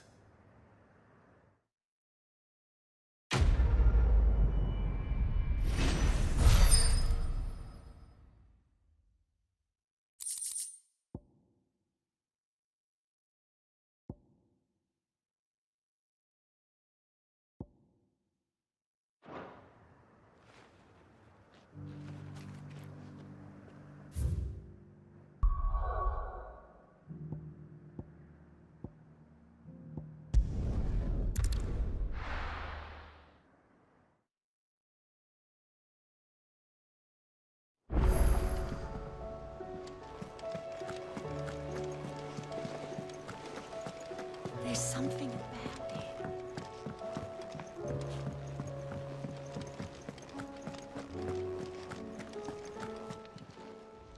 Fancy a look at the list, do you? Quick look.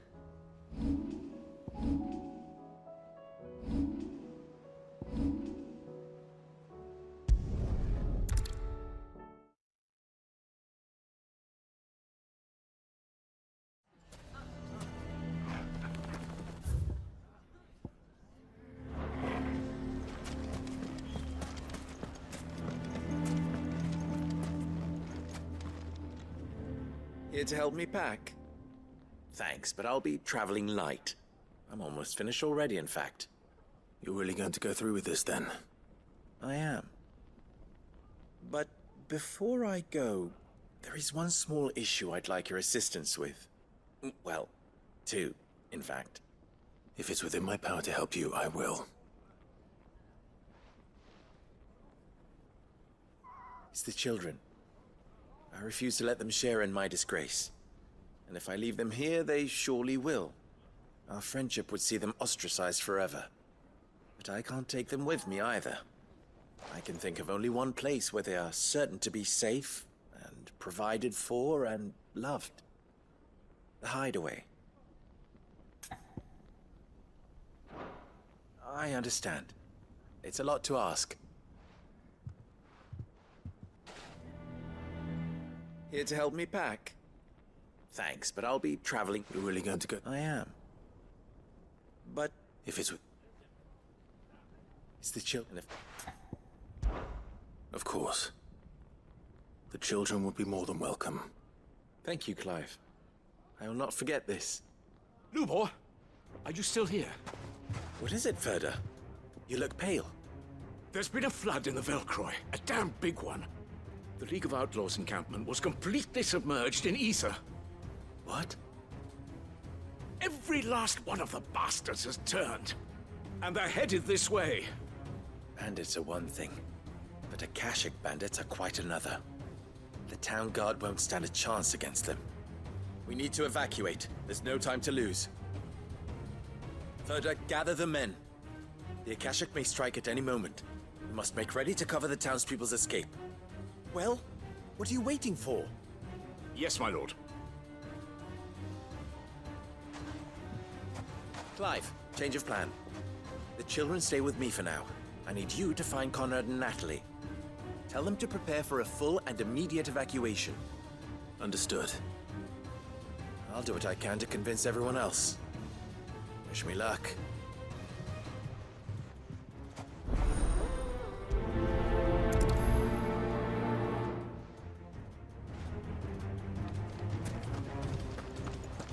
You have to listen to me. They're coming. Why do they always have to make such...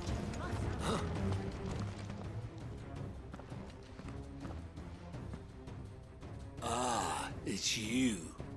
What do you want, Lord Underhill? To pass on an important message. There's been an ether flood out in the Velcroy. The camp where the so-called League of Outlaws were gathering has been swallowed. They're no longer just bandits. They're Akashic now, and they could be here at any moment. You need to begin preparing for a full-scale evacuation right away. Oh, do we?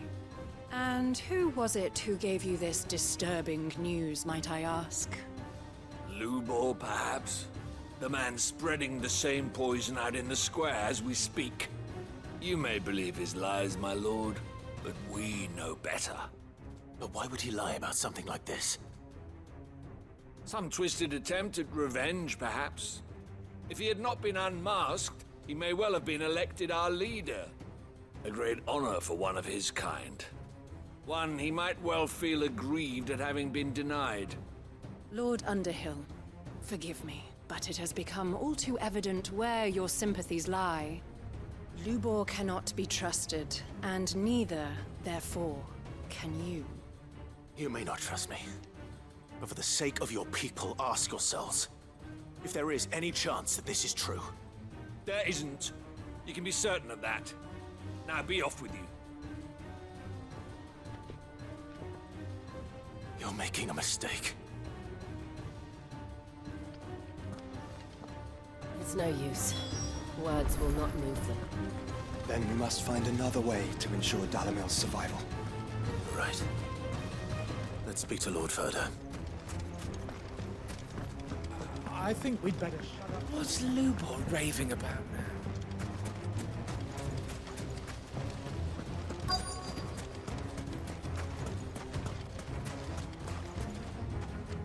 Lord Thirda. Sid, what's wrong?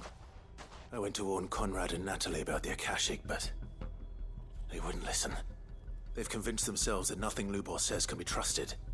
The bloody fools. Which means the town guard can't be counted on for support. But I can. If there's anything I can do to help you defend Dalamil, you only have to ask. I appreciate it. Sid! Thirda! I've been looking for you everywhere. Victor? I thought you'd left. I couldn't abandon a friend in need.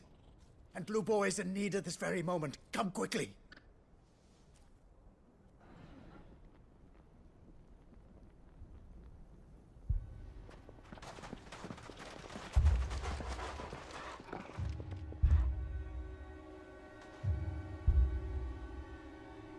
You have to believe me! The Akashic are coming!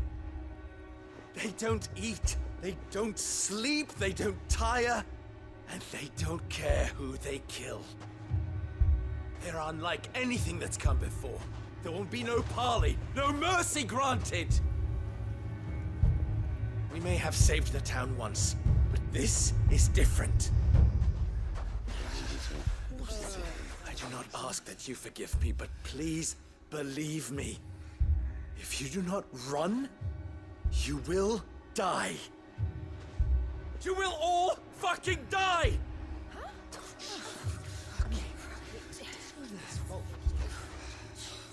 You'd like that, wouldn't you, bearer? Yeah, with us out of the way, your kind will be free to claim Dalamil for yourselves. You should run! Run, bearer! Yeah, run! Far, far away! Just go on. Yeah. Yes! Come on, then. Go on, go!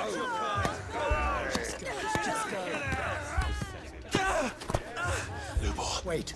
Someone's coming. Stop! You're hurting him! Ah! Ah! Oh. Oh. Ah.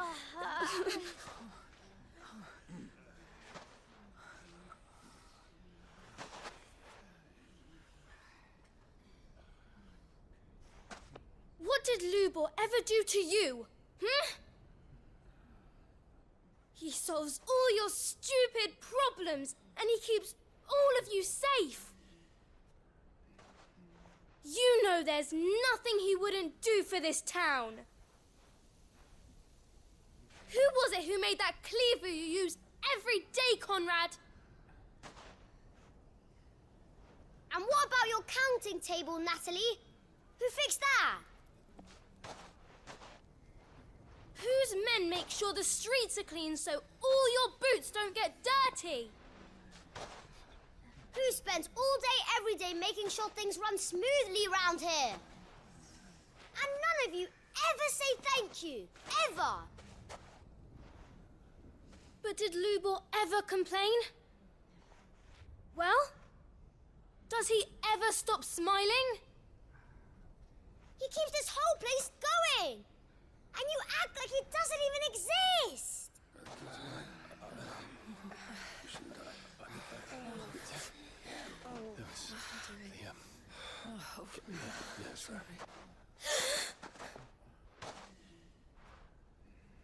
Lubor, we've heard enough. Wait! We will not run. The town guard will not abandon the very place it is sworn to protect. And I will not give up for lost the stores that we labored so hard to fill.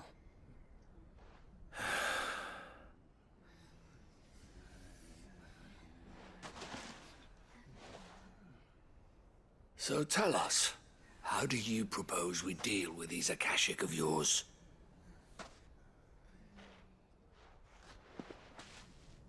We won't run, but we will fight. All right, then.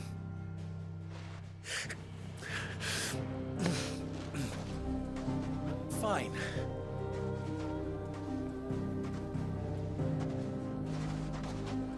Gather round if you don't want to die.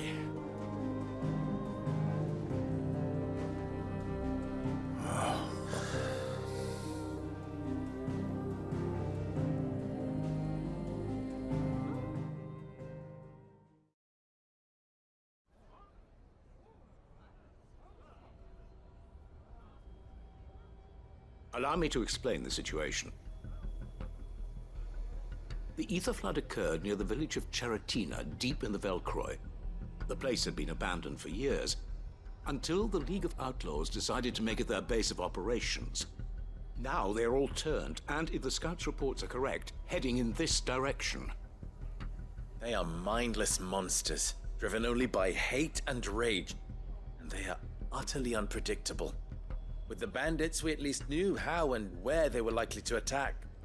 When these creatures come, Dalamil will have the bitterest fight it has ever faced on its hands. The town guard will muster at the north gate. The rest of us will take the south. Both forces will provide men to serve as scouts and messengers, ready to spread word of the size and nature of the Akashic force as soon as it is spotted. And as soon as it has been, we will converge on its position and see that it is driven back from Dalamil at all costs. Conrad, can I count on the support of the town guard? Always. I leave the selection and coordination of the messengers in your hands, Victor. And the command of our men in yours, Ferda. If you would both be so kind. Consider it done. As you wish. Natalie, I would ask that you and your people have the townsfolk barricade themselves inside the bathhouse. And tell the merchant not to waste time securing anything beside the essentials. Preserving life is our one and only concern. As long as we survive, it doesn't matter what trinkets we might lose. Our riches can be regained. And if anyone doubts that, let it be known that the Briar's Kiss stands ready to cover any losses. Very well. I shall tell them. Where do I fit into this plan? Where else but the most perilous place of all? I would like you to travel to the home of our erstwhile League of Outlaws, Cheratina itself. The main host is most likely still there, and Dalimil will not be safe until it is eradicated, root and branch. A little gardening. How pleasant. I doubt it. I have a feeling these weeds will be particularly stubborn. Luckily, so am I. So you are. All right then, we all know what we have to do. Now it's simply a matter of doing it. For Dalimil.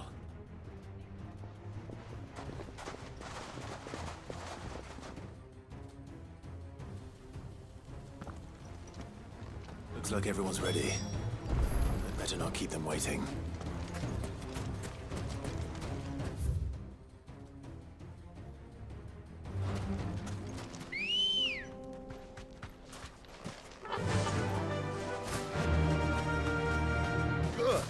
That will keep the north. Any man sighting an Akashic is to raise the alarm immediately.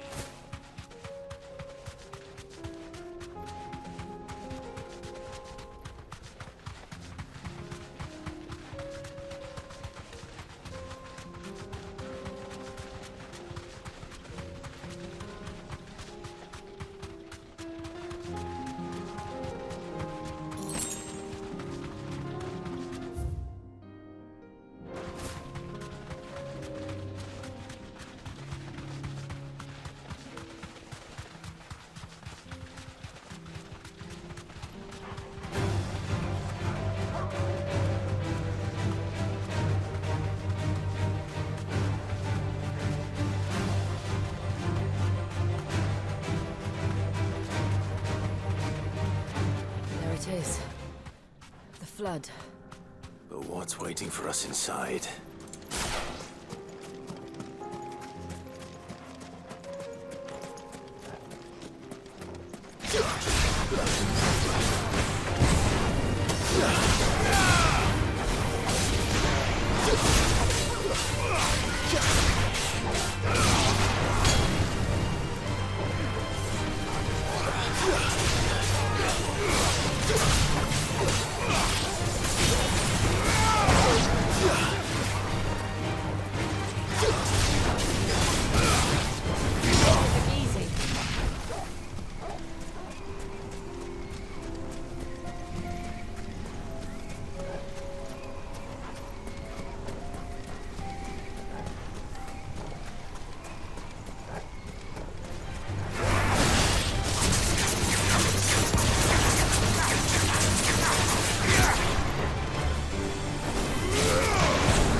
League is disbanded.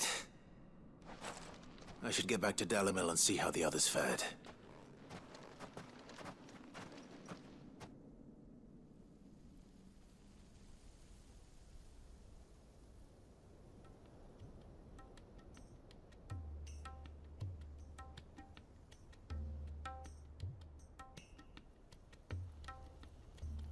All the Akashic we were able to find have been dealt with. Seems that might be the last of them. Last of them here, perhaps. Lubo, Sir Clive has returned. Clive! What news from Charatina? It's done. Root and branch. I knew you wouldn't let me down. Thank you, my lord.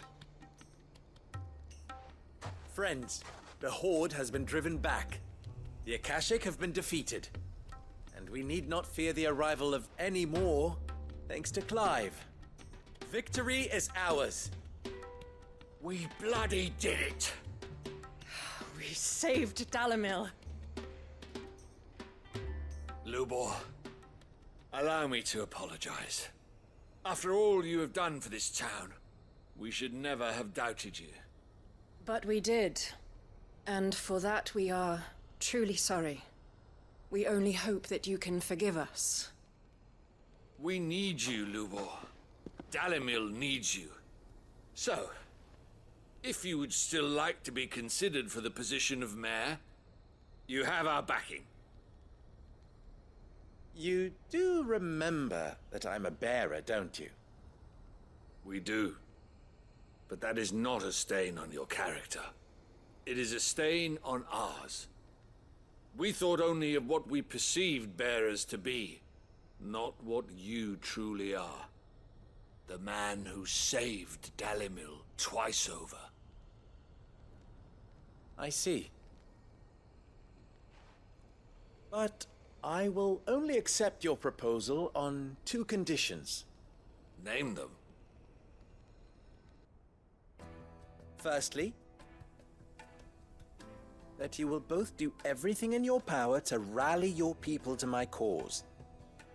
If the Town Guard and the Merchants League do not accept my leadership, it will be doomed from the start. Unity is the key to defending Dalimil, and I do not doubt that we shall need to call on our combined strength again.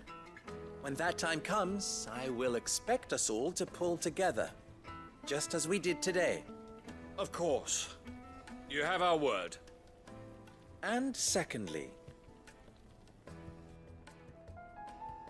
you will accept that if I am to lead you, the mistreatment of bearers must end here in Dalimil. Any bearer within our walls shall be afforded the same rights as any other citizen. They will not be judged by what they are, but who they are. As we failed to do, and came so close to losing everything. We agree to your conditions. And we have only one in return. That you continue to work for the good of Dalimil, as you always have. Condition accepted. Well then, it seems my mayorship is all but confirmed. Do I get some sort of special hat?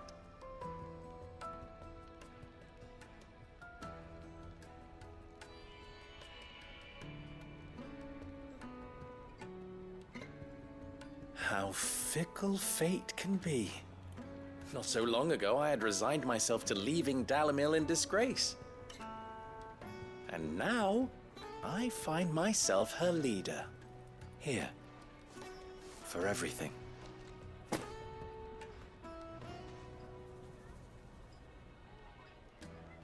Lubo, about the children. Fear not, you are of course relieved of your responsibility. I would sooner face another horde of Akashic than see them brought up as outlaws. I'll make sure they're safe here. I don't doubt that you will. And not just the children, but everyone in Dalimil. I'll do my best. Can't have all your hard work going to waste.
are you doing?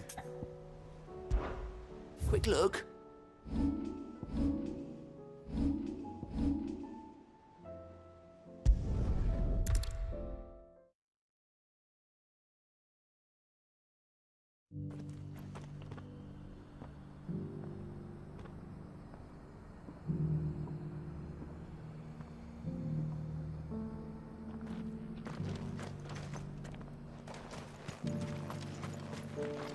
Welcome, welcome.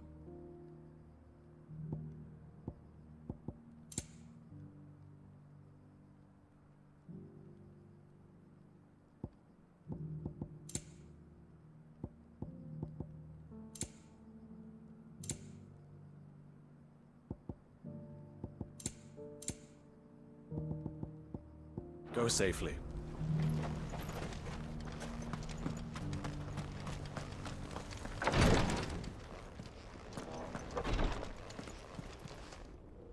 Lord Marquis, if you have a moment. What is it, Cyril? One of our brethren lately journeyed across the strait in order to pursue a new avenue of inquiry in our ongoing investigation. He sent an owl some while ago, but we have heard naught from him since. Was he surveying another fallen ruin? No. The object of his study was a savior cult that has arisen in Ash in recent years. We believe it may have some connection to the Circle of Malleus, an ancient religion that worshipped Ultima as its god. By gaining an understanding of this new faith, we hoped to learn more of the Circle's original beliefs. And so you sent one of your brothers to Ash? A continent teeming with orcs and Akashic? Fully cognizant of the risks, yes.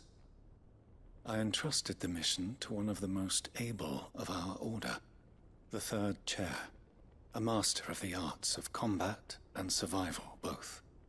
Though he has been silent for some days now, I have thus far refrained from sending any others in search of him, lest they be lost in turn. Yet, it seemed only right to inform you of the situation, given your unique experience of the perils of Ash. For as you so earnestly advised me, it would not do to abandon a man to his fate, when he might yet be saved.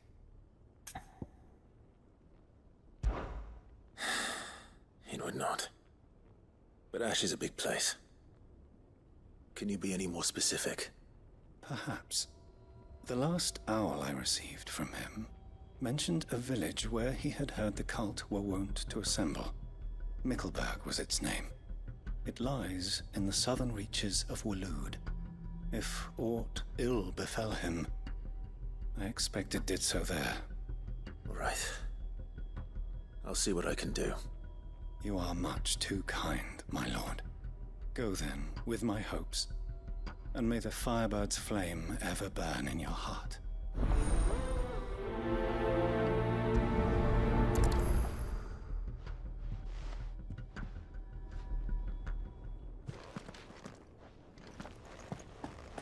If this new faith really is an offshoot of the Circle of Malleus, then...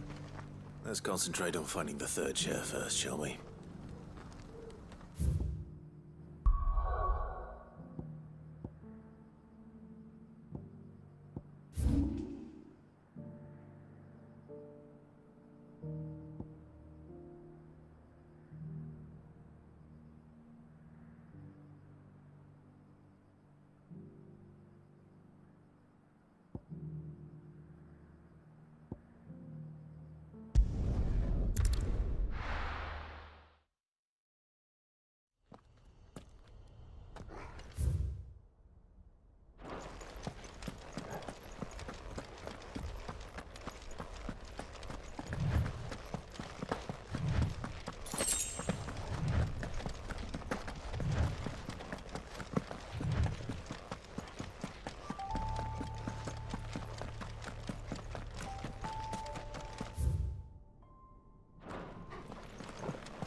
is it?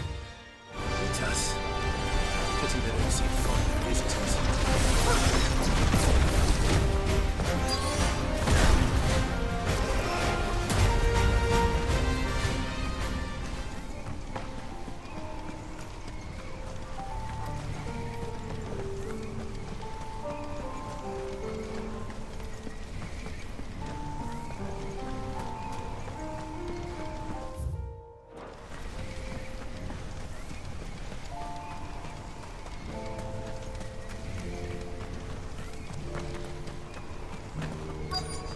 Might this be Nickelberg?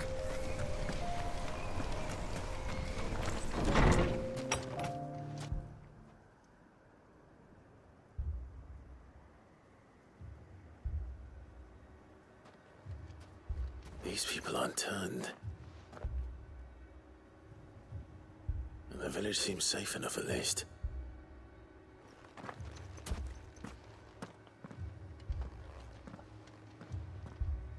What is going on here? Ah. Did you too heed the call? Heed the call? No, I came here looking for someone. To be honest, I wasn't sure I'd find him here. Let alone all of you. Is that so? What are you doing here? Is this where you live? It is my home. The others, they heeded the call. You keep saying that. What do you mean? They came here to perform the rite, just as King Barnabas instructed. This village is their altar, where they shall cast their souls upon the gentle waters and give themselves to the Lord. Give themselves? Oh, Lord, cleanse us of our sins. Let us be reborn in your loving arms. Free us from the torment of this mortal realm. They want to be saved. Forgive me, but did another foreigner like me come here? He was probably wearing a cowl. You mean the traveler from Stone? Yes. He's staying at my house, toward the rear of the village. Thank you. If you don't mind, I'll go and greet him. They seek the same salvation Barnabas did. At least the third chair still lives. Let's go and find him.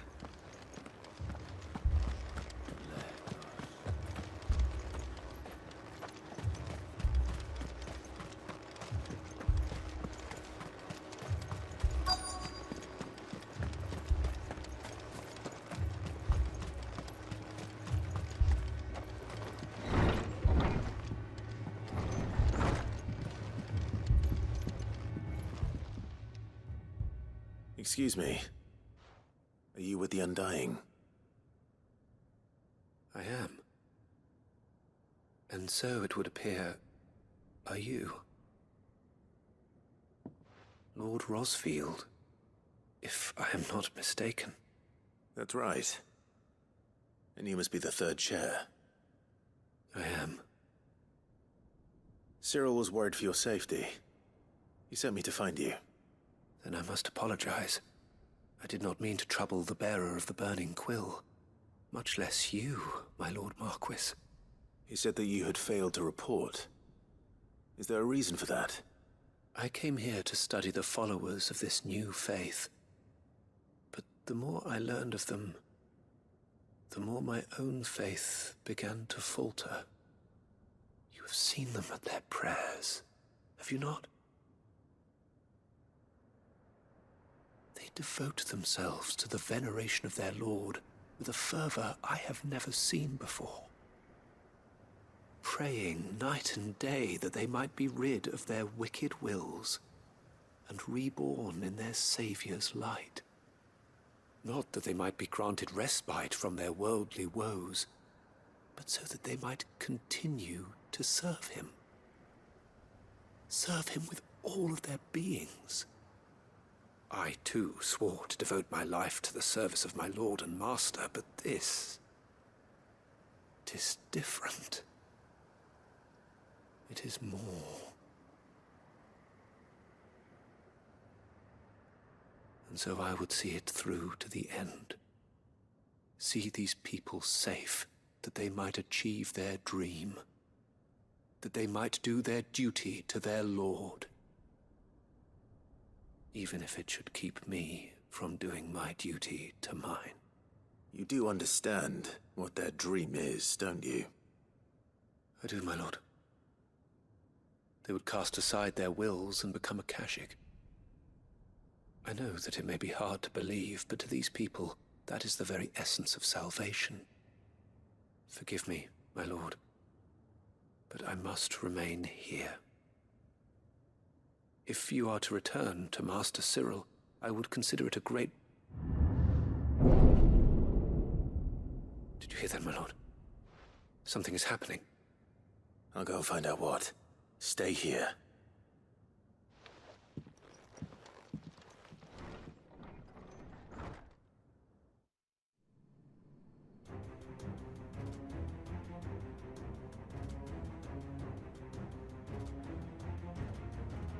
Beneath the flood.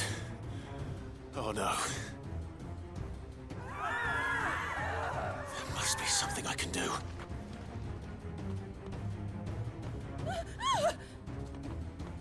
Echoes as well. Found her. Ready, brother? Ready.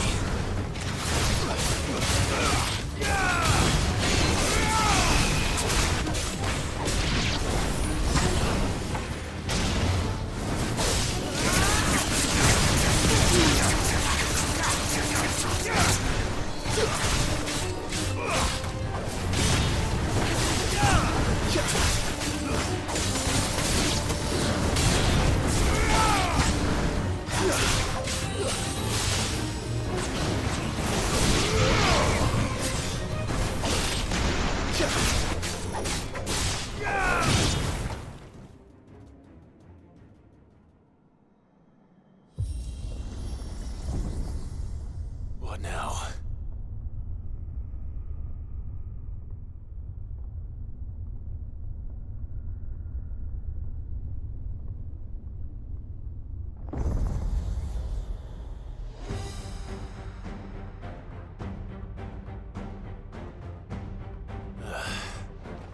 We meet again. I've killed your kind before.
Damn it.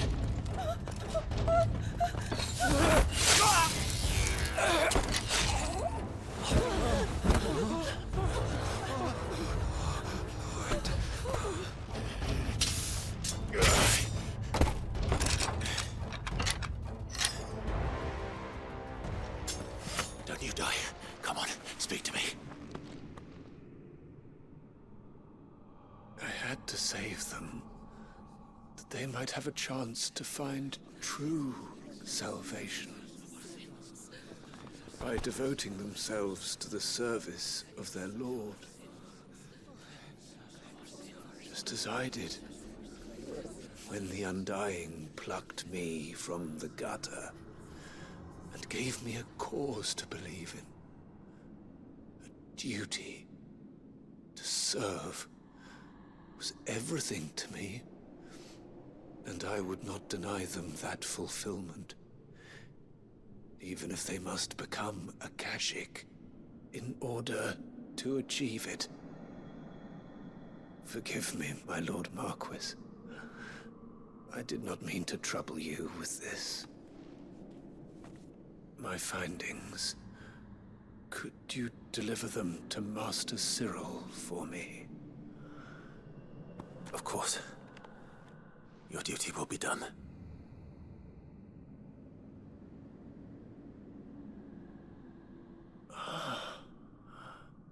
Look, my lord.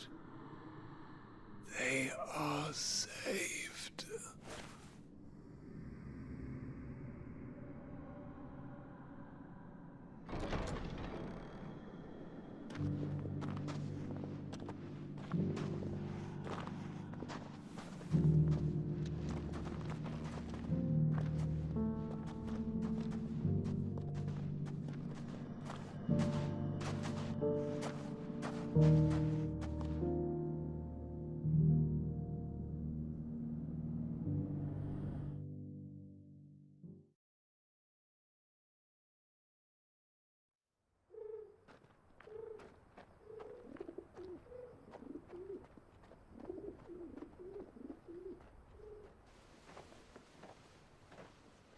They are saved. Found her. I should get this report to Cyril.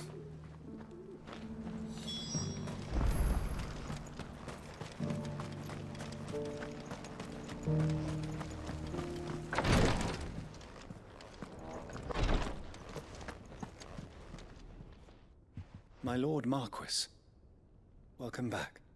I am glad to see you hale and whole. I met with your third chair, Cyril.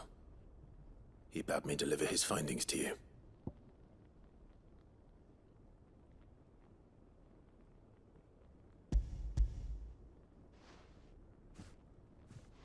Thank you, my lord. He remained in Ash? He died protecting the villagers from an echo. I buried him in Mickelberg. I'm sorry that I couldn't save him. If you could not save him, no one could. The villagers, they were believers in this savior cult. They prayed to their god that they might be unburdened of their wills. Then an ether flood came, and their wish was granted. Your brother sacrificed himself that they might live, even knowing that that life was death by another name. Then he perished defending liberty. A hero's end. For the right to choose how one dies is no less sacred than the right to choose how one lives. Sid would agree. He wanted to build a world where people could die on their own terms. A noble ambition. To die for one's cause is the most perfect expression of one's faith. It matters not how misguided others might judge one's decision to be. Only that the decision is one's own. We live according to the teachings of our order. We believe in them, we protect them, and yes, we die for them.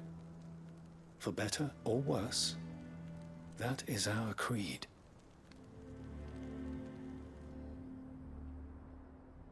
But he didn't die for your creed. He died to save them. And you still believe that what he did was right? I believe that he believed it was. We of the Undying are not slaves, but willing servants. And this was his will, the ultimate expression of it. All right. I'd like to know this man's name, Cyril. To know the names of all the Undying who've fallen in the line of duty. They died serving my house. It's only right that I remember them. That is my duty. Of course. I shall fetch the Book of Martyrs at once.